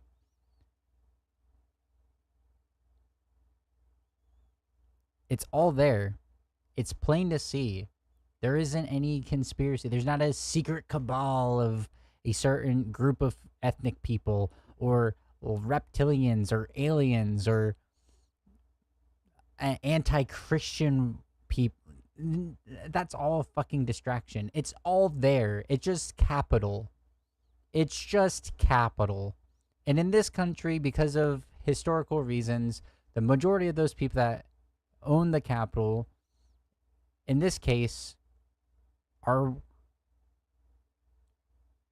maybe a certain group, white. I should have done the joke. There's a certain group of people. There's a certain group of people. There's a certain ethnic group, like a racial group of people. I can't say who they are out loud. They're white.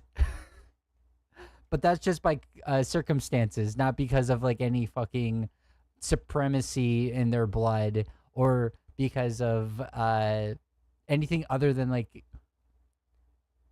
white people have had power since they've slaughtered the native people here and enslaved black people here.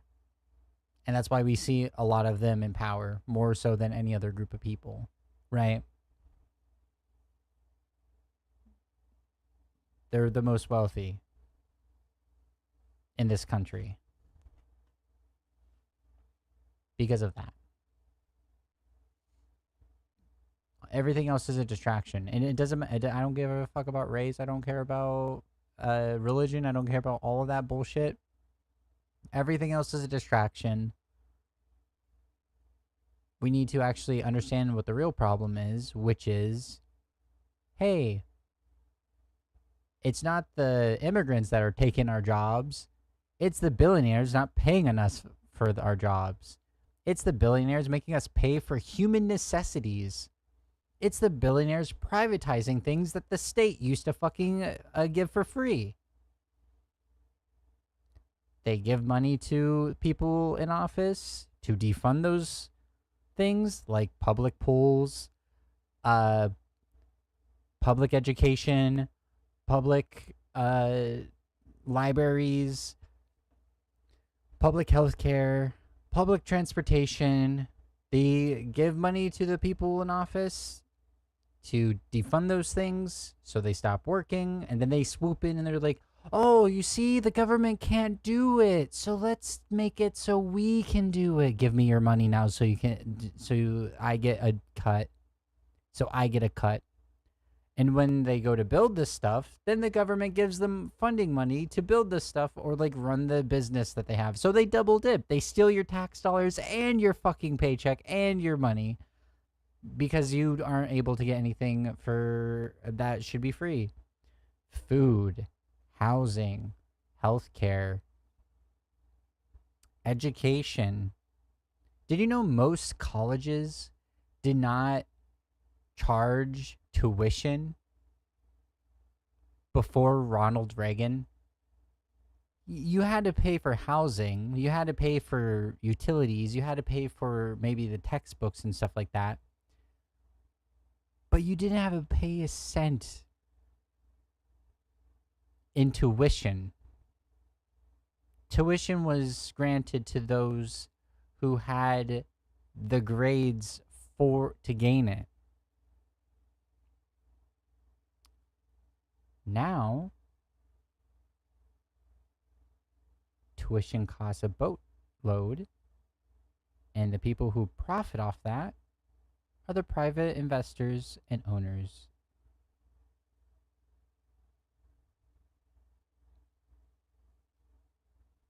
Housing will only get more expensive because a business, mostly banks, will buy an entire neighborhood, sell that entire neighborhood to another bank for a profit.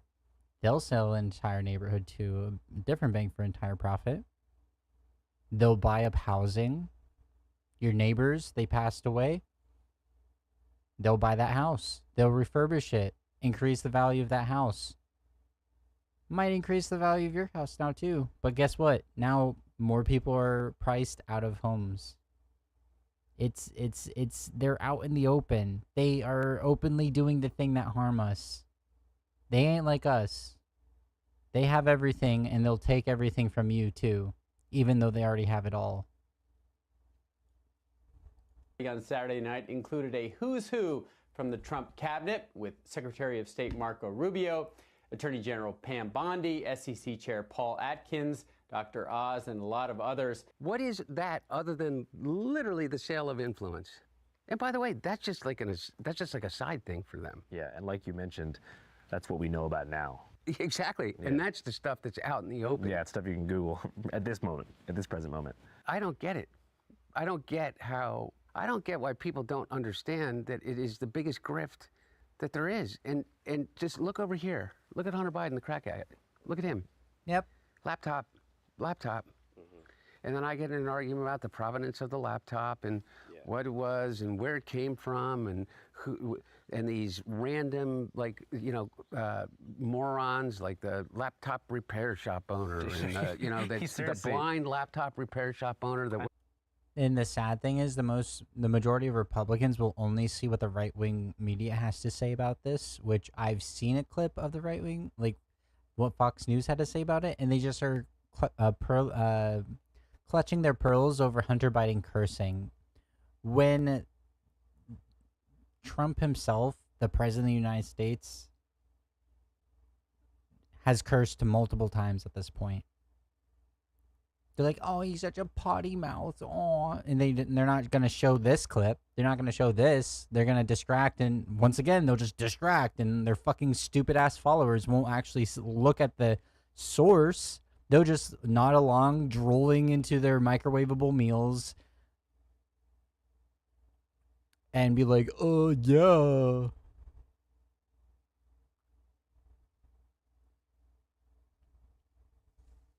While their hospitals are being closed down because they're probably living in rural areas because of what Trump's done, while their electrician jobs are going out because of what Trump's done, they'll just nod along, drooling to themselves. Damn, this is taking forever. I know you're not supposed to judge people, but that guy looks like a fucking moron. Oh my God. Do you fear for your safety every day? Yeah, I don't leave the house.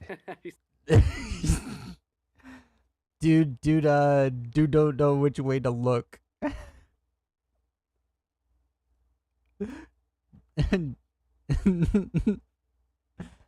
Yeah, this guy's like also like a white supremacist too. Like Bro's always looking over his shoulder. Oh my God. Do you fear for your safety every day? Yeah, I don't leave the house.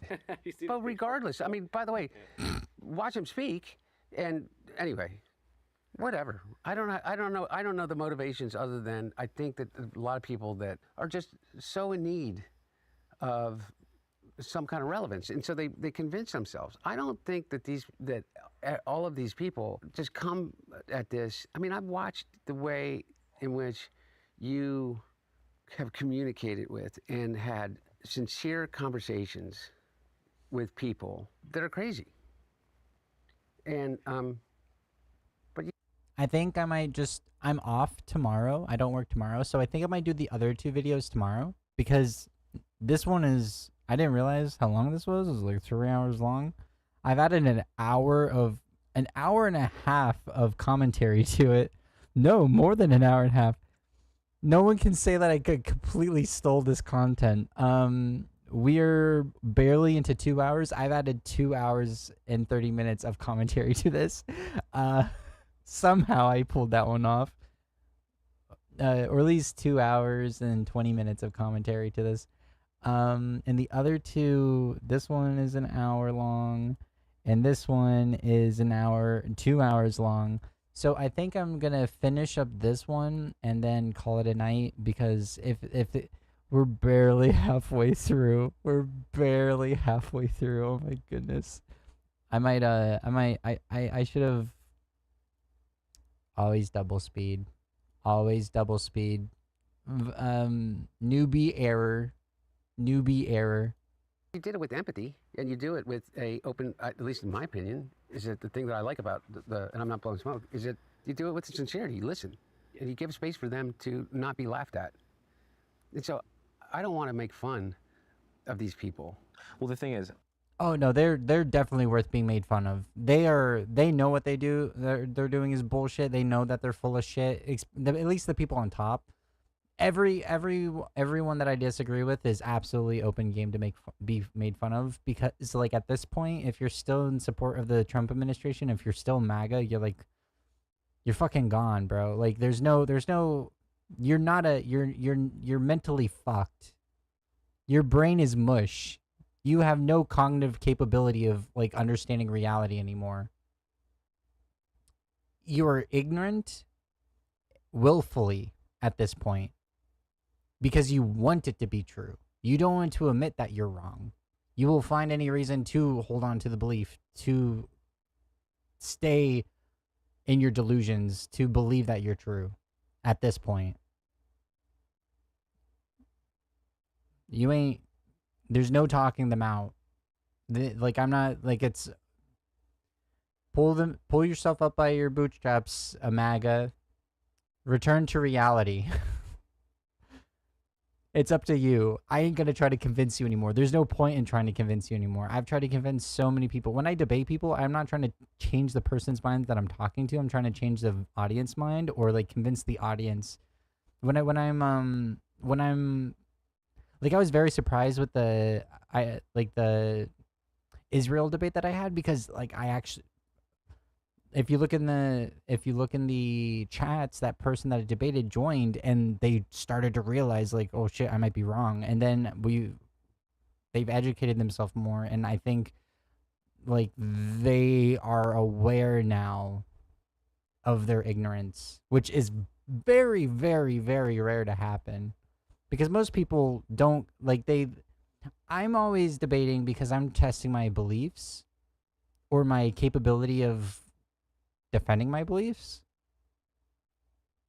Because if I give new evidence, and I've been changed, like my mind has changed because I come to debate in good faith, or into conversations even with good faith. And when there's like new information that I'm given, I'll look into it and I'll find out that either it's bullshit or that it's true, and then I'll have to reflect on that and have to think about it and like maybe change my beliefs because of it.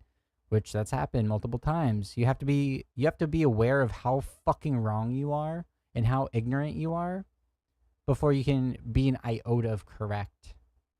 And I am self-aware enough to know that I'm not objectively correct, and like there's a lot of things that I could be wrong about, you know? So I test that. And I've came to the conclusion that I've come to at this point in my life, almost 30 now, because of that. I used to, like in high school, like in high school, I just laughed when people said communism, because I thought it was like, oh, the meme, like oh, starvation and shit, right?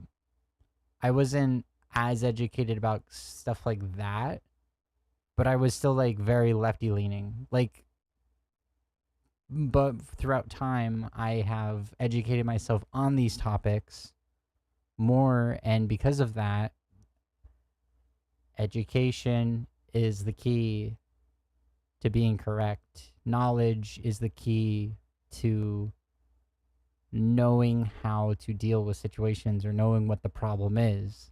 First, you have to know what the problem is, and then second, you have to know what fixes the problem.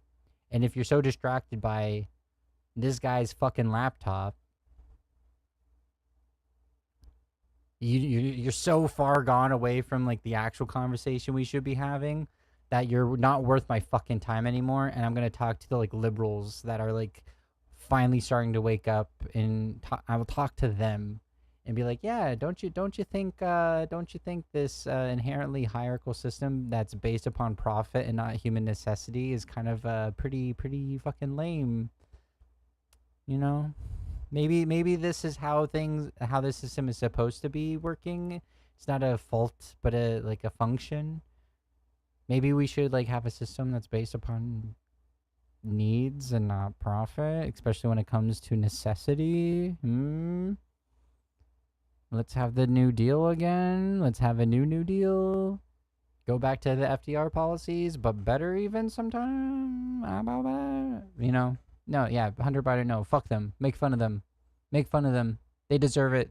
They're either evil or stupid, and it's their own goddamn fault.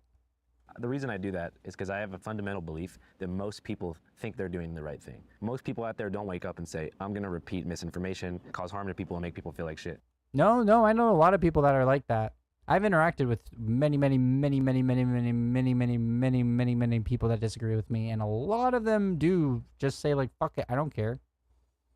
Like most of the debates that I have nowadays, like in private servers, off stream, is just literally them saying like, I don't care. Whenever you put them in a corner, they're like, I don't care, and then they jump to a different thing. No, make fun of them. Fuck them.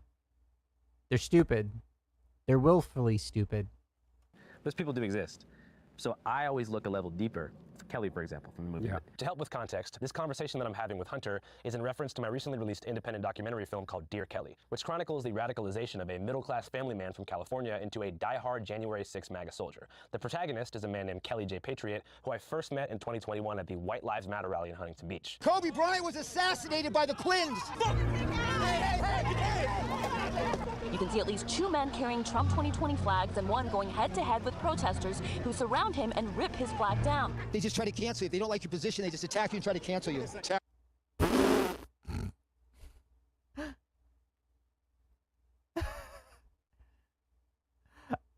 Oh my god. Yeah, no, fascists should be canceled. Fascists don't belong in society. You should be in fear. You should be hiding if you're a fascist.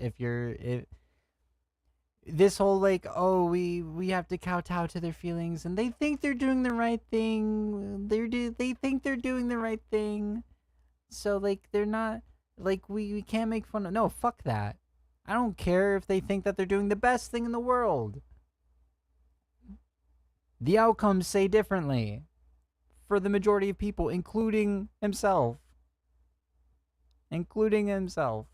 Attack you and try to cancel you. Attack you and try to cancel you. Attack you and try to cancel you. After meeting him, I took a 4-year deep dive and captured what I believe to be a powerful portrait of a family broken up by economic downturn and then reactionary political discourse that preyed on those financial hardships. Do you guys know who Hunter Biden is? I've heard that Hunter Biden and Bill Joyner are tight. He's tied in with the White House. Yeah, if this is the case, I haven't seen this, but if this is the case, it's literally like proof to what I've been saying. Blame the problems on their neighbors. They were convinced that other working people are the problem and not the system and the people on top of the system that benefit from the system. Just immigrants, gay people, whatever it is, queer people, whatever it is, they are the problem. It's not the system, and it's not the people in charge of the system or benefit most from the system. It's so brain rot. If you allow your hardships to determine, if you allow your hardships to get you lost in the sauce in fascist propaganda to the point we have Gestapo in our fucking streets now, picking up American citizens and sending them to a different goddamn country in a death camp. If your hardships leads you to justify that, fuck you. You should have went through more hardships. I do not care. You, like, seriously, I was homeless for 4 years. My entire family said fuck you when I came out. I haven't spoken to most of my family. I have went through things that I will never talk about on stream. And throughout all of that, I was never once convinced, even an iota a bit, that my problems were because of people trying to come here to get a better life, was because of people that think differently than me, because people that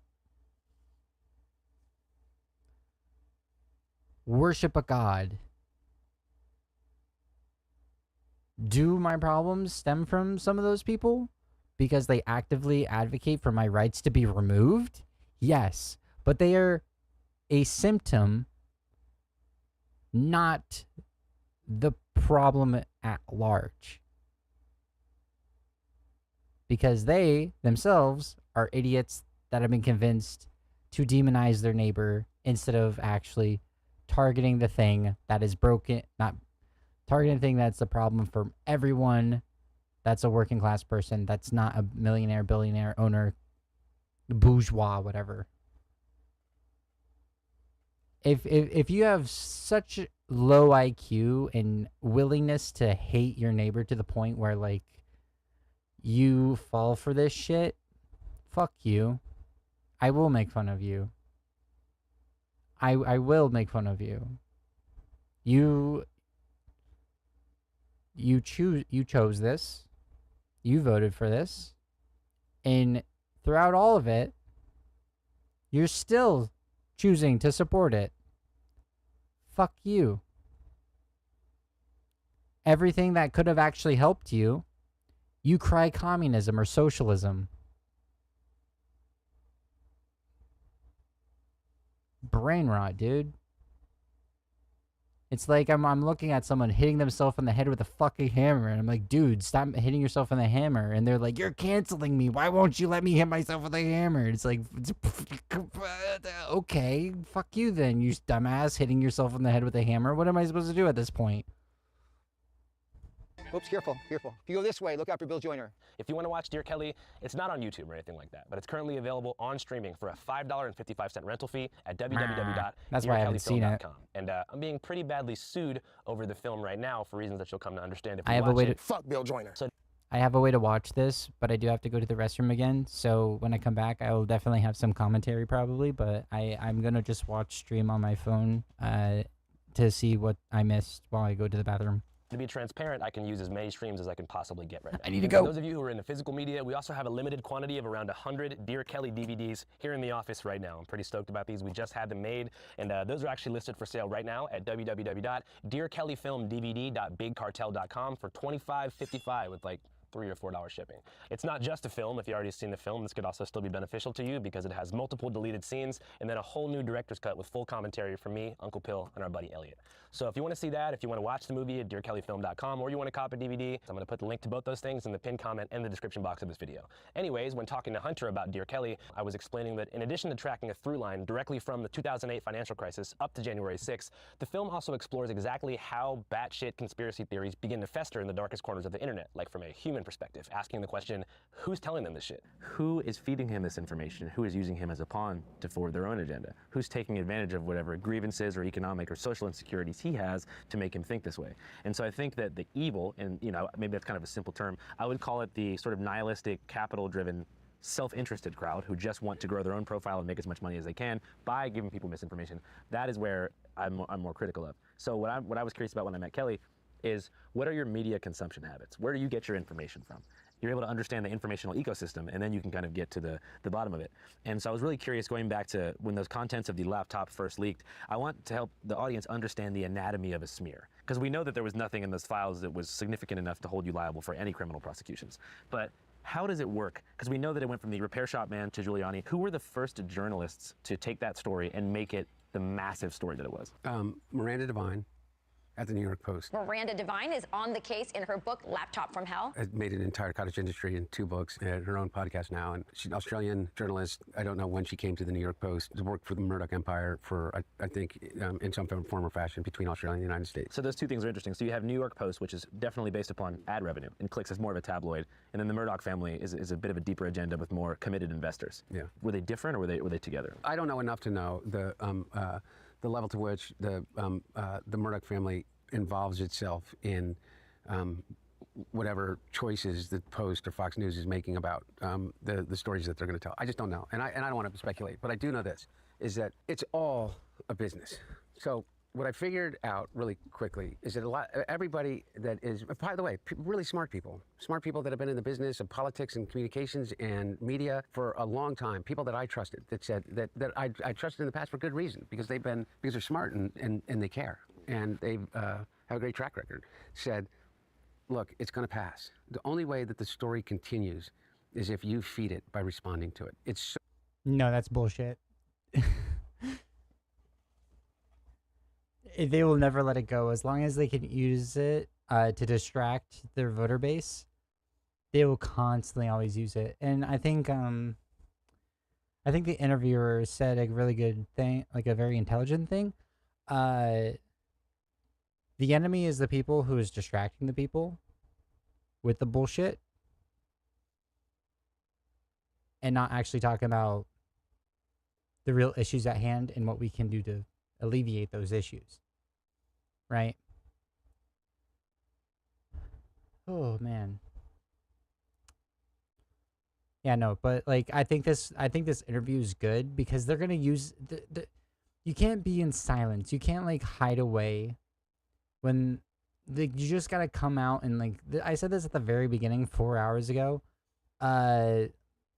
Like this is a good idea because like now there's like some sort of humanity. Like I know like a lot of Republicans aren't actually going to watch this. They're just going to hear what Fox News has to fucking say about it because they're sheep. But like I think that's a good thing to be able to at least put some sort of your own voice out there. And this is very humanizing for Hunter Biden. And the I think it's more like people are more willing to change their mind once they see how just a normal guy he is and his own story. You know, I think being silenced allows them to control the narrative, and that's the big issue we're having right now in the Democratic Party, is because either they try to do what the Republicans are doing, but like the diet version, like diet fascism, or because like right now they're demonizing like they threw trans people under the bus for the Kamala Harris loss. And even though Mandami like won the primary like with flying colors and he's like waving trans, he didn't wave a rainbow flag. He fucking waved the fucking trans flag during Pride Month, right? So like You have to actually put out your fucking arguments and your fucking narrative out there for people to actually believe in your position. And a big issue right now with the Democratic Party is that they're not doing that because they don't fucking believe in anything except for corporatism. They just follow what their corporate donors are giving them, which just leads to people not trusting them and them showing that they don't fucking believe in anything. Right? So outrageous that the only way that it stays in the news and stays a thorn in your side is if you respond to it. Okay? Yeah, bullshit. So when the laptop story came out as the October surprise, the advice was don't respond to it because the insanity of what they were saying about, like Miles Gow was going out there with that guy in New Zealand who took the hard drives in New Zealand and was pressing a story about how I was running sex trafficking rings in China, okay? And they were doing all this stuff. And it was so outrageous. 68 national security people came out and said this has all of the hallmarks of a Russian operation, because it did. They didn't say it was, but it had all the hallmarks of it. And so everybody said, just don't respond, don't respond, don't respond. Well, what I figured out is this, is that it doesn't matter. Once they had a story that involved the son of the President of the United States, drugs, sex, nude pictures, mysterious figures across the globe, all in the mix of the biggest political story in all time. It was just too much of a moneymaker for them. All they had to do, if you go back and look at all these stories, it didn't matter whether it was a story about, what color shirt I was wearing that day. Every single story included a picture of me naked. Every single story, the story that you would come to with the title and Hunter Biden heads to court today. It was a story of me, smoking a crack pipe in a bathtub without a shirt on, or with a blurred out woman in a hotel room. Almost every single one of them. And so they would draw people's eyes with that, and then people would click on it.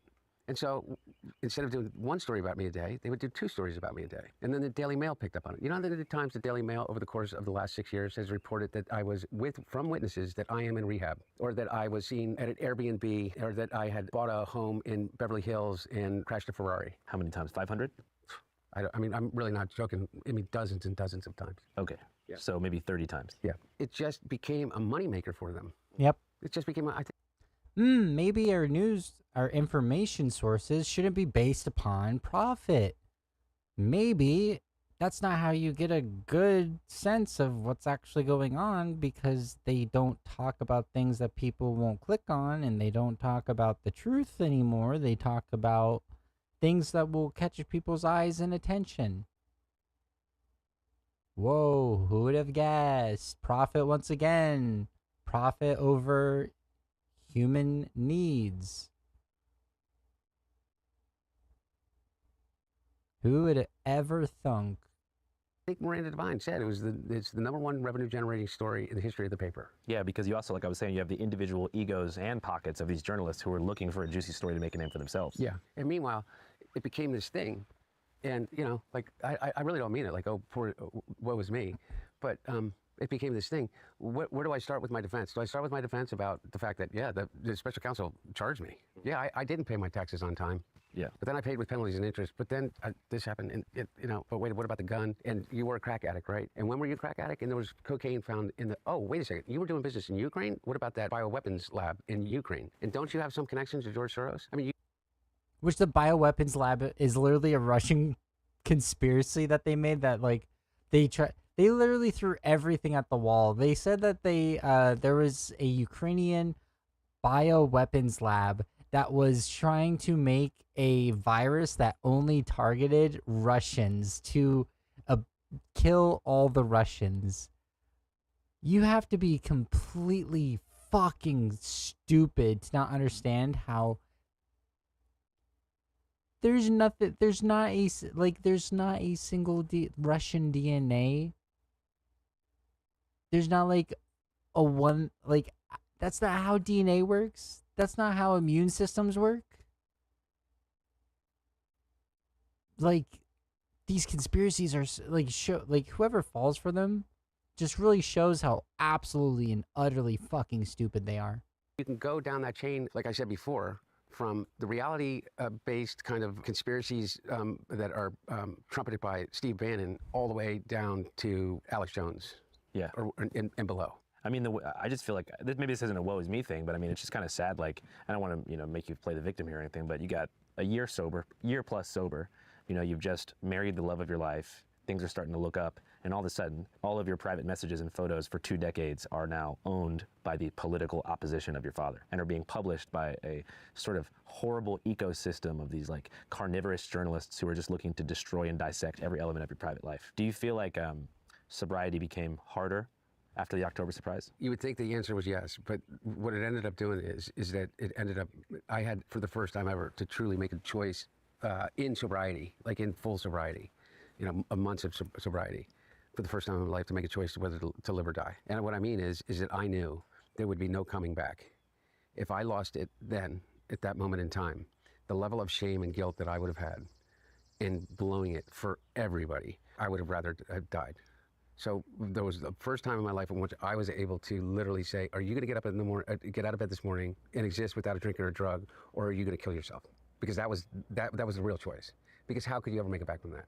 In that moment, if I had relapsed, or in any moment since, but my level of confidence in who I am has given me much more of a reason to like not be that dramatic about it every morning. But in that moment, if I had used, can you imagine the fallout from that?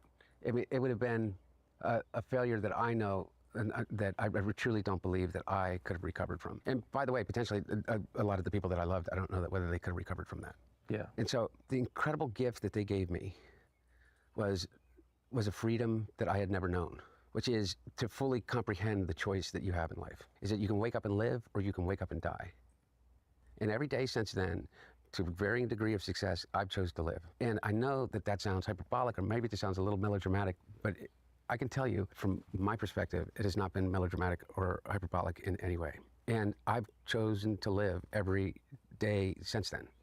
And I really do mean it. I'm in a better place inside than I've ever been in my life because of that. If that, yeah, I don't know if it makes sense, but makes perfect sense to me. So you mean to say, when those headlines first broke, the emotional impact was so strong that you felt like, for one, if you would have relapsed, you would have gone down a hole that you never would have been able to dig out of. And because you were able to survive, and also because overexposure has kind of whittled down your sensitivity to certain headlines, pictures, and buzzwords, that you're now stronger and able to face things with less fear. Yeah, I think for a lot of people, what happened to me is literally their worst nightmare, particularly if you've ever suffered, from addiction. Mm-hmm. Yeah, I don't think there's a single person on the planet that if all of their internet information was leaked would be clean. There's gonna be something found in everyone. And I am implicating myself in that. If there's something that they could have canceled anyone on the planet for me it'd probably be my drug use and like things I've said in the past. For you can think of what you wouldn't want the entire world knowing that you either said, took photos of, or did. There's not a single person on the planet that could get away with that. Except for Jesus Christ, our Lord and Savior. Boy was perfect, the perfect one. Imagine having every most embarrassing moment of your life, or, I mean, some that aren't even embarrassing, but just private. Literally, not just published once in your local newspaper or, in a magazine article that went away, but by everyone over and over and over again. Yeah, I think, I don't know how, like, I'm scared of, like, I'm streaming right now, and I don't get that many viewers, but I am scared of becoming, like, more popular. At least, even, like, I'm scared of the first time that one of these right-wing goons, like, responds to me, and then I get all the hate. Like, I actually have that fear. I know I'll be able to deal with it, but, like, me not knowing when it would happen, or how it's gonna happen, or what they're gonna say. Like, there's that, like, fear in me, like, every single time I go to turn on stream. And that's, like, what I'm choosing to say on stream or post on my social media. under the Doomer alias. And that right there is scary enough, let alone having someone like release everything you've ever posted and ever said and all the photos you've taken over the past decade, you know? That's so the fact that he is like, yeah, I didn't fall back into drugs, and yeah, I'm doing better than I ever have, despite these despicable assholes running my name into the ground for profit and seek of power, is like actually admirable. It's not many. I don't think many could actually get away with that. I don't think many could actually, in his shoes, be able to. Like in his shoes, be able to come out better, you know? Constantly, and then add on top of it, and then add on top of it. And so then everything that you do is whether it's positive or completely neutral, to move on with your life, is reframed to fit their narrative. So like, take the painting, for instance. Well, yeah, to clarify, you had an art show pretty much in the midst of all of this controversy. I remember, like, I was trying to cover it, I think, back in the day, but it was almost impossible to get press because I emailed the gallery where you had the show, like, the day before. But I remember that thinking to myself, that's cool that he's putting himself out there. Didn't realize that it had also been spun into the laptop web. Well, by the way, not only spun into that, but what it ended up happening is that the gallery got attacked, literally physically attacked. Someone came into the gallery, assaulted two of the people that worked there, spray painted the walls. They set up a protest for weeks on end in front of the gallery. They doxed the gallery owner. They doxed the people that. What did that guy say earlier in the clip? They want to be violent and cancel you. The people on the left, they're just violent and want to cancel you.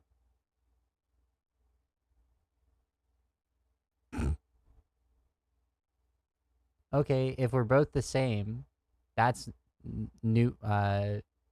two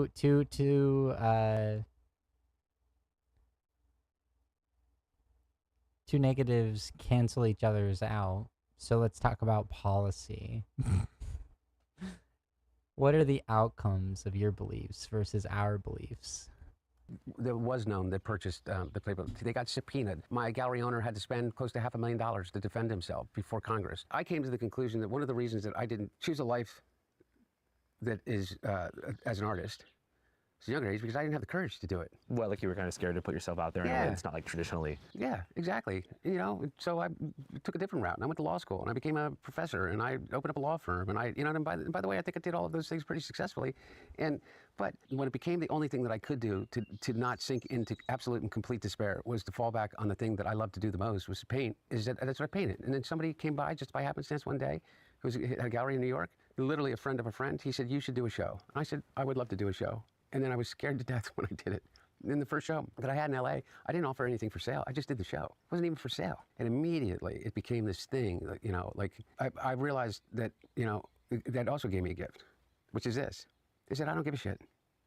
Hell yeah. I paint every day. And I paint for the people that I love. I paint for myself. And one day I'll have another show. But I really don't give a shit what the fucking New York Post or James Comer of Kentucky, the chairman of the Oversight Committee, thinks about my fucking paintings. This is the energy the Democrats need right now. They just need to be unabashedly, they need to actually have values, unabashedly defend those values, and don't give a shit about what the opponent has to say about their values. Take note, DNC. Take fucking notes. You spineless cowards. Or what anybody really thinks, for that matter. I guess the whole point of even talking about it is that it wasn't just the fact that they, of the investigations, congressional, the DOJ, all of it. It wasn't just the constant from like the Murdoch, media empire and all of the ancillary organizations around it. In the New York Times, you know how many stories the New York Times wrote about my art? How many? I don't know, like a dozen? To what end? Mm-hmm. I mean, really, to what end? I mean, at the time that they were writing about my art, Jared Kushner was in Saudi Arabia after being the head of the Middle Eastern Policy Group for the White House and covering for the leader of Saudi Arabia in the murder of Khashoggi, collecting $2.1 billion investment. When he was doing that, and they were selling golden sneakers and Bibles to people off their donor list, the New York Times was still writing stories about the legitimacy of me deciding that I wanted to be a painter or not. Well, as you It's so psychotic. Freaking La La Land.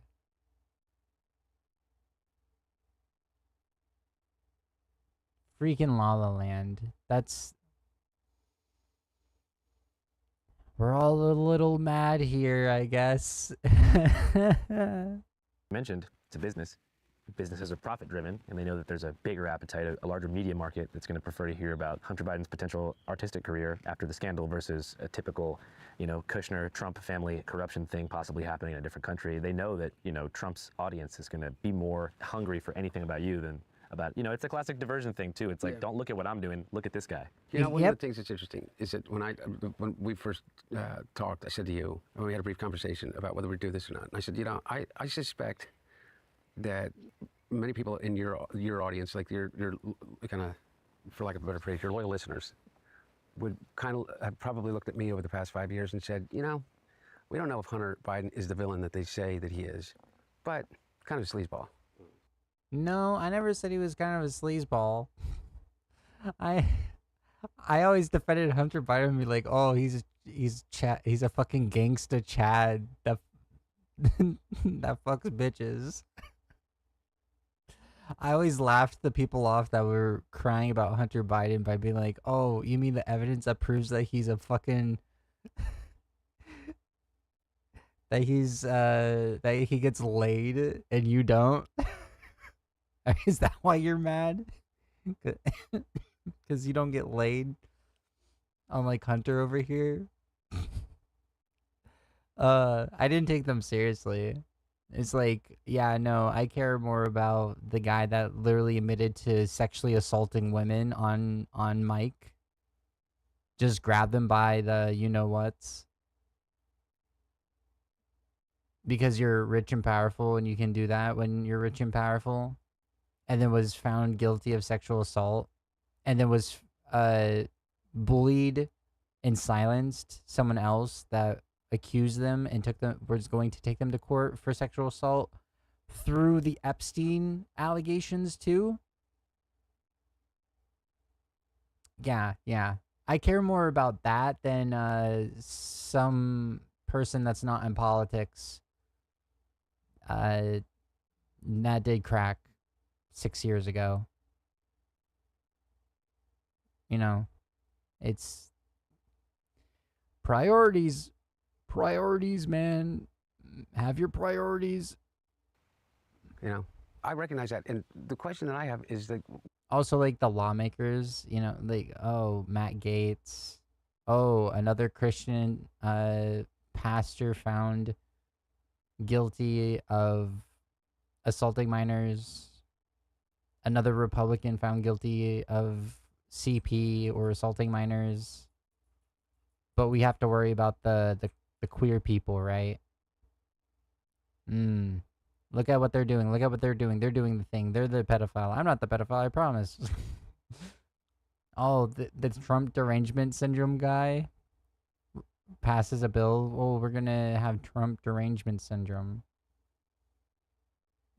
A week later, gets caught with CP. Yeah. Yep. I care more about that. I care about like actual evidence with the people that are in politics, than the son of someone that is in politics.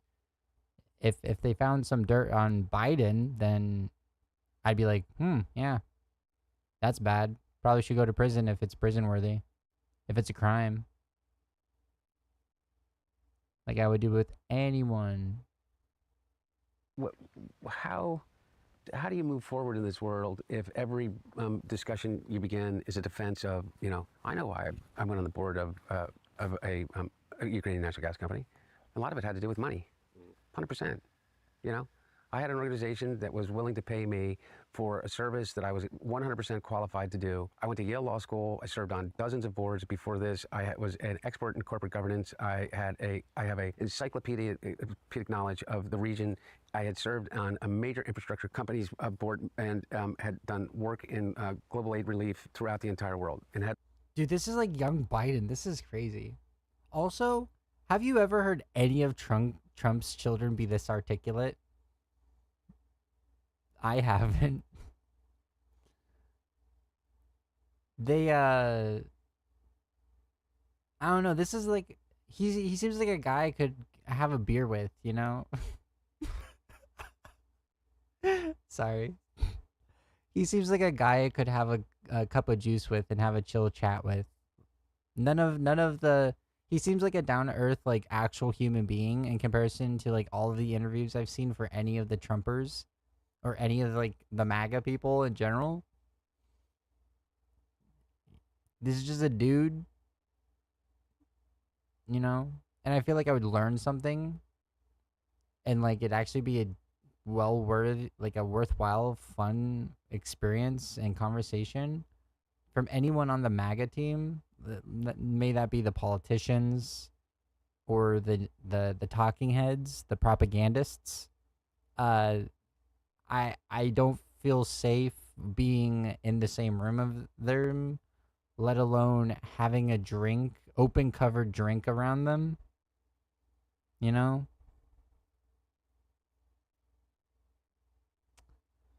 An enormous list of connections of my own, and I was qualified to be on that board. And it gave me the freedom at a time when I really needed the freedom to be with my family, to focus on my brother's health, and I chose to do it, and I was transparent about it, and I did it. Nothing wrong with making some money here and there. But by the way, I you know, you say that, and I could say that, and you know, in light, and they'll be like, oh, you know, it's just the, you know, like, there's this reporter Ken Vogel, and he calls it like soft corruption, as if I could separate myself from my father in any meaningful way that would not disadvantage or remove the advantage or potential disadvantage of being his son. So, for instance, if I had decided to be a painter, I chose something when my dad became president that was completely 100% outside of any of the purview of what I thought of the federal government. What control does the federal government have, or the White House or administration or president could have on whether somebody buys a painting of mine or not? It became a national scandal. So I have, how can I possibly argue that I've not had enormous advantages afforded me because of who my dad was? But I certainly have paid the fucking price too. And I've been held accountable in ways that nobody that didn't have my last name would be held accountable.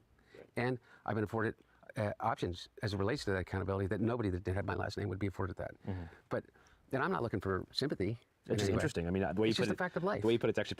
Yeah, it's every rich person or powerful person's children are Nepo babies. Wow, who'd have thought?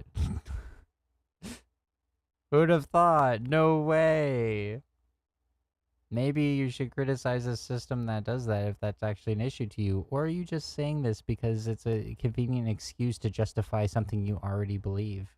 Pretty fascinating. Like every way that you've been able to get ahead kind of boomerangs to where if you do anything that is seen in the public eye as being like negative or problematic, it gets thrown back in your face 10 times harder. Yeah, and the thing is this, is that here I am. I'm a 55-year-old man. I've raised children. I'm a grandfather. I'm obviously a father and a brother and a son and a grandson and a nephew and a painter and a business person and a lawyer. And I'm sitting here like talking about my dad. Do you know what I mean? Mm-hmm.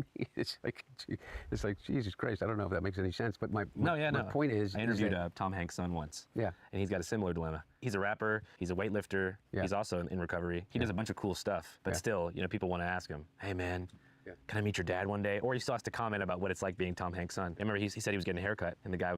I did not know Tom Hanks' son was a rapper. I didn't even know Tom Hanks had a son. I do not keep up with that's so funny.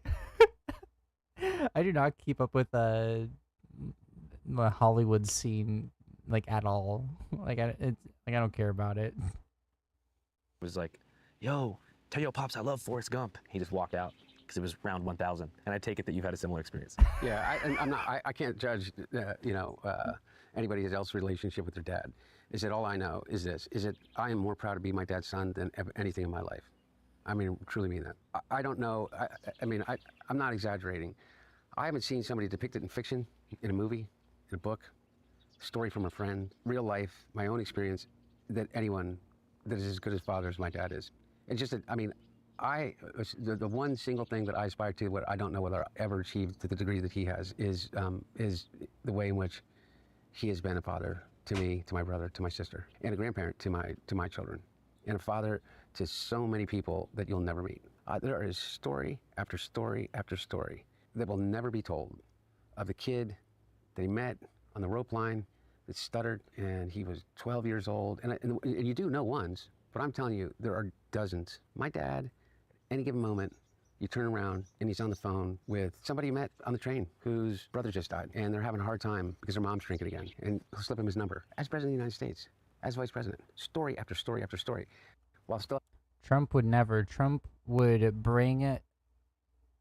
Trump doing a good, nice thing for people is, oh, I might have just canceled studies on cancer. I might have just defunded cancer studies. But here's a cancer child. Look at the cancer child. Oh, the Democrats aren't applauding me for using this cancer child as a prop. How dare they? They're so cruel and evil. They like cancer. They're pro-cancer.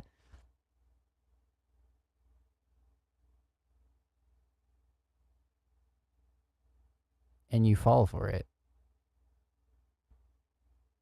And people fall for it. Having the time to never not be there for me. I'm not kidding. And I think people think it's like an exaggeration. My dad does not go a day without leaving me a message by phone or by text. Not a single day that I can remember in my whole life. And that goes from my children. And it's all born out of from him, the lesson he learned from when he lost my mom and my sister is that you will have a day in your worst moment, like he did, in which you won't be able to pick up the phone and call that person ever again. And so, like for me, I heard this, who's that guy? Chuck Todd, you know, the guy that got fired from MSNBC or whatever he did. You know, I mean, he used to be like one of the big reporters. You know what I'm talking about? Yeah. I saw him say, you know, thing about Joe Biden is that it's all a lie. He was a horrible father because who would put their loved ones through that they know were suffering from addiction through the grueling process? He is a, you know, it's beyond selfish. There's no one that could do that. It could be good. Like, what the fuck do you know about fucking anything? Like, telling me. And by the way, what percentage do I have to say now what I say about my dad? Other than he literally is exactly who you think he is, or exactly who he appears to be. Exactly what he says he is. How's he doing now? He's okay. You know, the one thing about my dad is that he'll never complain. Sometimes I wish he would, you know? And I mean that not only about like the big things, but like, you know, like the little things. Sometimes I get scared that I'm not like, I wish he would complain a little bit more. But, you know, to your question, how is he? It's just like, he's just out. He just keeps going, you know? I mean, with the health stuff, though, I saw in the news. Yeah, no, that's what I mean. Like, he has, you know, he has very advanced cancer, spread beyond, I mean, so this is all public, so it spread beyond his prostate. For some reason, they did not do a PSA. I guess after the age of 70 or 75, if you don't have prostate cancer, the standard of care is not to give a PSA, and they didn't while he was president. And he went in and got tested, and he had prostate cancer, and it had spread to his bones along his spinal cord. Yeah,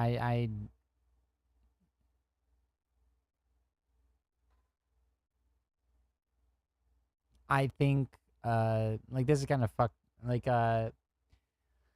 this is his dad he's talking about, so obviously there's a lot of bias, but, like, the amount of lies that were given to the American people based upon, like, his cognitive capability and his health, to prop up this very old man that should have retired, and we all thought it was going to be one-term type of thing, like, is unjustifiable. I'm not sure how much, like, Biden himself knew how abysmal his polling was, but his team did at least. And all of this, everything that happened during the last election is the old guard doing all they can to hold power, knowing that the American people are done with their ways. So I hope that he does some more complaining about those people. within the next hour or so we have left. Oh my god. Yeah, about an hour. Oh no. Yeah, but obviously he's gonna be biased about his dad. I call him Genocidal Joe because he literally was like, "Oh, this is the red line." To Israel, they would cross the red line. "Oh, this is the red line." Crosses the red line. You can't justify that. I'm not gonna like target him for having ass cancer, but I am going to criticize him for aiding and abetting genocide of the Palestinian people. Like that's not every good thing he's done is squandered in the face of that. Like how can anyone be like, "Yay, he enacted the Chips Act," and or "Oh yay, he did the Wi-Fi bill that was going to help rural people," or all these things, whenever the guy after him, because he was trying to hold power, removed all that stuff. So it's not even around anymore. Because he wanted to stay in power. His vice president was ushered in by the old guard, and it became a obvious puppet tool for the old guard. And they lost the election because of it. Like every like all the good things just got shit on because of him as well. His actions. So like it's just like, oh, you can't even say at least he did this because it's all gone because of his actions. Plus, he aided and abetted genocide. So fuck Genocide Joe. I don't really care. I voted for him. Didn't expect him to support genocide. Didn't expect the genocide to start. Do I regret it? No. Do not want another Trump presidency. Look at where we're at now. It's called bony mets, I guess, is the metastatic bone cancer. His bones are strong. He's strong. He's in good health otherwise.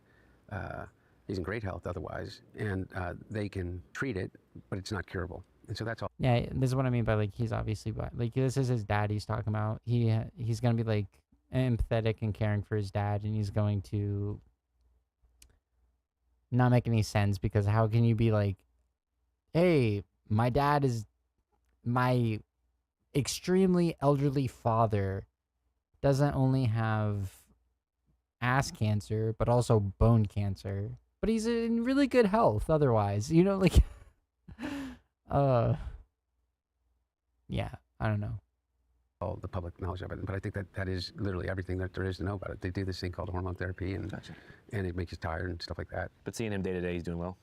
Yeah, like, you know, I mean. Speaking of what was it, hormones. yesterday he flew to Galveston, Texas, and showed up at a tiny little church, AME church, to celebrate Juneteenth. And the day before that, we were up in Philly out to breakfast with my sister and my mom. And he's working on his book, and he's, you know, writing speeches, and he's, you know, talking on the phone every day, and he's going out every day. So. Did you kind of see him dropping out of the race? Did you see that coming? No. I was. Here we go. I thought that we had cleared all the hurdles that they had set up for us, and so. If you remember, it was a horrible debate, and there's no arguing that it was anything but an absolutely horrible debate. And I think it scared the shit out of a lot of people because they were already concerned about his age. But as I say about everybody, the thing that we're going to have to grapple with as a society that's bigger than Joe Biden is this: how we handle people that age in front of our eyes, and recognize that they may have lost a physical step, but that does not mean they don't have the mental capacity to continue to do their job. And Oh man, I know he's your dad, but you oh man, yikes.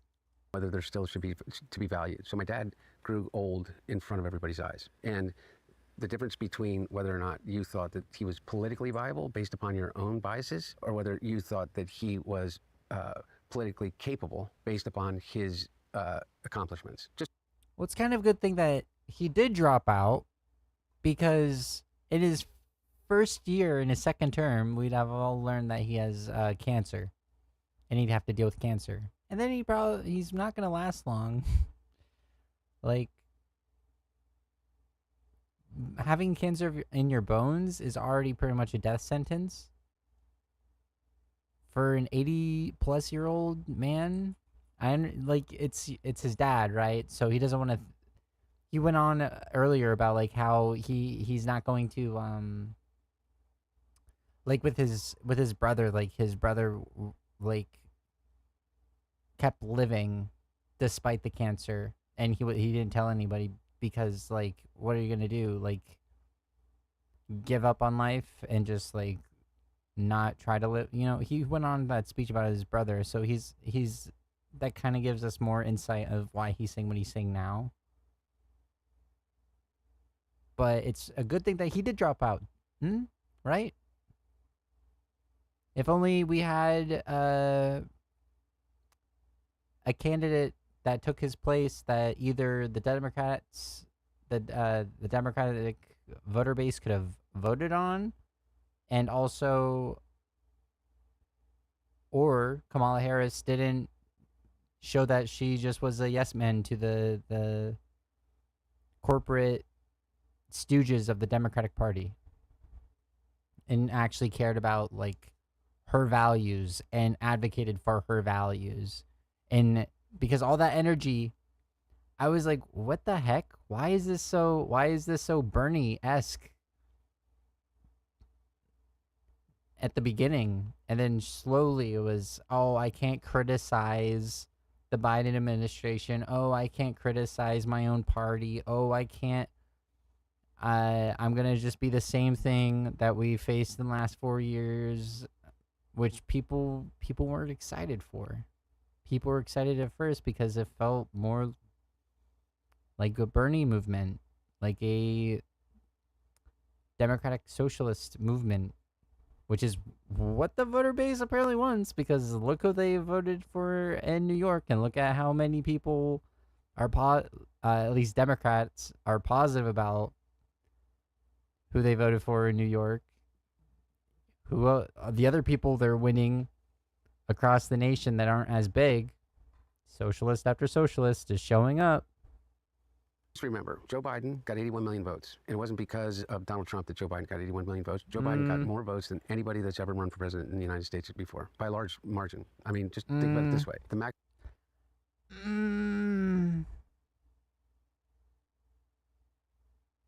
We're not going to talk about how Bernie was screwed over because everyone was dropped out of the race and then supported Biden, and they pushed the narrative that he was the only one that could possibly beat Trump, when it was obvious that no matter who ran against Trump, he was going to lose because people were sick and tired of Trump after 4 years and wanted him out of office.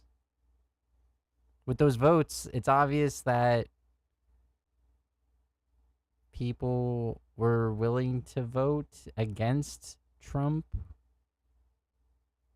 because they saw what Trump was and they were tired of it. And that, I don't know.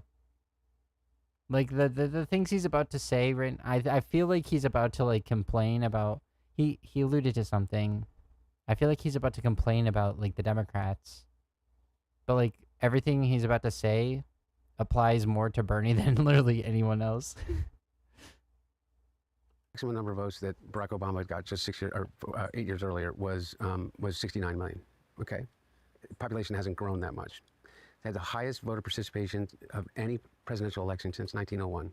Joe Biden had the most successful midterms of any president on either party in their first term since FDR in 1932. We won more state legislatures, we won more state houses, more governorships. We picked up a seat in the Senate, which has never happened since 1932, and we held the Republican gains in the House to an all-time low, lower than in even 1932.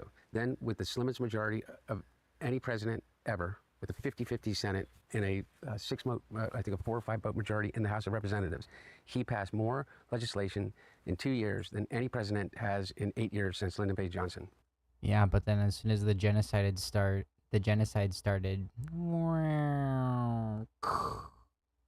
down did that popularity go.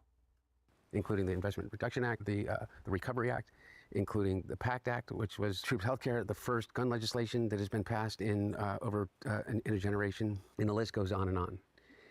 And he came off of that, and for some reason, the intelligentsia of the Democratic Party, with 2020 hindsight, believes that Joe Biden should have considered not running again because of their perception.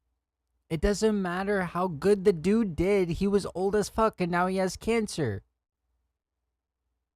It doesn't matter. It was a one term. It sounded like he said himself. Everyone assumed it was going to be a one term thing. It doesn't matter how good he did.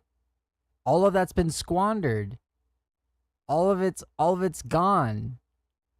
Because he ran again, showed that he was not up to the task. It's about democracy. He's not owed the presidency. He needs to be able to convince people to support him and vote for him. That's what democracy is. This is like what's the term? Like there's like liberal fascism. It's like that. Like, oh, I did so many good things for you. I'm owed a second term. Like, no. No, it's a good thing that he isn't in office right now. Like he shouldn't have been in office right now. He's like at the end of his age and at the end of his life. And he has cancer now. Like it's a good thing that he's not in office because of those reasons. Like he can live the rest of his life with his family. Like that's a benefit. That's a good thing. Is it a good thing that the opposition won? No, but he should have dropped out and allowed primaries to happen. Like this is, oh my goodness.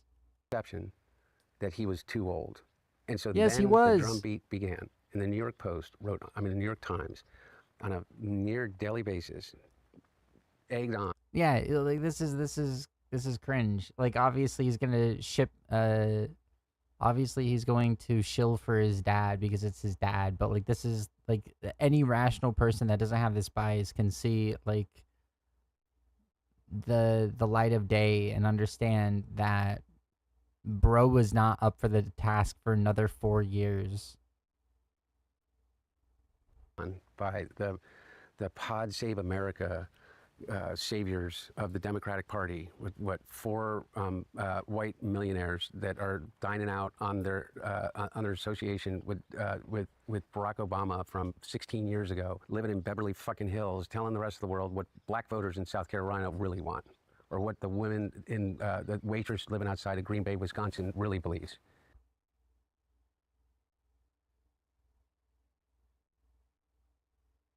I hate the reason that I don't like the reason why he's bringing this up, but damn based. Other than the reason why he's bringing this up, damn based. Now just detach the Biden shilling from what the criticism of the Democratic Party is right now. Based. I'm just going to ignore the Biden shilling and just enjoy this grilling of the old guard, corporatist Democrats. The neoliberal fucks. Okay, let's enjoy this. Give it to me. I need some more. I mean, what the fuck? I mean, I can't believe that we do this over and over again. Yeah. Or I hear Rahm Emanuel is going to run for president. What a fucking, like, David Axelrod's going to run his campaign for him. That's like, oh boy, there's the answer. There's the fucking answer. Oh, Genius yes. Is all. You know, all of the things that they want. You remember this, is that everybody talks about Joe Biden now as if he was somehow the choice of the Democratic Party. Bullshit. Yeah, he was. Obama literally made the phone call. Biden was kicking his ass. Everyone else drops out the same fucking day and supports Biden.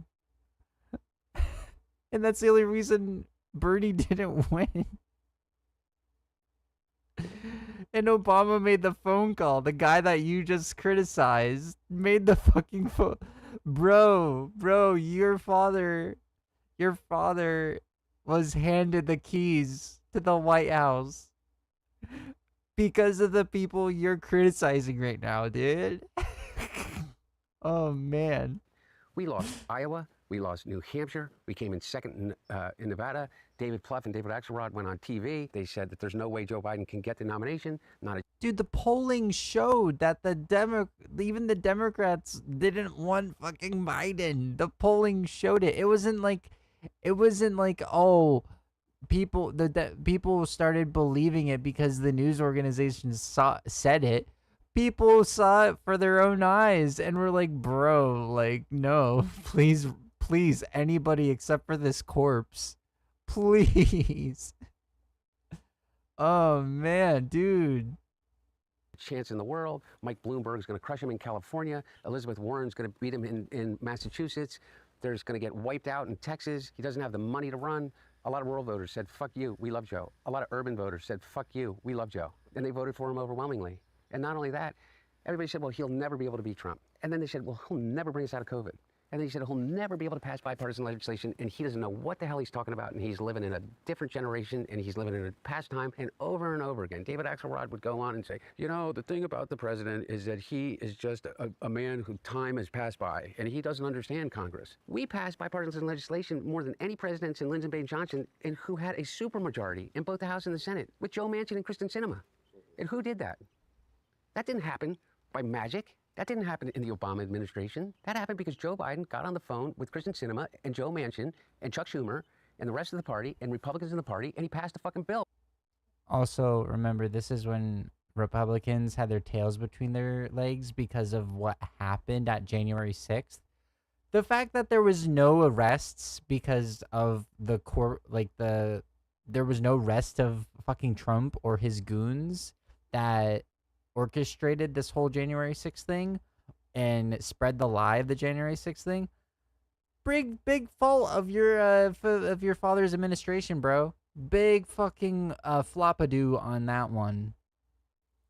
Big oopsie whoopsie of not getting something fucking done that was necessary to get done. Because Mitch McConnell didn't stand in the way like he did to every other president. Yeah, they were more willing to listen because they were like, oh shit, January 6th, oh shit, oh no. Other than Joe Biden, he got it done. He did it. Him alone.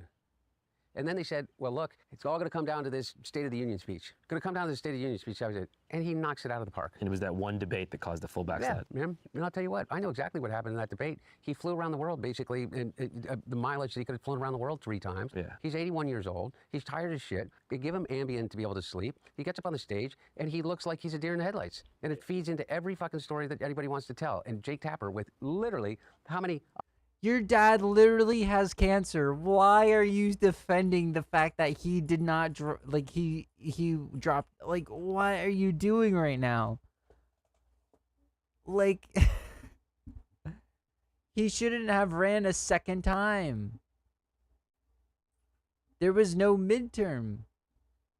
I mean, not midterm. There was no primary. There was no primary. There should have been a primary. What are you doing? Your dad has cancer. Enjoy the time you have. Then you're talking about the gifts the chuds have given you from like attacking you. Enjoy the gift of like having more time to spend with your father because he's not in the office anymore.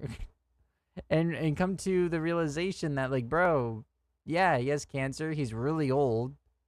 I don't think he's going to make it long. Maybe it was in hindsight, it's a good thing that he dropped out of the race. Like, the people weren't excited about him. The people were just not excited about him. Like, are we gonna talk about the genocide at all? Like, are we gonna talk about the fact that he didn't fulfill the promise of like dealing with the Trump problem? You know, like actually making sure he goes to jail, like because he's a criminal. He was found He was found liable of 34 felonies, and he's a sexual assaultist, and the Epstein files, and the all of the dirt that he could have done against Trump in his position of power to make sure this guy never was able to gain power once again.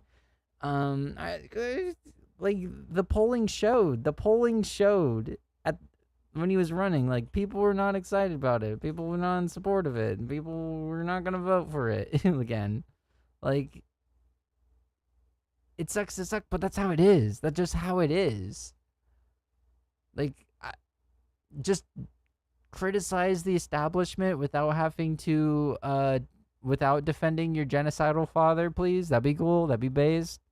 anonymous sources. If this was a conspiracy, Andrew, you know this, somehow the entirety of a White House in which you literally living on top of each other has kept their mouth shut about, like what? And what's conspiracy? Yeah. That Joe Biden got old? Yeah, he got old. He got old before our eyes. They said he was cognitively capable, like he was super cognitively capable, and he's had so much energy, and like, but he was rarely ever in front of any cameras. Like, dude, he's your dad, but come on. People that came out against him were who? Why? Nobody. This Except hurts. Speaker Pelosi, Speaker Emeritus Pelosi, did not give a full-throated endorsement, which allowed everybody else to kind of go, okay. Except who came out full-throated? Progressives, AOC, Bernie, the entire progressive ring, Ro Khanna, the entirety of the progressive side of the Democratic Party said Joe Biden has got more of our agenda accomplished in 4 years than any president in history. The largest investment into climate change in history. Just that alone, okay? And so he gets over the hump. He goes and does a Stephanopoulos. Everybody's okay. That's not enough. We got to see him give a press conference. For what? You remember that? It was about a 2-hour-long press conference, and he gave a tour de force around the world history lesson about the existence of NATO, Russian aggression, and Ukraine. I said, okay, well, wait. He's got to go give a speech in. He's going to speak to the NAACP because the NAACP and the Hispanic Caucus and the Black Caucus said, if you fuck over Joe, don't count on us. Because you know what they're doing? They're trying to take South Carolina away as the first primary state. The first time in history that the heart and soul of the Democratic Party gets to have its voice heard first. After 50 years of Iowa and New Hampshire with 3% black population states. I thought it was less. Less than that. New Hampshire's got to be closer to 1. Closer to 1. I saw a few blacks. Finally, and you know what? You know what you have? You have the Pod Save America motherfuckers saying, I don't think South Carolina, was only there because of Joe Biden, and Joe Biden, and that's what he did to save his own self. Why should South Carolina have the vote? What the fuck? I mean, are they out of their fucking minds? Anyway. So moving forward, you feel like, did he want to drop out? No, so we got to Nevada, and he made the speech before the Black Caucus, and then right before he was about to give, which was rousing success, and he then was going to give a speech to the Hispanic Caucus, who was in Las Vegas at the same time in Nevada. And he woke up in the morning, and he had a severe case of COVID. And the pictures of him getting on and off the plane were just devastating. And then the vultures descended. George Clooney's, came out.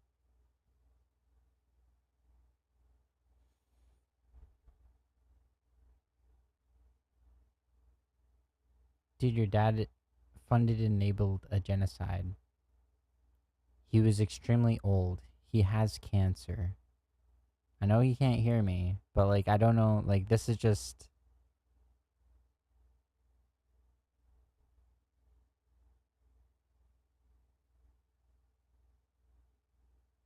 I just find it funny that he utilizes the progressives that sided with Joe, because the progressives know that you have to be active in support of the lesser of two evils.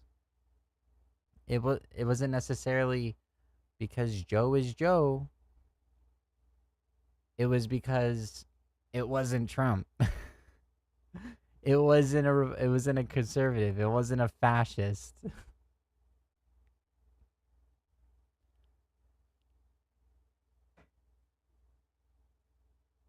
They would have done the same for any other Democratic candidate. Like, I don't know. With his, Can we get over maybe it was this? a little before that with his op-ed, and then you had all the money people, and then you had a whole host of other people that had, I mean, I guess that, Truman saying is it can be applied to Joe Biden more than anybody else. If you want a friend in Washington, get a dog. Why is George Clooney always saying shit? I thought he was just acting in Ocean's 11 and stuff like that. He's seriously been saying shit. Yeah, here's what he said. He said that the president needed to be introduced to him at a fundraiser that he was ostensibly the host of. There's this gigantic fundraiser in which George Clooney wasn't really the host. He was the entertainment, I guess. You know what I mean? Like, God bless him. I appreciate when entertainers and movie stars and people of conscience and that are on our side want to do raise money and stuff like that. If you're with the president at any given time, have you been like at a rope line for the president or anything like that? Anyway, what happens is that you go to people come to take pictures, and usually before or after an event, the president will line up. People will come. and they'll take a picture with them, and they'll say hello. And there's a person that stands next to the president, and they say, Mr. President, George Clooney and Julia Roberts. Hey, George, Julia, how you doing? Mr. President, Andrew Callahan. And you may have been filming him all day, and he may know George for the last 30 years, and he may have met him 15 times. But the guy on his shoulder, who's usually a military officer, has one job, to say the name of the person that's walking up. That's it. And George Clooney is now, to rationalize why he attempted to cut the knees out from a sitting president, the most successful president in the history of his party in his life, in terms of the legislative policies that he wanted to see passed, had to justify somehow him going above and beyond to write an op-ed in the New York Times to try to force the sitting president of the United States out of the race. And so he makes up the story about how the president had to be introduced to him. Oh, like he didn't recognize George Clooney? Exactly. Because of like dementia or something? Oh, I don't know. Well, that's the implication, right? Yeah, like he's forgetting things. Yeah. And by the way, I remember this story is that George Clooney wasn't going to show up to that fundraiser, and he was bitching to the White House staff and to the people, the senior staff, is that he was so angry that the president would criticize the arrest warrant that was executed for Netanyahu. And the president, when asked, said, would they arrest Netanyahu if he came to the United States? And he said he would not have the authority, nor would he do that. And I guess George Clooney's wife was the principal architect of that arrest, of that warrant for Netanyahu. And I don't judge that in one way or another, was the right thing or not. He was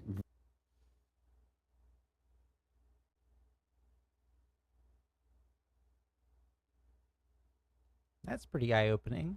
very, very angry that my dad did not, I guess, like, pay homage to her or something. No, probably was angry that your dad didn't agree to arrest a genocidal maniac. Probably that. A very corrupt individual funding gangs and terrorist organizations to justify genocide, which we will cover an interview about him tomorrow. Probably the fact that Biden would say, this is the red line. We will cut funding once this red line is crossed. Didn't cut funding every single time the red line was crossed. Makes a new red line, makes a new red line, makes a new red line, makes a new red line.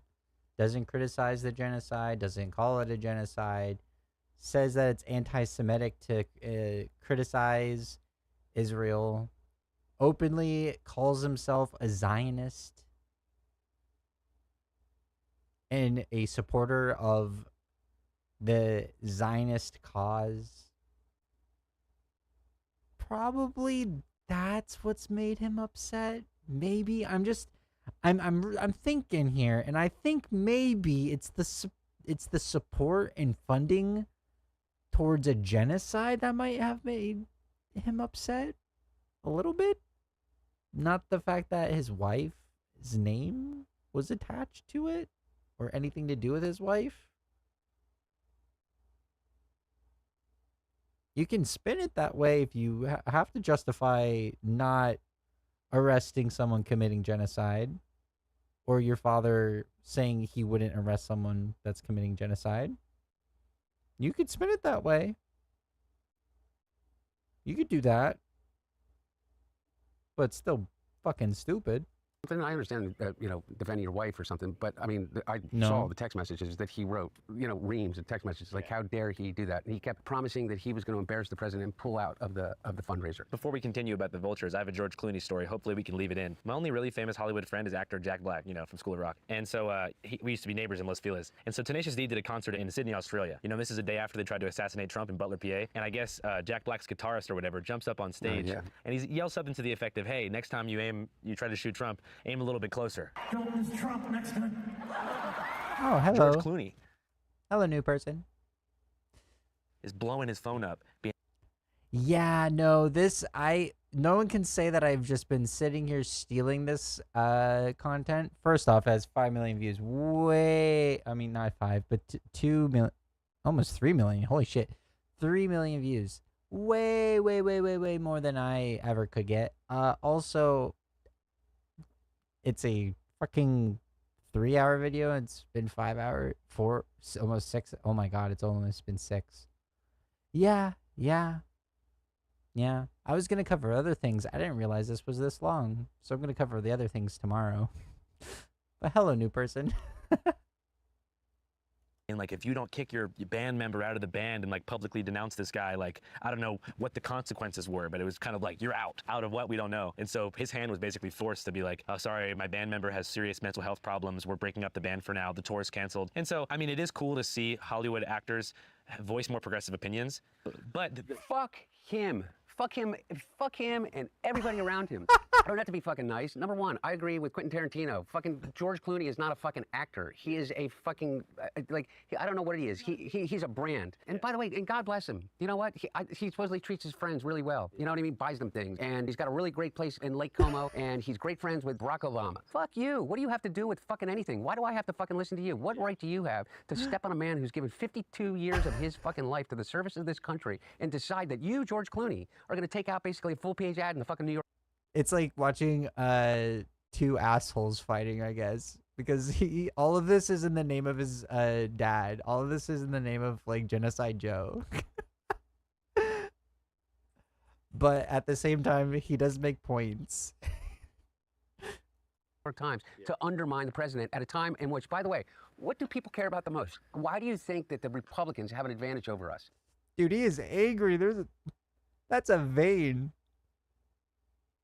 He is angry. Talking about himself, super calm, super chill, defending his dad, veins popping through his fucking neck. Look. Look at. Oh man, I'm getting loopy. I've been streaming for so long.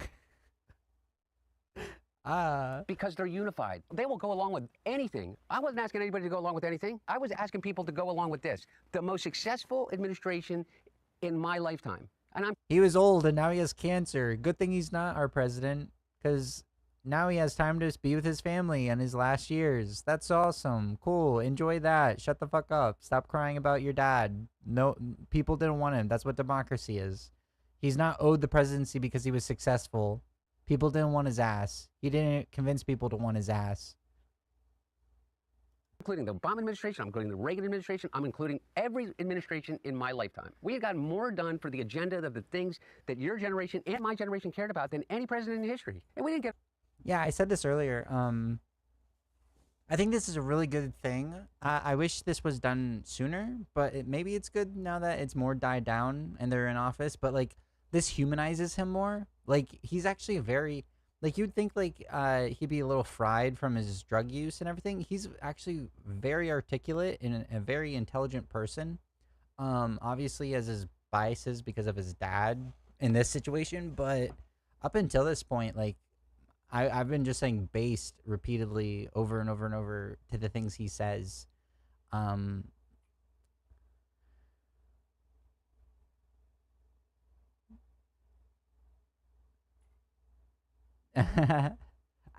There's no I don't know. I feel like if you allow the people targeting you or using you as a boogeyman to distract from their constituents to have control over the narrative, then that's all people will ever know.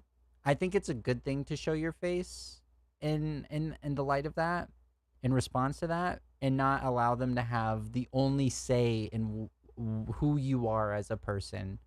I think that's like their goal is to make them like make their target scared so they can control the narrative about the boogeyman. Like, they just, like, Republicans always constantly just like say the bad people's names, like say the villains' names, like Hillary Clinton, Barack Obama, Joe Biden, AOC, you know, they just say the buzzwords for their constituents, and that's, oh, here's more evil more reasons to be mad at the bad people. Here's the bad people. Oh, DEI. Oh, transgender. Ooh, you know, it's just like brain rot, dumb shit like that. But like having your own voice out there pushes against the narrative, so it's not just their narrative who dictates who you are, right? Yeah, they will never stop. Yeah, they will never stop. So might as well show your face, tell your story, and not give a fuck about what they say or like what their voters believe because they're delusional and detached from reality in general. Like, if you're still a MAGA supporter at this point, you're cooked. Like, actual cult brain, actual, like, sheep, mentally fried individual. So I think, yeah, if, like, I'm scared of streaming. Like, obviously, like, I have, like, zero. I've had people come and go in the stream throughout the day.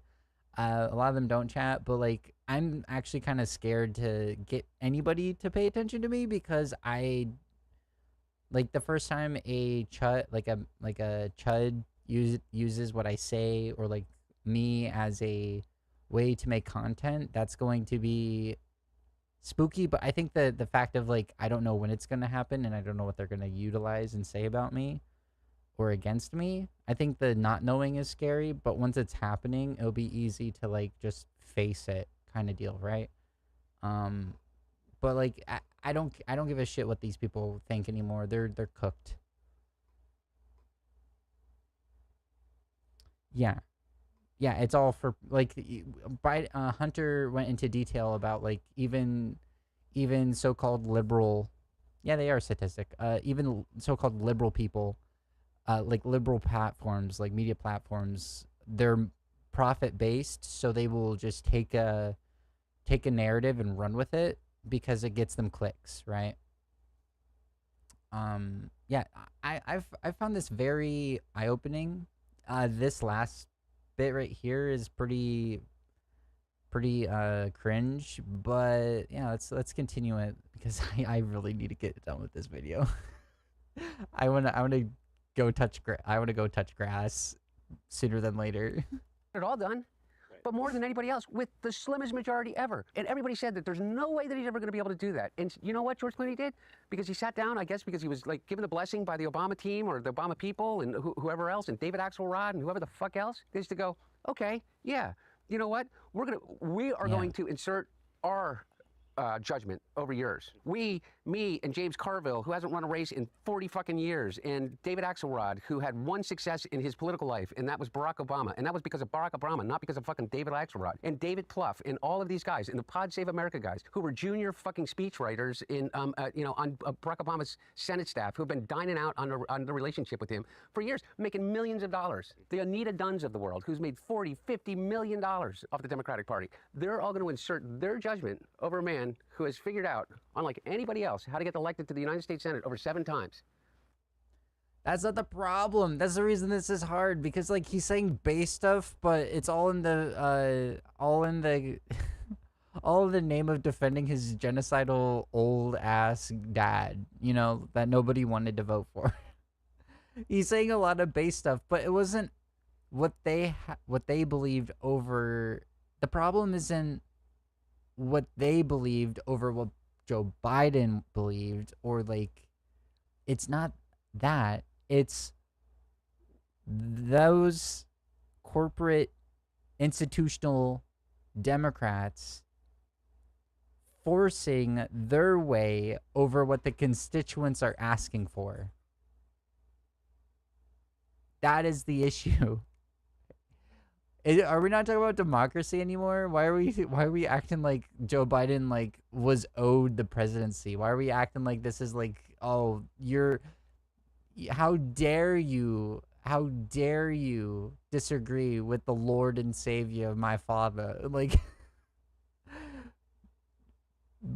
this is why it's cringe, because, like, he's saying a lot of based stuff about the Democratic Party, but, like, it's all in the name of defending his dad, because apparently his dad was owed the presidency, even though, like, the people didn't want it and he wasn't going to win it.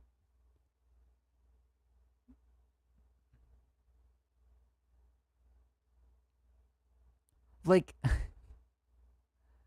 anyone compared to Trump, but that's also, like, the problem. Like, anyone compared to Trump is, like, a savior, right? But maybe not everyone, but, like, a lot of the Democrats seem more like a savior than compared to Trump. But like, this is like, people, like, the polling of the Biden administration showed, like, they knew he was, like, very unpopular at the beginning of him running for his second term. but they still ran with it. Instead of allowing there to be primaries, and that's like the big issue. And the things that he's criticizing about the Democratic institution in general right now, and the people he's targeting, is is the people who made Kamala unlikable, because they're like, oh, you can't stand for trans rights, that'll get us canceled. Like, the Republicans don't like that. We have to kowtow to the far right. Oh, you can't stand for like opposition policies on immigration because like that'll get us canceled. That doesn't kowtow to the far right. We have to be fascist, diet fascist, to make the American people want us again. Don't you know? Like, yeah, the people who he's criticizing are the issue, and their beliefs are the cancer within the Democratic Party, but like, not for the reasons why he's saying it's bad. And that's my issue right here. How to pass more legislation than any president in history, how to have a better midterm election than anybody in history, and how to garner more votes than any president that has ever run. And they're going to replace their judgment for his. Not to mention, too, about actors. When actors take up very, like, staunch progressive opinions, it gives working class Americans the perception that left-leaning beliefs are elitist, because they're seeing all these rich people that they perceive to be these untouchable celebrities in the shining lights in the marquee as being liberal. So it's really easy to market conservatism as like a working man's countercultural thing. And what was the one thing that Joe Biden, no one ever could pin on him? That he was a left-leaning, rich, liberal, elitist. Yeah. The one thing that Joe... And then they voted for an actual billionaire. all of the Republicans, oh, they're a liberal coastal elite. Let's vote for a liberal, like a conservative coastal elite, a New Yorker tycoon. It's brain rot. Oh my goodness. Joe Biden was not. That they could not take away from Joe Biden. He was the stuttering kid from fucking Scranton that fucking worked his way up. Dude, this stuttering kid thing is so overplayed. Oh, man. It's like, oh, I'm the autist that started streaming. I don't know.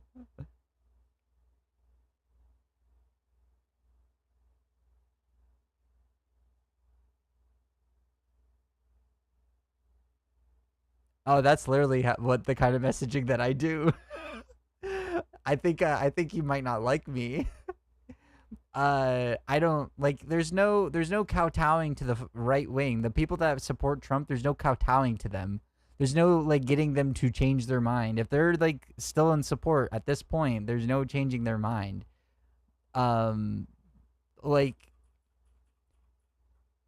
the rural red areas are full of very ignorant, stupid individuals that vote against their own interests. Like all these Trump policies that are like defunding medical care and like rural air, like all these cuts are going to negatively affect the rural areas because they are reliant on these things, right? Like they don't.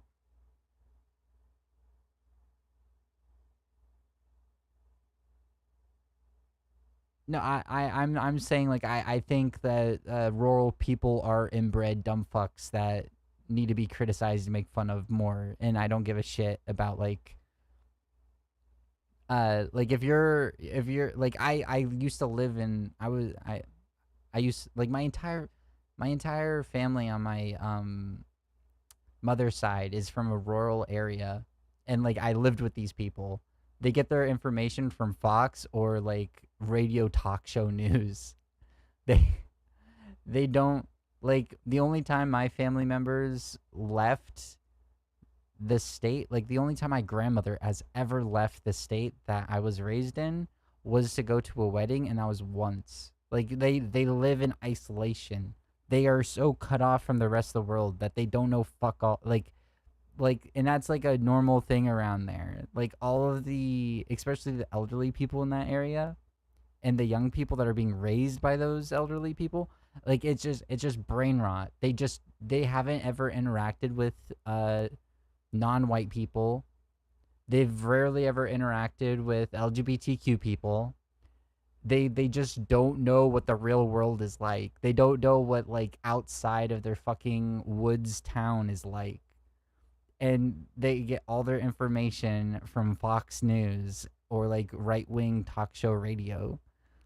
And they're fucking stupid as all hell. Like I was raised in the North, and like they do the lost cause myth up here in the North too about like, oh, the Southern flag is about heritage, not hate and bullshit. Like they're so fucking gone.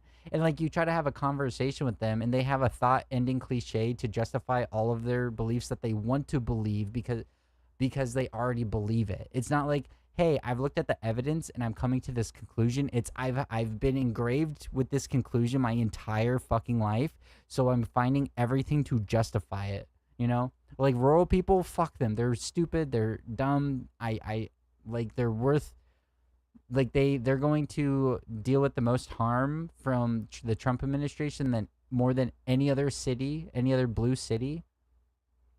And it's their own goddamn fault. And if you should make fun of them for it, kind of deal.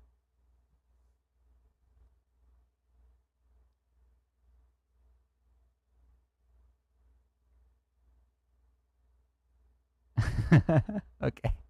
I need to get through this. And that he said some fucking things that were a little impolitic at times, but you know what? He reminded me of my dad. Not my idiot dad, but my dad who brought us through the tough times. And I knew at the end of the day that Joe Biden actually cared about me. And you know what? I think Joe Biden is a little bit as confused about what transgender is as I am. But you know what I know that he also is not going to do? He's not going to beat the shit out of my kid if I decide to let my kid be transgender. But he's going to say, I don't get it. Like, explain it to me. What the fuck? Okay. You know what I mean? Like, explain it to me. That's who he is. He's the guy that's going to be asked in an interview when he was vice president, well, what do you think about marriage between a man and a man? And he's... But he literally said, but Biden said trans people, I see you, when he got elected. I like that about him. Before he supported genocide. Are you telling me that, like, that was just like, he doesn't know about trans people or trans rights? Going to say, I think love is love. Doesn't mean that he has to necessarily understand it. But all he knows is his own personal experience. But he wasn't shoving it down your throat like George. Oh yeah, obviously he's like I'm not surprised that he's gonna be supportive of his dad, like delusionally supportive of his dad, right? I'm not surprised by this. It's just like, especially during an interview out in the open like this, I'm not surprised by that at all. You know, like his dad was there for him for everything. Like this father-son love bond that they have is something rare and to be cherished. And I hope every son and father can have, like, where there's actual support and empathy and love and care from each side, right? But I'm not surprised, right? I'm gonna read what I'm reading everything you're saying, by the way. I'm reading it. I just can't respond to everything because I gotta finish this. Clooney's shoving it down your fucking throat. Also, I know you're a man of peace now. Who says that? Well, but if you did see Jake Tapper, would it be time for a little bit of a schoolyard fight? Look, man, I mean this sincerely. It's almost not worth commenting on it because he's completely irrelevant. And I really mean this, who's Jake Tapper's audience? Jake Tapper? My mom or something? I don't know. Well, I don't know. Thank you for understanding. I don't even think it's your mom anymore. No.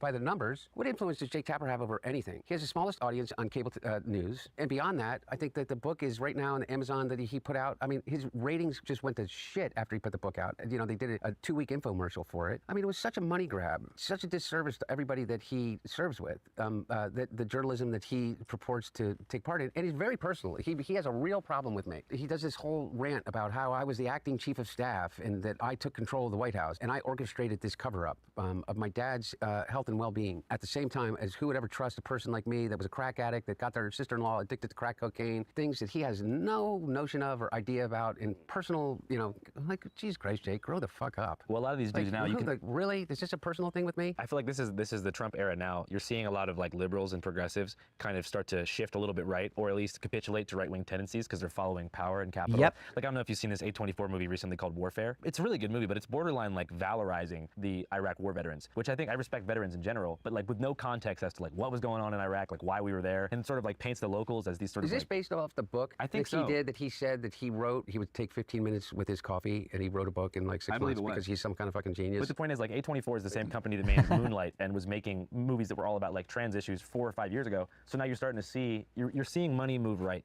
So I'm not surprised that somebody like Jake Tapper, who's probably concerned about revenge. That's it. And by the way, again, it all comes down to money. Every single thing is that you can see the choices that these people make. What is the historical value of a book that is not sourced? Correct me if I'm wrong, but I don't know of any on-the-record source of any significance other than the story that's being repeated over and over again, which I can tell you I was there. I watched George Clooney be introduced to my dad. Yeah, leftists won't shift right, but liberals will. Scratch a lib, a fascist bleeds.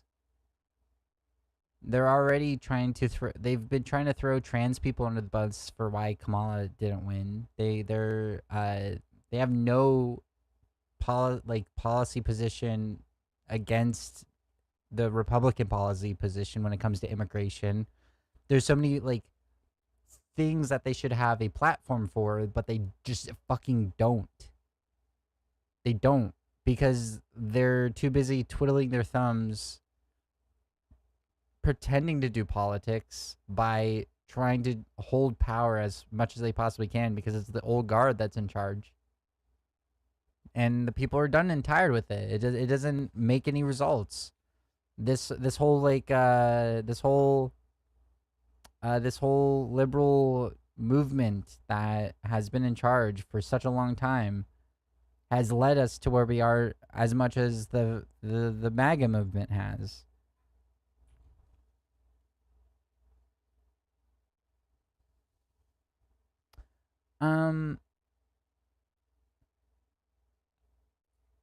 Well, I mean, like neoliberal. Okay, so like there's a terminology for everything. There's a big staunch difference between like liberal and leftist. A leftist targets the system itself and says the system is to blame, and a liberal to me is someone that thinks the system is fine, but we need to just tweak it a little bit. Like, oh, it's not the fact that our necessities are based upon, like, our necessities are allowed to be profited off of, you know. It's not that they're commodities like transportation, housing, healthcare, food, water, electricity, internet, education. Those things within the system, it's okay that they're being profited off of. We just need to make changes to allow people to have more money so they can afford these things.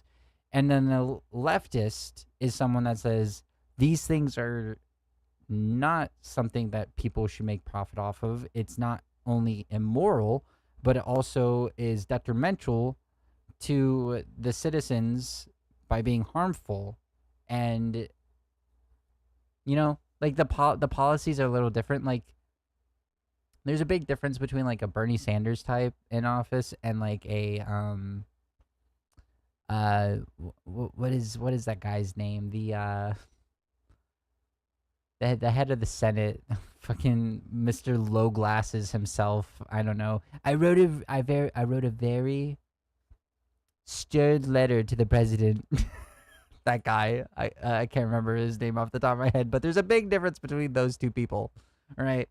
One of them kowtows to corporate needs, and the other one kowtows to worker needs, and that's the big difference between like a worker. So a leftist and a liberal. My goodness. With 30 other people in line, and the guy said, "Mr. President, George Clooney and Julia Roberts." That's it. That's the story. There's dozens of witnesses. Yeah.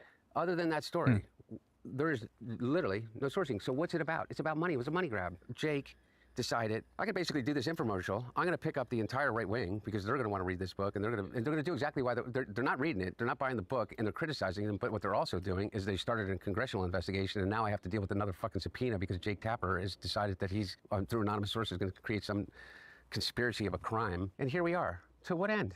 To what end? As the world falls apart around us, why do I have to fucking spend my time worrying or thinking about or even talking about somebody as irrelevant as Jake Tapper? I mean, really, Jake Tapper in history?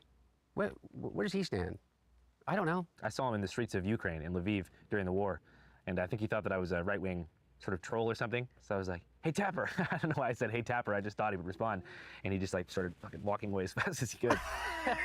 And I was like, "Tapper!" and he was just like out of there. So I mean, that made me think, all right, this is not really my guy. But backing up a little bit, You know, I've known Jake for 30 years. okay, well, Yeah. Jake, if you see this, you should have said what's up to me. Moving back to the vultures that ensued after that, I feel like I kind of lost track a bit. You're talking about the decision to drop out, and you're talking about the day after COVID. Vultures. So he gets out of that. He comes off of the plane. He looks absolutely distraught and disheveled, and it's the exact wrong image at the exact wrong time. And then they descended, and they truly descended. This is my recollection of what happened, and it is not his. And he will be able to tell his of why he decided and what he decided and what he did. But what I felt happened is that he was given a choice. Either they decided on a nuclear option. They said, we are going to blow up the party if you don't drop out. We're going to protest this all the way up for the next month, all the way up to the convention. Every single moment and every single day is going to be a test of your ability to put one foot in front of the other without tripping and blowing the whole thing up.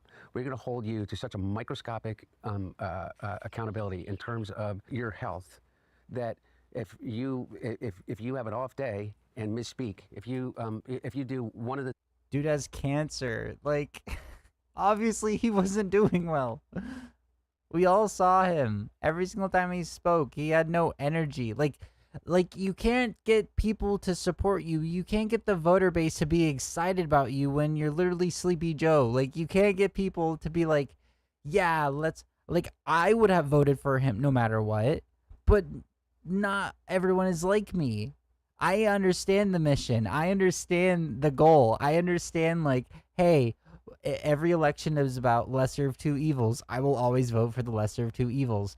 I understand that, but a lot of people in the country don't understand that, and they go by vibes based, or they're like not very political at all, so they don't really like care until you make them care. And he didn't make anyone fucking care. He made people like I was more excited to vote for Kamala, even though she did become more of a corporate stooge over time, than I would have ever been for voting for Biden, because Biden was like, there was still the opportunity of maybe Kamala Harris will be different when it comes to the Palestinian genocide. Maybe Kamala Harris, when she takes office, will actually say fuck you to the court, like the people who she was bending the knee to, you know. I don't know. You have to be able to actually get people excited, and like Joe Biden on stage being like,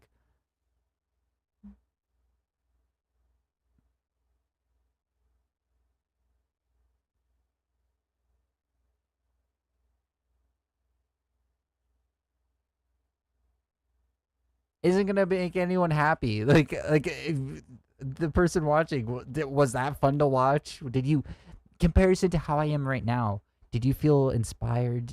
Were you listening? Were you like, wait, what the fuck is happening? Did they freeze? Did it break? I don't know. It's that simple. It's really that simple. People aren't like in their head like, oh wow, Joe Biden has done all these great things. He deserves my vote. That's not how that's not how the median voter works. The median voter is fucking stupid. The median voter doesn't know shit. The median voter was too busy watching TikTok videos about like cats or food or some shit, or like what the new like movie or games or whatever. The median voter isn't like locked in and understands the game, the mission, right? Like, you have to get them excited.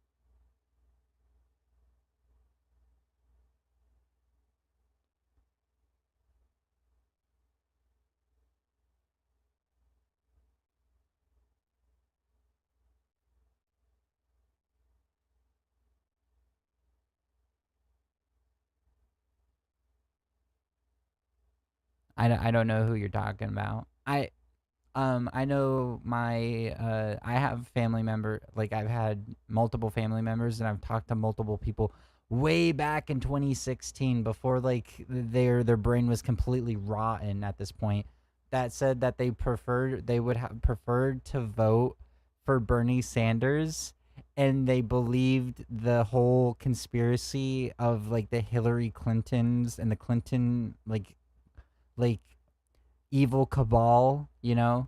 Like that is all where this all fucking started with a lot of people that I know that lived in the rural areas. Like they would have gladly voted for Bernie Sanders. They felt like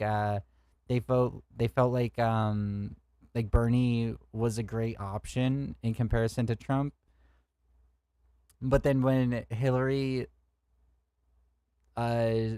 stole the primary from Bernie, and it was her, and then Bernie Sanders supported Hillary, even all that happened. Like that right there is that right there is whenever people were like, nah, fuck the Democrats, I'm voting for Trump.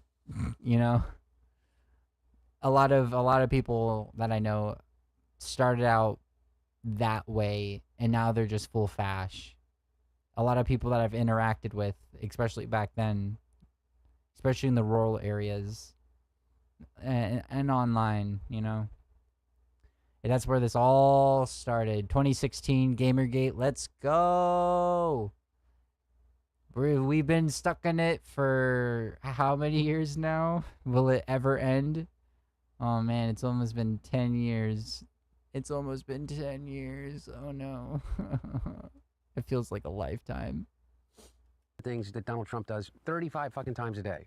Did you see the other day when Donald Trump pointed to the Declaration of Independence and said, you know, I'm against war. I think we could have saved 600,000 lives in the Civil War. You look right up there. I don't know. I see the Declaration of Independence, and I say, I wonder if the Civil War. That is true. It always seemed to me maybe that could have been solved without losing. Trump isn't true, but what you say is true. Yeah, like I'm most like this kind of format that I'm doing is like for people that already agree with me are more willing to watch this. If I was playing video games and I was like making like left-leaning jokes and then going into like after getting an audience going into like socialist propaganda, I think that would be like, this is something for people that I already agree with more than anything else. I don't feel like I can change hearts and minds as I once believed I could, you know? So wait, what is Trump saying? What is Trump saying here? Lives in the Civil War. You look right up there. I don't know. I see the Declaration of Independence, and I say, I wonder if the Civil War. It always seemed to me maybe that could have been solved without losing. I do agree with this. They're both mentally like their minds are both soup. Biden and Trump's. They're old, they're decrepit, they're soup. We need young blood. We need some young ass sock dem or socialist in office. Oh yeah, you're absolutely right about the joke thing though, yeah. Or like it's just bigotry. When the punchline is like when the punchline is like queer phobia or racism, it's not really a punchline, is it? It's just racism and queer phobia. 600,000 plus people. As if there's a connection between the Declaration of Independence and the Civil War. But can you imagine my dad did that? Can you imagine if he opened up that treaty with the Prime Minister Starmer at the G7 in Canada and all the pages fell out, and then he said that he just signed a treaty with the European Union with the What a fucking dope. Don't forget to like and subscribe.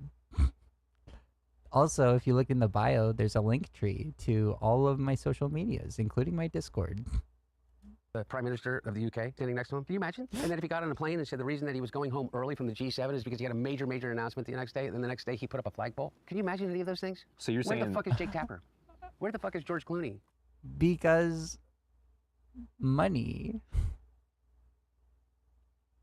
Trump will sue them if he criticizes them. I don't know. I do agree with like this. I do agree with like there being a far right bias within all of media. Like literally all of media, because all of media will always follow money. And if you go against money, whenever you're not gonna go against money whenever like a billionaire owns your fucking corporation. You'll get fired, right? George Clooney's making money off a play because he's such a God's gift to the defense of democracy that he is doing a play on Broadway for us. Thank you very much. He was given a choice. We are going to fight you every step of the way. The party is going to implode. We are going to have a floor fight. We are going to attempt to stop you. We are going to challenge you. We're going to have the Black Caucus, the Hispanic Caucus, the progressive wing of the party against the liberal elite money side of the party. And that they were going to try to dry up all the money. And so they decided that they were going to do a nuclear option. So Joe Biden, I think, did the most selfless thing that I know of any politician in the history of this fucking country. He's a saint now. Okay. I think the sainthood would have been enacted if he actually stopped Netanyahu's genocide, Israel's genocide. I think that would have been some pretty saintly shit. He did. He stepped aside to save the party. And in that void filled the only person that he would ever endorse out of the gate, because he chose her as his vice president. There's no choice in that. And by the way, I love Kamala Harris. I think that she would have made an incredible president. I know that she was an incredibly loyal vice president, and she did a little too loyal, so loyal that she wouldn't criticize the faults of the Biden administration. everything that she could to support my dad, everything, and to support me and my family personally. I mean, I truly love her like family, and I think that she would have made an incredible president, and I think she ran an incredible campaign. Evangelicals believe if the Jewish people take control of the all of Israel again, the end of the world will happen, and they will be ushered into heaven, while all the sinners will be left here. Yeah, that's a big movement in Zionist evangelical Christianity. Yeah. You know who did not want Kamala Harris to be president, and did not want her to be the nominee? Nancy Pelosi didn't want her to be. None of Nancy Pelosi. You're absolutely right about Israel. I agree with the spoiled. Yep, they're spoiled. These people wanted her to be. They wanted an open convention. They wanted a floor fight. They wanted I don't know what the hell they wanted, but they wanted to be the ones to anoint whoever they were going to anoint to become the next president of the United States. Who do you think that would have been? I don't know. I really don't know. I don't have any idea. All I know is that they definitely did not want Kamala Harris. And again, which undermined her, which undermined the campaign. You know, I mean, maybe there is like a ounce of truth of what he's saying. Maybe there is like an ounce of truth, but like at the same time, like this whole like not understanding the American people were not excited about Joe Biden, and he would have probably fucking lost because people weren't going to come out to vote for Joe Biden. I think that might be blindsiding me. There might be like an ounce of truth here of like they were gonna do like why would they do like a nuclear option though? Like this doesn't make any sense. Like to me, this doesn't make any sense because it's not like Joe Biden went against what the corporatism and like the corporates want, right? It's not like the corporations, the billionaires, the bourgeois, whatever you want to fucking call them, the 1%. They all wanted someone like Trump because that enacts more money and power into their pocket anyway in the first place. So like, it doesn't really make much sense because like it's not like Joe Biden was like a socialist increasing taxes on the wealthy and the corporate.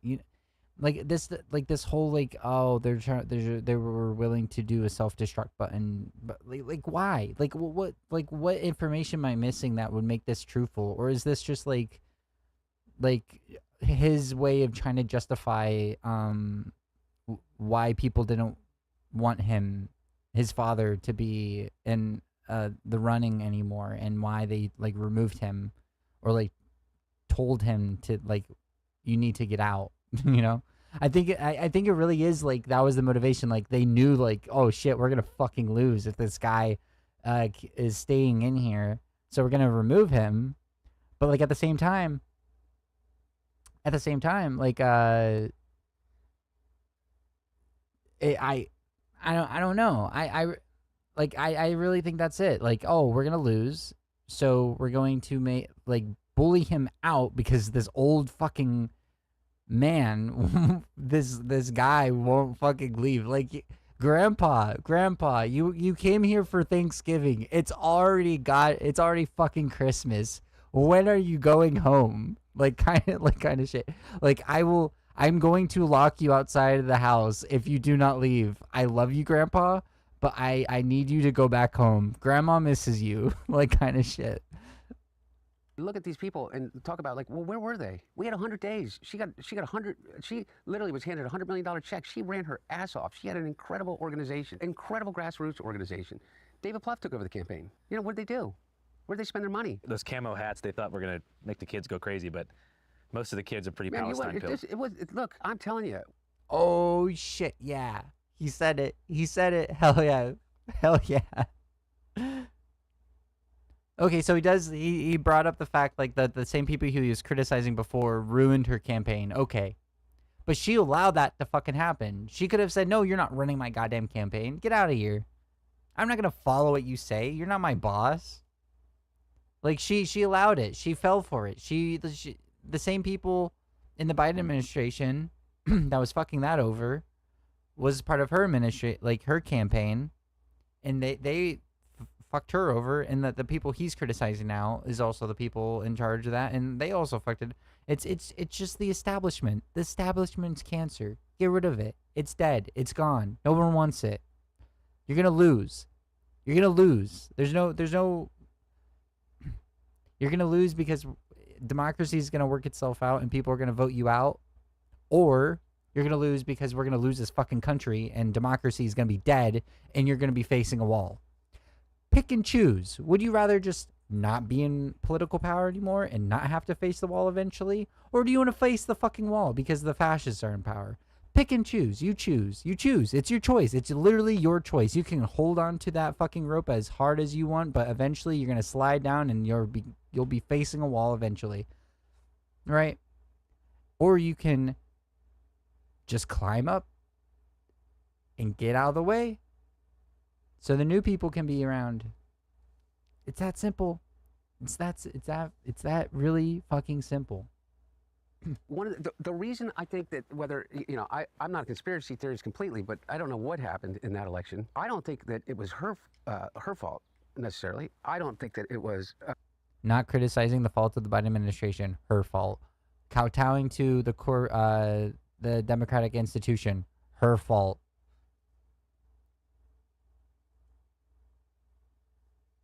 Come on, bro. Come on. Anybody's fault except this. One of the reasons that people would stick with my dad is because of the loyalty that they had to him. And you had to be unified. You have to make it feel like you're part of something. What they proved, what the Democratic Party proved, is they have no... The Democratic Party goes low when they go high. They're not going to do anything that would make it so... They care about criticism, and they want to be seen as like, oh yeah, we follow the rules. We follow the rules. We might be in jail now and about to go into a gas chamber because fascism won, but at least we know we did not get to their level. That's the reason why they didn't do half the stuff that you're going to be like, I don't know why they didn't do this. No guts. I'm talking to you in chat. I mean, by the way, I say party. The elite, white, ultra, I wouldn't even say liberal because it's not liberal. The old school, moneyed, liberal wing of the Democratic Party. Like the people who donate to the colleges. The people that donate to the colleges, the people that donate to the, multi-million-dollar checks to the DNC and the DCCC and the DSCC, the Schumer people and the Pelosi people and those people, not the rank and file of the Democratic Party, not the Black Caucus, not the Hispanic Caucus, not the progressive wing, not the people that came out for AOC and Bernie and those people. I'm talking about not the heart of the Democratic Party, but the controlling interest of the corporate side of the Democratic Party. Oh my God, based. Oh, please be past this Biden shilling. Please just go into that. Just ignore your dad. Just stop defending that. Just criticize them more, please. I need more of it. Inject it directly into my veins. They proved to America that there is no loyalty in the Democratic Party. 81 million votes in 2020 was all about. That's literally a Trump thing. That's literally like, oh, you need to be loyal. If the people don't want the guy will not get elected.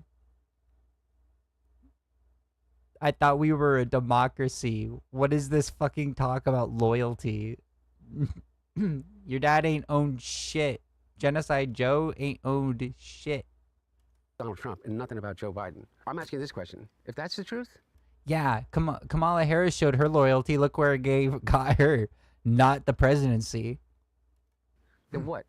Did people become more comfortable with Donald Trump after 34 felony counts at January 6th and a civil lawsuit in the E. Jean Carroll case? I think a huge issue too, especially in my generation, was like the post-October 7th Israel-Palestine situation. I think there was so many people that felt like that was kind of like the BLM 2.0, you know, with the campus protests and Yeah, where are they now, student Andrew? movements. Who Those protesters. Some of them. Well, when he said that he's going to turn Gaza into a Trump, literally, Trump-branded golf course, and he's on track to doing that. He said that he would have the conflict, the war over the day that he took office. More people have died in Gaza between when he was inaugurated and today than at any time between October 7th and when my dad left office. And where are they now? The protesters? Yeah. They're still active, but not as active. I think part of that has to do with just the fact that the conflict's been going on for longer. But I'm saying this made a lot of people not even vote. Oh, I agree with you. You know what I mean? Not for Trump or Harris. They're just like, you know what? Because you talk about a media market. Like, I had a lot of friends who were just so buried algorithmically in the Hamas-Israel conflict that they're just like, that's all they're seeing. And so if they're only seeing these, like, and the images are horrible. The videos are like nightmarish. So if you're consuming this all the time. I'm in that algorithm. Yeah. I understand what you're saying. And then, like, you just see this, you're like, all right, well, if this huge issue is not going to change, then why would I even participate? And that's the sort of, they call it the black pilling. It's like the nihilism that's setting in. And I'm glad that you don't have that. And I resist. Yes, thank you. Thank you, interviewer. Thank you. Be the voice of reason.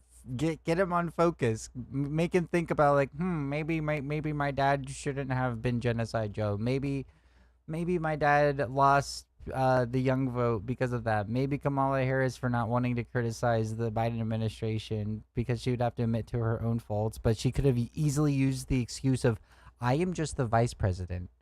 I do not have the final say when it comes to the administration. I can give my suggestions, but I don't have the full say of what policies we're going to do, especially when it comes to international policy, especially when it comes to Israel, right? If we're democracy and you're supposed to represent the people and you're supposed to represent what the people want, and you're saying you're the Democratic Party and like we're like the other people, they're fascists and dangerous to democracy and we'll actually uphold it. You should, and even if it's you should understand that you're not going to get anyone voting for you if you go against if you support the genocide. Oh my god. All the time. And I think that our generation will learn for next election. Because Trump wasn't able to do that many destructive things between 2016 and 2020 in a lot of our lives compared to what's happening now. The situation in LA, there being no taco carts in Los Angeles on the streets, not seeing one multicolored rainbow umbrella in anywhere in LA, that's something you can feel in the streets. And so I think a lot of the crowd that said, nothing will change. It's just going to be two sides of the same coin. It's just the establishment. And I fell victim to a lot of that thinking too, you know, especially because I was only around both probably Antifa and like the Proud Boys for like 4 years. So yeah, no, I did not fall for that. There's no such thing as the establishment when you have a guy that wants to be dictator. We had the corporatists versus the oligarchs, and the oligarchs are way worse than the corporatists. Because corporatists want stability. Oligarchs want to destroy everything to enact to uphold their power and keep power.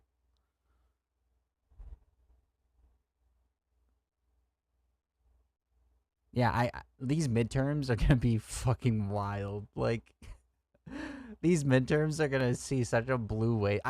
Unless there is like actual voter suppression, to the scale of like they just don't give a fuck, or they Trump.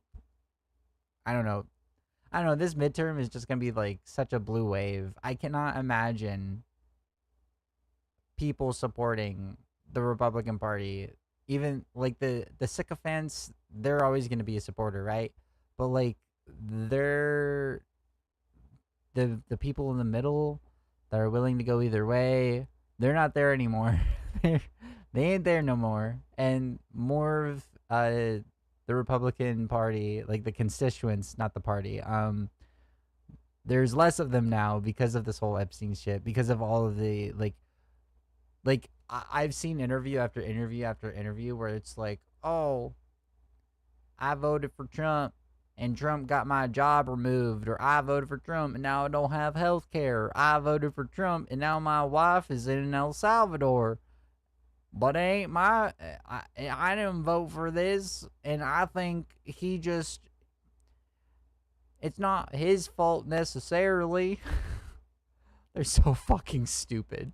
I'm only seeing, radical, fronts on both ends. And now I'm looking back thinking, damn, it would be a lot better right now if Trump was not in office. Just straight up, just on a day-to-day basis. I know that people like to blame the media for sowing fear and discontent, but this LA situation is the first time that I can say, and maybe it's just a result of underexposure, that I've seen genuine fear amongst the populace of a large metropolitan area. It'd be interesting, like you said that you wanted to get out. No, there's not a, I can't, I don't know. Right now, everyone is lockstep behind Trump making excuses for him. Even the media, like Charlie Kirk, Fox News, they're all making excuses for him. They're still lockstep behind the Führer. I'm not sure about that. I'm not seeing I'm talking about the midterm elections too, not the next presidency. Start roaming again and to see if you see that across the country. And it only seems like this is a red ocean because of. It only seems like a red ocean now, but if you look at polling and popularity, the Democrats aren't popular, but they're not as unpopular as Republicans right now, especially Trump. He's super unpopular. But by the way, I'm afraid. I'm afraid for the people that I love. I'm afraid. And people are more motivated to go out and vote because of Trump and his policies and the Republicans' policies. For what he could do. He constantly continues to talk about me, and there's still threats of criminality and lawsuits and all of that kind of stuff. But I can't imagine what it's like to be someone here that has gone through the legal process to apply for asylum, that's going to the next court case in the Newcastle County Courthouse here, and wondering whether you're going to end up in a prison camp in El Salvador, and legitimately believe that that's a real possibility. How long do people put up with that, I guess, is the question. And friends and neighbors. One of the things that shifted the post-Reconstruction era, Dred Scott era, into the Civil Rights Movement was the Fugitive Slave Act, and watching community members literally being ripped out of their house by people in masks and hoods and taken away and never seen from again. How do you turn back the clock here? I don't think there's turning back the clock in the trust of our allies. And a good thing about nowadays is that all of this is recorded. Everyone has a phone in their, everyone has a camera in their pocket. There's so much evidence of the cruelty happening that was happening after it's Reconstruction. We can understand because we can read about it, but we can't actually see it. Segregation, we can understand because we can read about it and we can kind of see it, but it's in black and white. This is in color, right? This is something that's in your face, online, everywhere. You just Google it and you can see millions of videos of ICE beating the crap out of people, arresting people at court for their hearing to try to become an American citizen, going through the legal process. We can understand. I think it's 70% of all the people that have been arrested by ICE have never committed a crime. They're 70% not committed a crime whatsoever. A lot of them, don't know what the percentage of this is, but a good number of them are American citizens. So this is all broadcasted on the internet. So this is, until the internet dies, until we're put back in the dark ages because of a solar flare or some shit, this will always be within the human documentation, and we can look back at it and we can see it. And we can say, that doesn't look good. Right? It's harder to find videos of Kristallnacht. It's harder to find videos of the riots and the targeting of black communities from the KKK in the 1930s and 40s. It's harder to find that stuff. It's not as publicly accessible as what TikTok has, what Facebook has, what Instagram has, what YouTube has. All these platforms, you just look up ICE and it's like video after video after video. So I think the reason that we keep on falling for the same shit over and over and over again and having to deal with the same issues within this country is, one, there's never been severe enough consequences for the people that enact this cruelty and violence.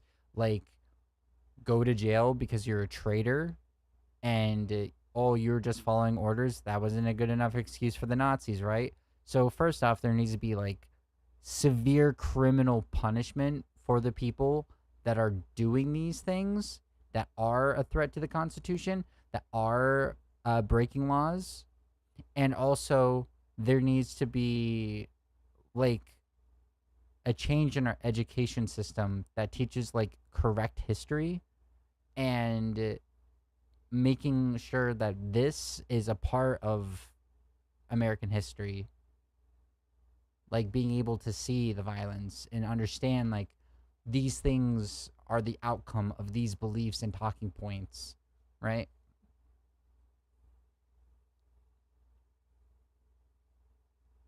Like in my elderly life, once we get past this, like there's going to be people my age that will lie and say that they weren't in support of it, that I do know that are in support of it, that we'll all know that are in support of it, because you can look at their social history, their social media history.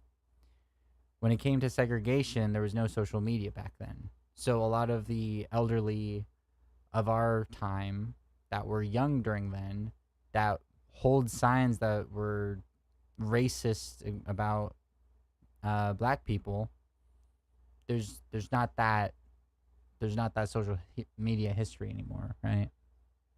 Yeah. I do hope, even though my name is Doomer, it's a joke, I do hope that this is the turning point where it's like, yeah, no, not this. Never, ever, ever again. Will trust us on anything for a long while. But here in the United States, in terms of the guardrails to democracy, like what will it take? Do you think the Democratic Party's dead?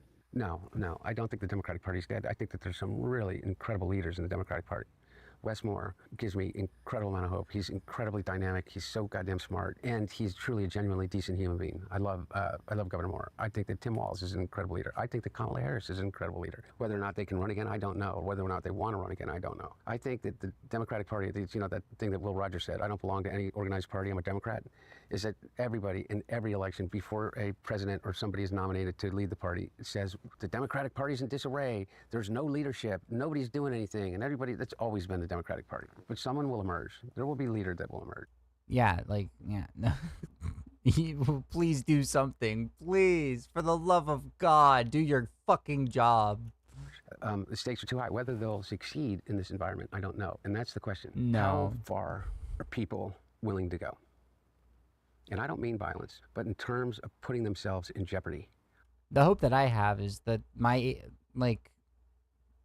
us younger generations, like younger millennials and Zoomers, are super like lefty pilled, and they're like, I'm running and I'm gonna be unapologetically socialist, I'm gonna be unapologetically like progressive and argue against right-wing positions, and not just be like, oh, let's be diet fascism, yay, we'll definitely get right-wing voters then. Why are we trying to get you're always trying to get the median voter, so you have to convince the median voter your policies are better, so you have to explain your policies, and you have to like advocate for your policies, and you have to have a different policy than the other people. You can't be like, oh yeah, immigration is a problem, but like, let's not be fascist about it.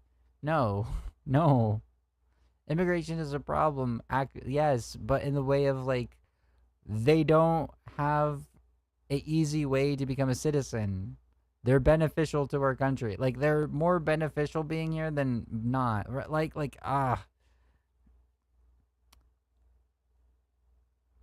The Republicans are evil. But I fucking hate the Democrats. On behalf of the American people. How many congressmen, congresswomen are going to show up to detention centers to get arrested? How many senators are going to go and demand to be heard at these show trials and press conferences by, the likes of Kristi Noem? How many people are going to go and challenge Tom Homan to arrest him on the spot? How many people are going to demand that ICE agents take their masks off? Because it's just fucking un-American for law enforcement to be masked, unmarked, pulling people with no due process, no habeas corpus off the streets of the United States. We fought a fucking revolution against the king based on two things in particular: habeas corpus and due process. And we're so willing to give them up. Anybody that sets foot on U.S. soil had those two guarantees, and that set us apart.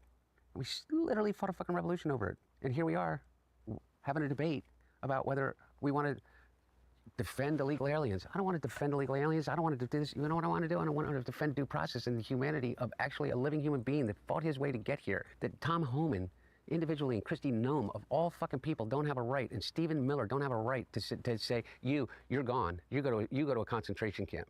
Because nobody's going to give a shit about you. Do you think that kind of coming full circle, your experience with addiction and having those kind of lows has helped you feel more sympathy for people who are being disenfranchised and being dehumanized by the press and by politicians? I think I don't know about it from. I'm certain that my own experience, yeah. But I think more than anything, it comes from watching my dad, who has given his entire life to this. And by the way, you can have. I understand generation to generation, from political party to inside the party to progressives to you can criticize my dad for some.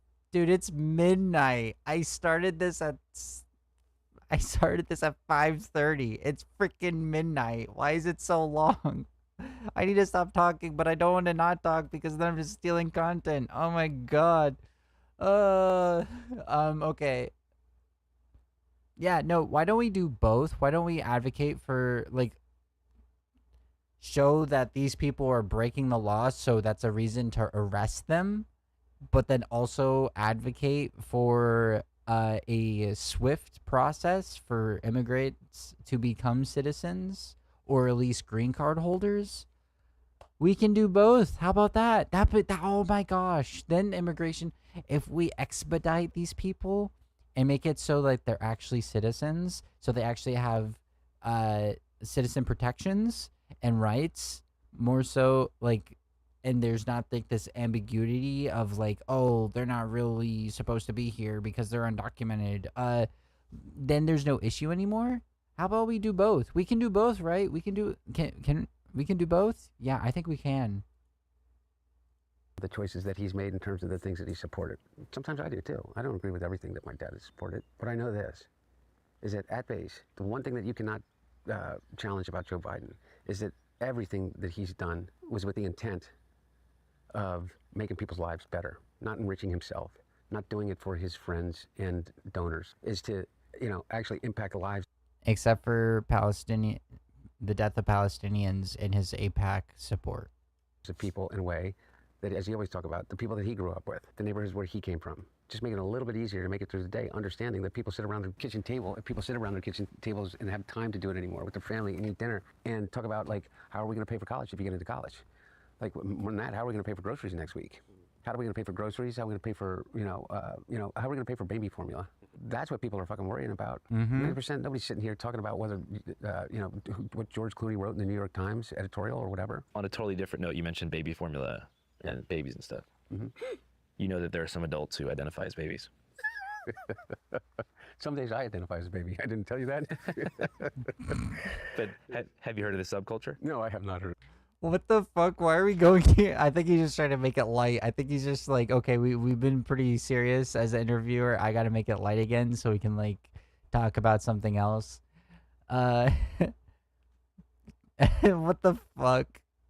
The subculture. All right, guys, it's me again. Brace yourself here. I'm about to show you a preview of our upcoming return episode for our secondary show, All Gas, No Breaks, which, if you missed the news, we've decided to resurrect after the 4-year process of buying the rights back from our former parent company. Yeah! Now, this episode is not like On Breaks and I don't care. I don't care. I don't care about your baby kink. who they vote for? I wonder who the adult baby diaper lovers population, are they more Democrat or Republican right now? They were so intelligent. They are so smart about like throughout this interview hinting to things about other videos because they knew this was going to be such a big like 3 million people have watched this so far. So this is such a smart way to shill. Is just like to throw goofball questions to lighten the mood, to change the topic real quick. Oh man, what the fuck? Yeah, that'll be interesting. Because Trump looks more like a baby than Harris. I mean, he's sort of shaped by the like a way, baby. there's that whole conspiracy. I don't know. I don't know. That Trump's a baby? No. No, that he wears a fucking diaper. That he wears a diaper and he has a catheter. No, we could start it. We could start a conspiracy. Oh, the baby. Eating the babies. No, not eating the babies. Yeah. I didn't know that one. Well, that was a big one back in 2020. Oh, was it? Yeah, adrenochrome, you know? Oh, that, yeah. Well, really, it comes from the book Fear and Loathing. I was thinking about the diaper thing. I heard the whole diaper thing. Oh, okay. Yeah. Because eating a baby and being a baby are two different animals. Well, you are what you eat, right? One's illegal. Yeah, what? The other maybe should be. Well, some elements of the adult baby stuff I understand. Yeah. The music is comforting. Maybe nursery music. Yeah. You know what I mean? You mentioned oral fixation. Oh my God, is she going to actually make me go through with this conversation about the old... Imagine like you're talking to bringing up baby kink culture. Baby diaper fucking thing. Okay. Do you see our involvement in the Middle East as something that should be limited or increased? Oh, I definitely think it should be limited. It's really interesting is that, I am a firm believer in the right of the state of Israel to exist, but I'm also a firm believer in the right of the state of Palestine to exist. And so I sit here and I believe in a two-state solution. And I believe that in any of these conflicts, you should have been able to find that that was the only obvious and potentially realistic path forward. Because on either side, you're not going to sit and allow for or condone a genocide or mass upheaval of an entire population. Somehow, Israelis and the Palestinians have to find a way to coexist, correct? And I do know this, is that if you don't start there, then you end up where he is, the current president, which is that the Palestinian population of the West Bank and Gaza have to be completely removed from the region. Right. So then the idea of a mass deportation of millions of people is the most unreasonable and unrealistic, impossible thing to even conceive of. But even if you could, where? And there's not one of the regional partners could possibly handle that. Not the Egyptians, not the Jordanians, not the Syrians, not the Lebanese, not the Saudis. There's nobody that would take that population. Do you think that's because they're concerned with their trade relationships being threatened, or they just don't want their country to become a hotbed for Israeli bombardment? Oh, I think that they don't want it to become a hotbed for poverty unrest. I think that they look at the lesson of Lebanon, in which the Palestinian refugees settled in Beirut, and Beirut has never been the same, and Lebanon has never been the same. It's completely collapsed. It collapsed, by the way, because of pressure from the Israelis, because of pressure from regional partners, because of pressure from internally, because of the political pressure, because of the Shia-Sunni split, and then you have this situation in which nobody wants the Palestinians, but everybody wants to protect the Palestinians, but nobody wants to take the Palestinians. And they don't want to move. It's their home. Yeah. So what do? And the same as this. If you're an Israeli, just a citizen, not a part of this government, not a supporter of Netanyahu, you are somebody that is sitting there and you watch what they did on October 7th and you go, how the fuck can I possibly live this way? How can anybody live this way? How can you live this way without eradicating the threat? And that's humanity. I know that there's no way about talking about this without really offending so many people. Yeah, it's what I call a can't-win topic. There is no win in the... Yeah, but one side is backed by our government and a colonialist, genocidal ethno-state, and the other side is being genocided. So I'd rather trigger the people that are defending the colonialist, genocidal ethno-state, The topic, other than to say this, there's only one way forward, and the only way forward is a two-state solution and a diplomatic solution. Bombing the shit out of whatever remains of Hamas in Gaza and turning it into a golf course, like Donald Trump said, is not going to work, no matter what. Unless you literally kill every single person that inhabits Gaza right now. You would have a generation upon generation that would justifiably haunt Israel. And haunt the United States. And haunt the United States and haunt any of the Western allies. 9/11 every weekend. Yeah, and why people can't understand that. Same goes for Iran. The Iranian people, the Persian population, that is not a part, which the vast majority, adherence to the Ayatollah or a supporter of the dictatorial government that rules Iran right now. They don't support their government. But I'll tell you what they also don't support. They don't support being bombed to the fucking Stone Ages by the United States and Israel to rid them of the leadership that they have not risen up to rid themselves of. It seems to me that's up to them.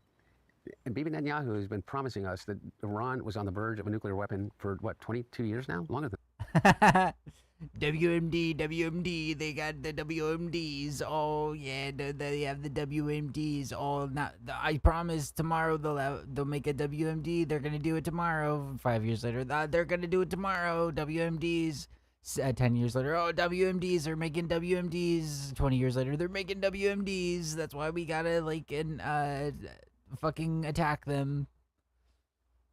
Falling for the same shit over and over and over and over and over and over and that. I think he first wrote it in a book that they were months away from a nuclear weapon in 1996. And the year I was fucking bored, bro.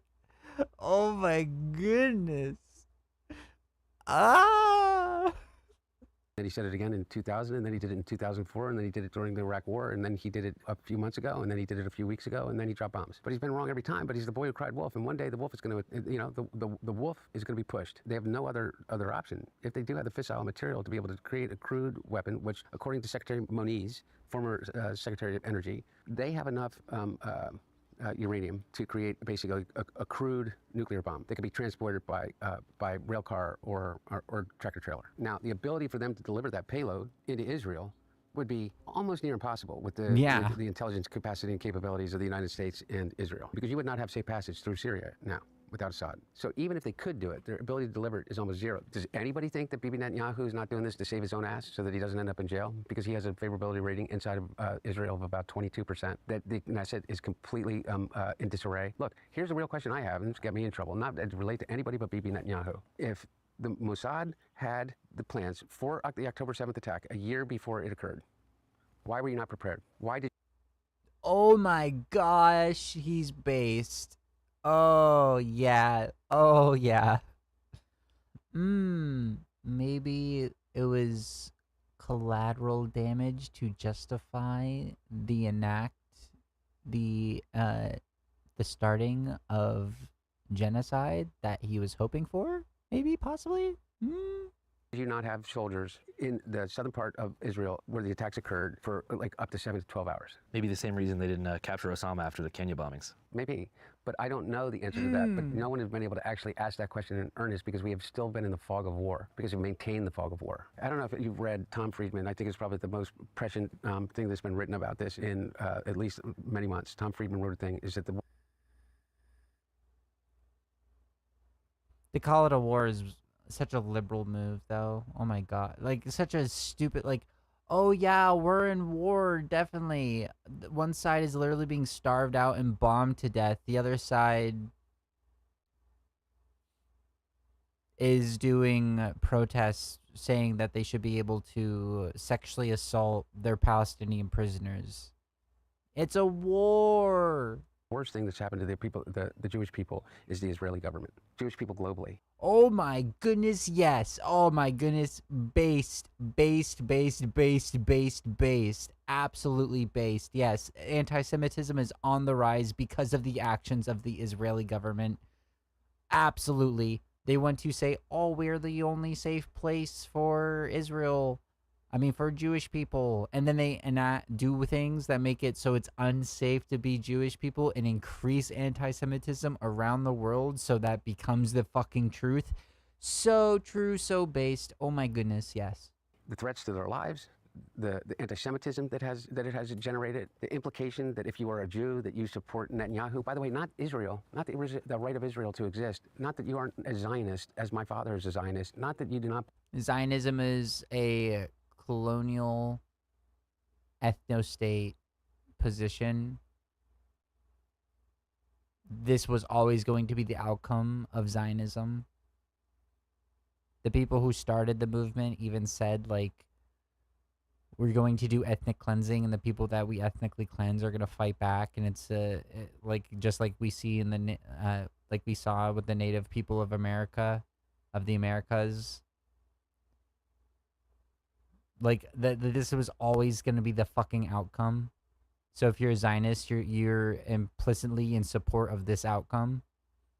Believe that Israel and the state of Israel is sacred, but that you are associated, almost implicated with the horrific acts of Bibi Netanyahu, of a man who last night went on TV and said about the awful sacrifices that he's had to go to because his son has had to cancel his scheduled wedding twice now.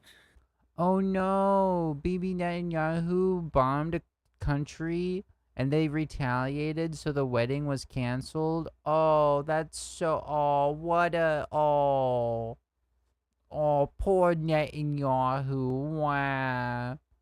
Wow. He said privilege. on TV, and then said, and his wife has gone through so much pain because she's had to put her life on hold these last 2 years since October 7th. And he hadn't said one fucking thing about how many people that are still hostages that he refuses to negotiate for. That 100. Dude, they're fucking dead at this point. Like, a lot of them were killed in the bombing.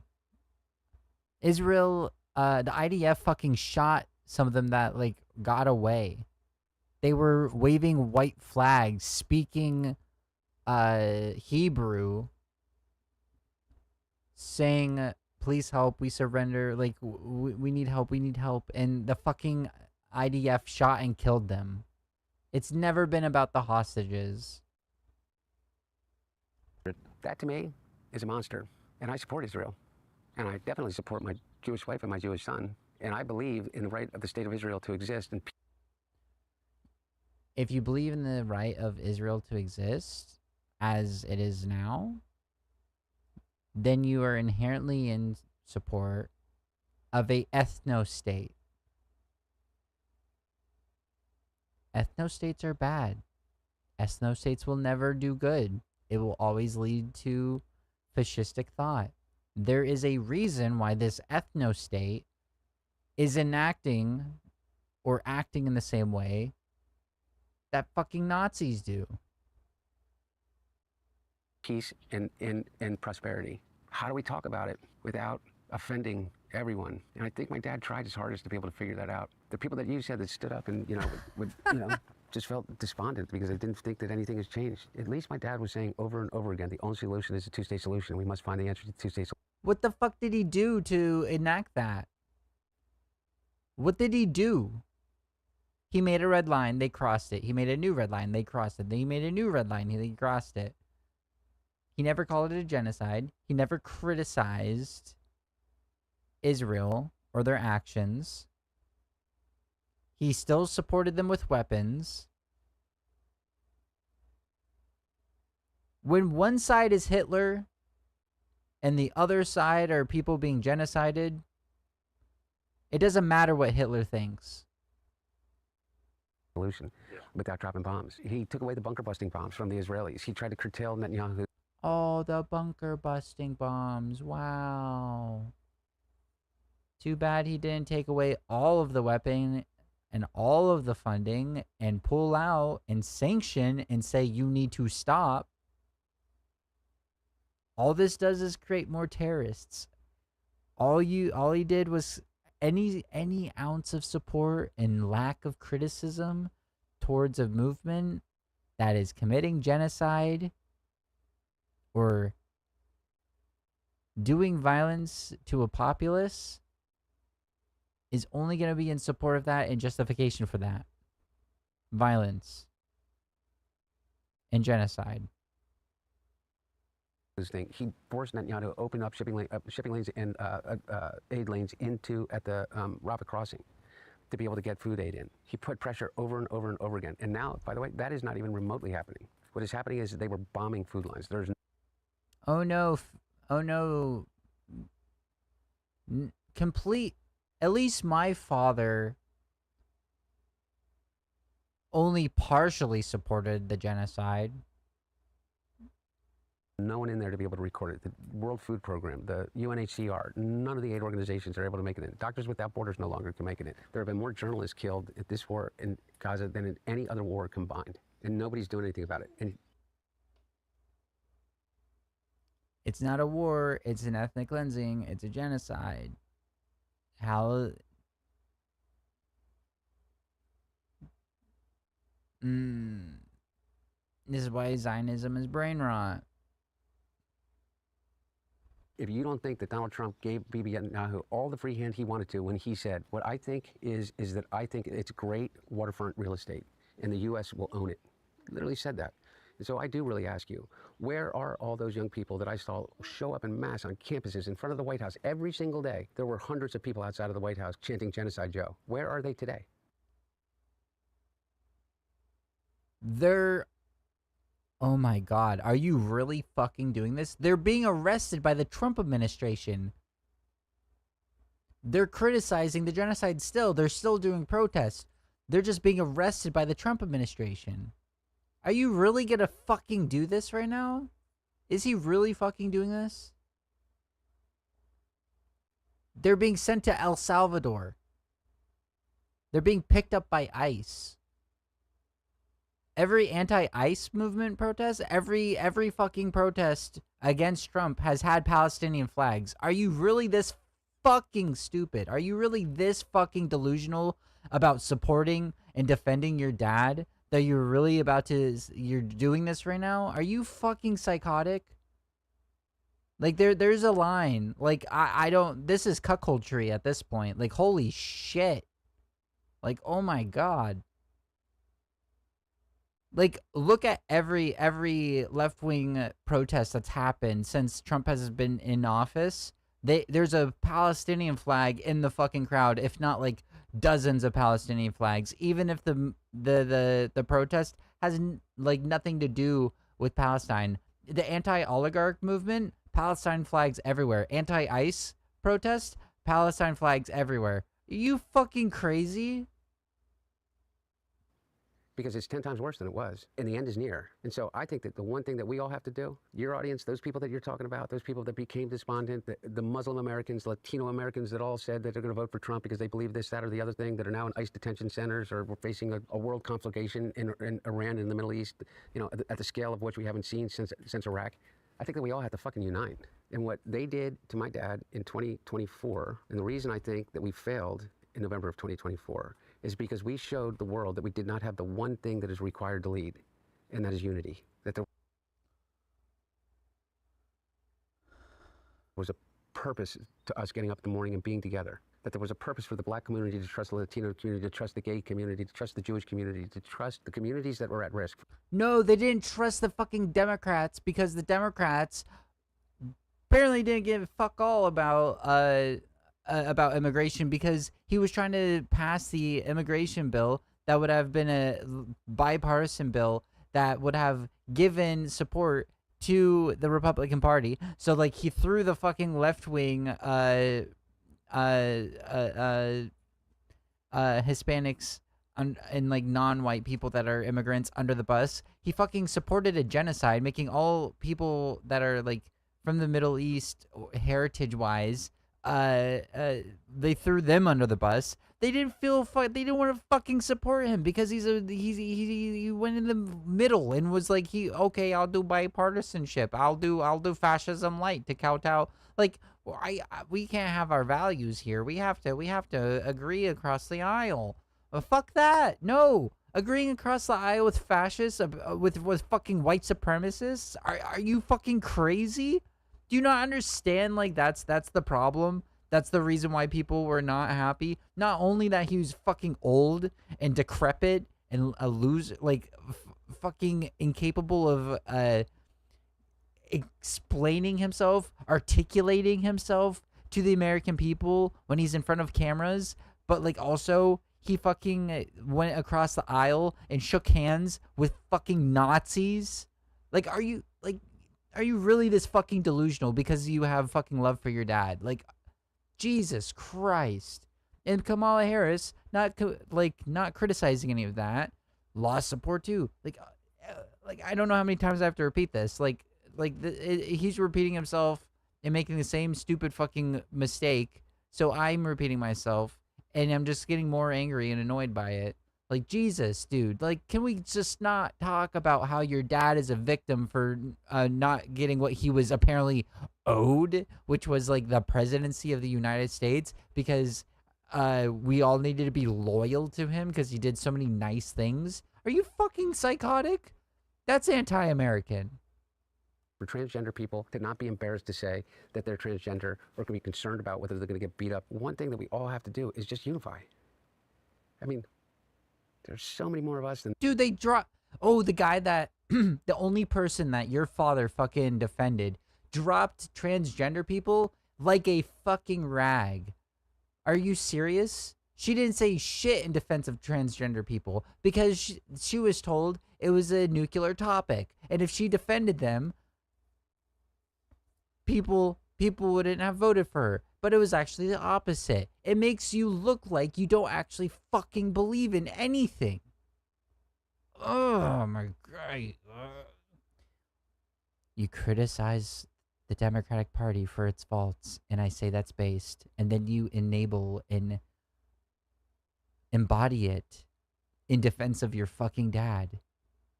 Someone that helped fund and support a genocide. Jesus Christ. Jesus Christ. I think I've blown a valve. Them. I always point out to everybody, and I talk too much, I'm sorry, but I always point out to everybody that Donald Trump garnered 75 million votes, okay? That is, what, out of 350 million people, it's... Pretty much the West Coast. 28% of the entire population. Yeah, like everyone wants to say he has a fucking mandate, but only 25% of our population voted for him. Yeah, no, I do agree with this. Like, oh, he has a mandate because 25% of the country supported him. Are you fucking mandate my ass? Okay, and that is who we're being governed by now. 28% of the population. That is not the majority of Americans. Do you know? Yeah. It's not. It's the majority of people that voted in the last election. We just have to convince normal people of what's at stake. I think there's lots at stake. Maybe not if they watch this podcast. If we're counting on us, man, I think we're in trouble. Oh my God. Well, look, either this podcast or the one that you're doing tomorrow with the baby diaper wearing. Yeah, one adult of the two. baby diaper lovers. One of the two. And there's a big division in the community. Yeah, don't, I swear to God, I can't do it. But you can probably guess. I'm sorry that I even brought it back up. Brought it back up, but you can imagine what the division is. What do you think it would be? I'm not going to guess. I'm not going to guess. Well, I mean, the division that I thought is angry baby versus happy baby. Yeah. Because babies are, you have a young child, they're not always happy. Yeah. And an angry baby has very different activities than a happy one. Yeah. Happy is laughing, they read Goodnight Moon, they like milk. And then angry baby. Yeah. You know what they do? Scream, throw stuff. Shit themselves. But they also... I swear to God, stop. Oh my God. So the term... They also shit themselves. Every Republican angry baby screams angry. I'm frustrated right now. So I'm kind of an angry baby. But every Republican is a constant angry baby. They scream. They yell. They scream slurs. And they shit themselves. For shitting your diaper in the adult... Okay. We're gonna get there. Literally, I knew you were going to get there. Stop. Okay. Stop. What is messing?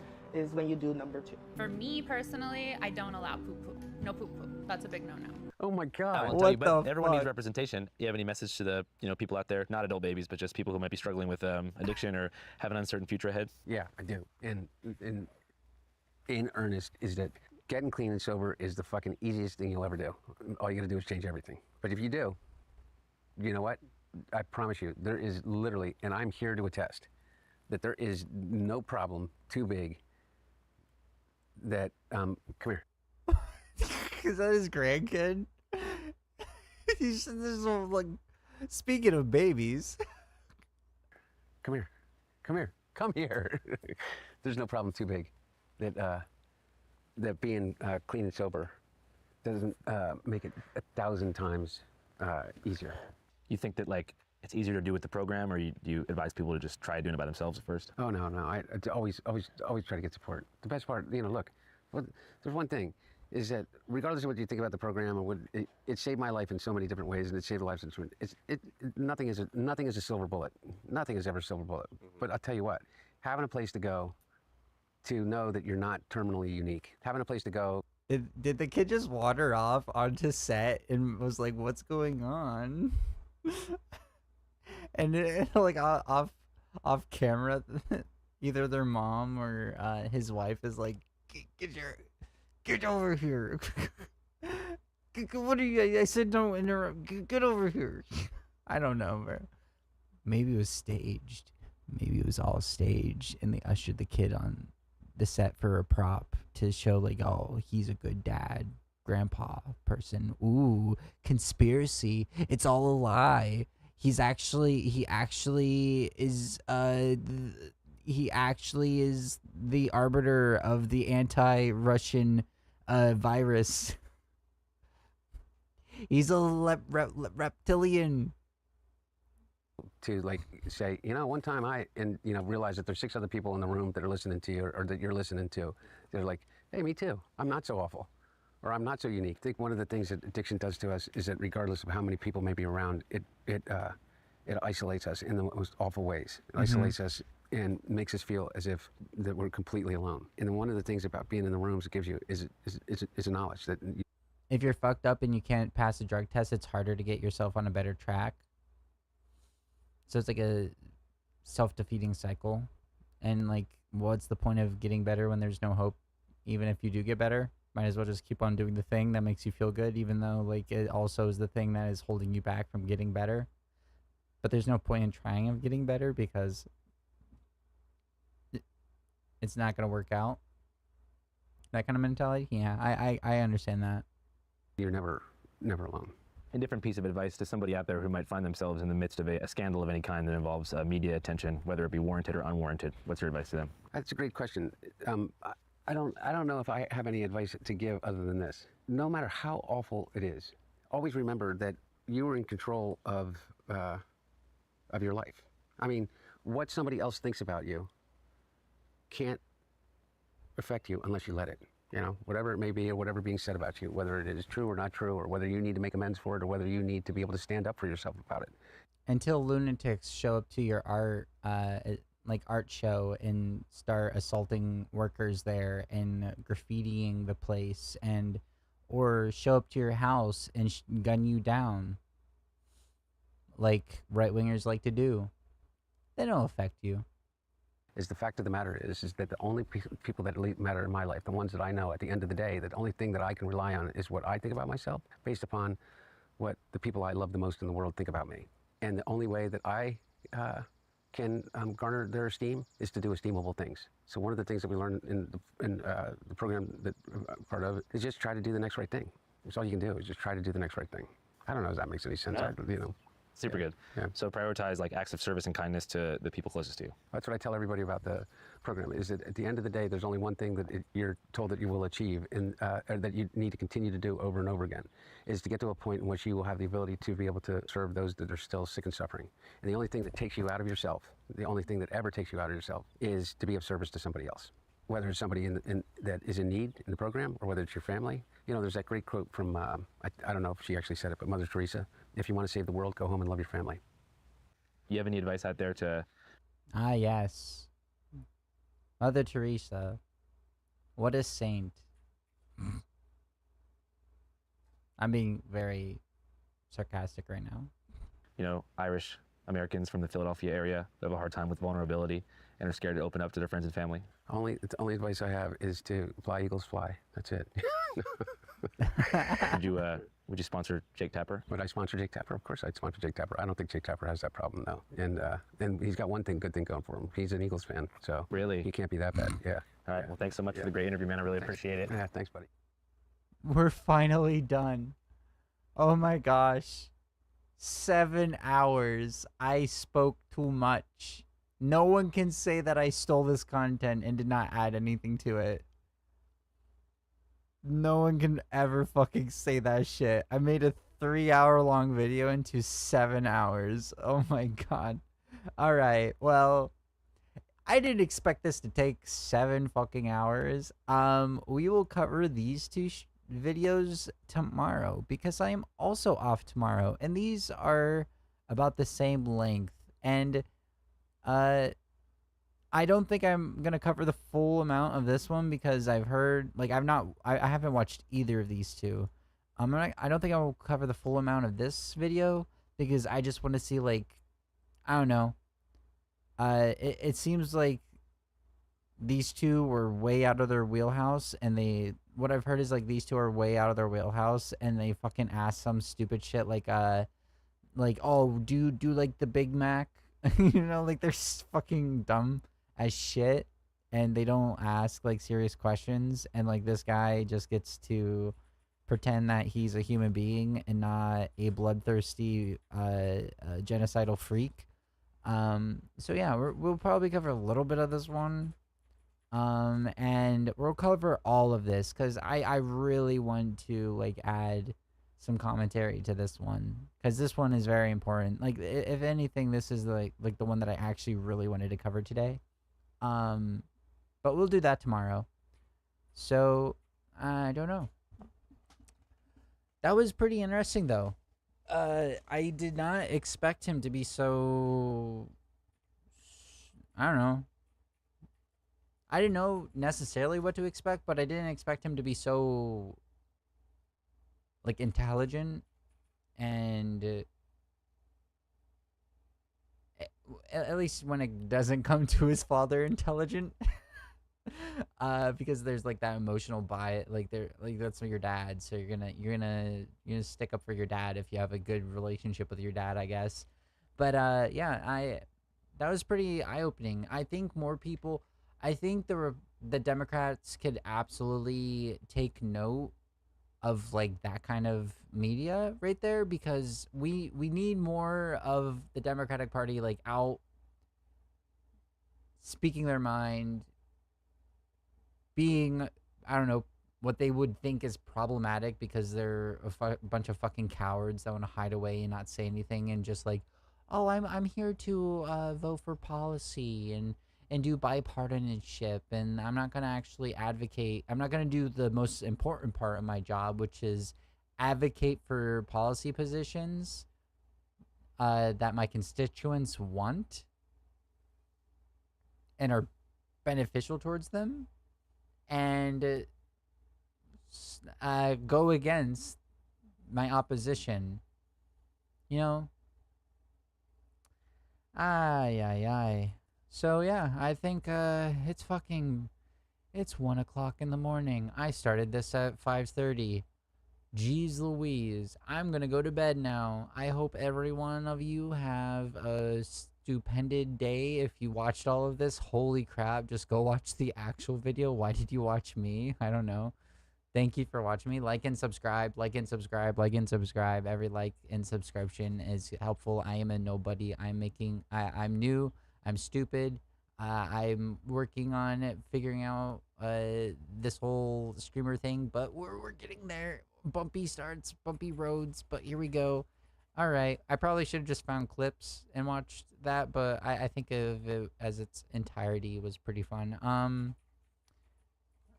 The whole like Israel thing, stinky.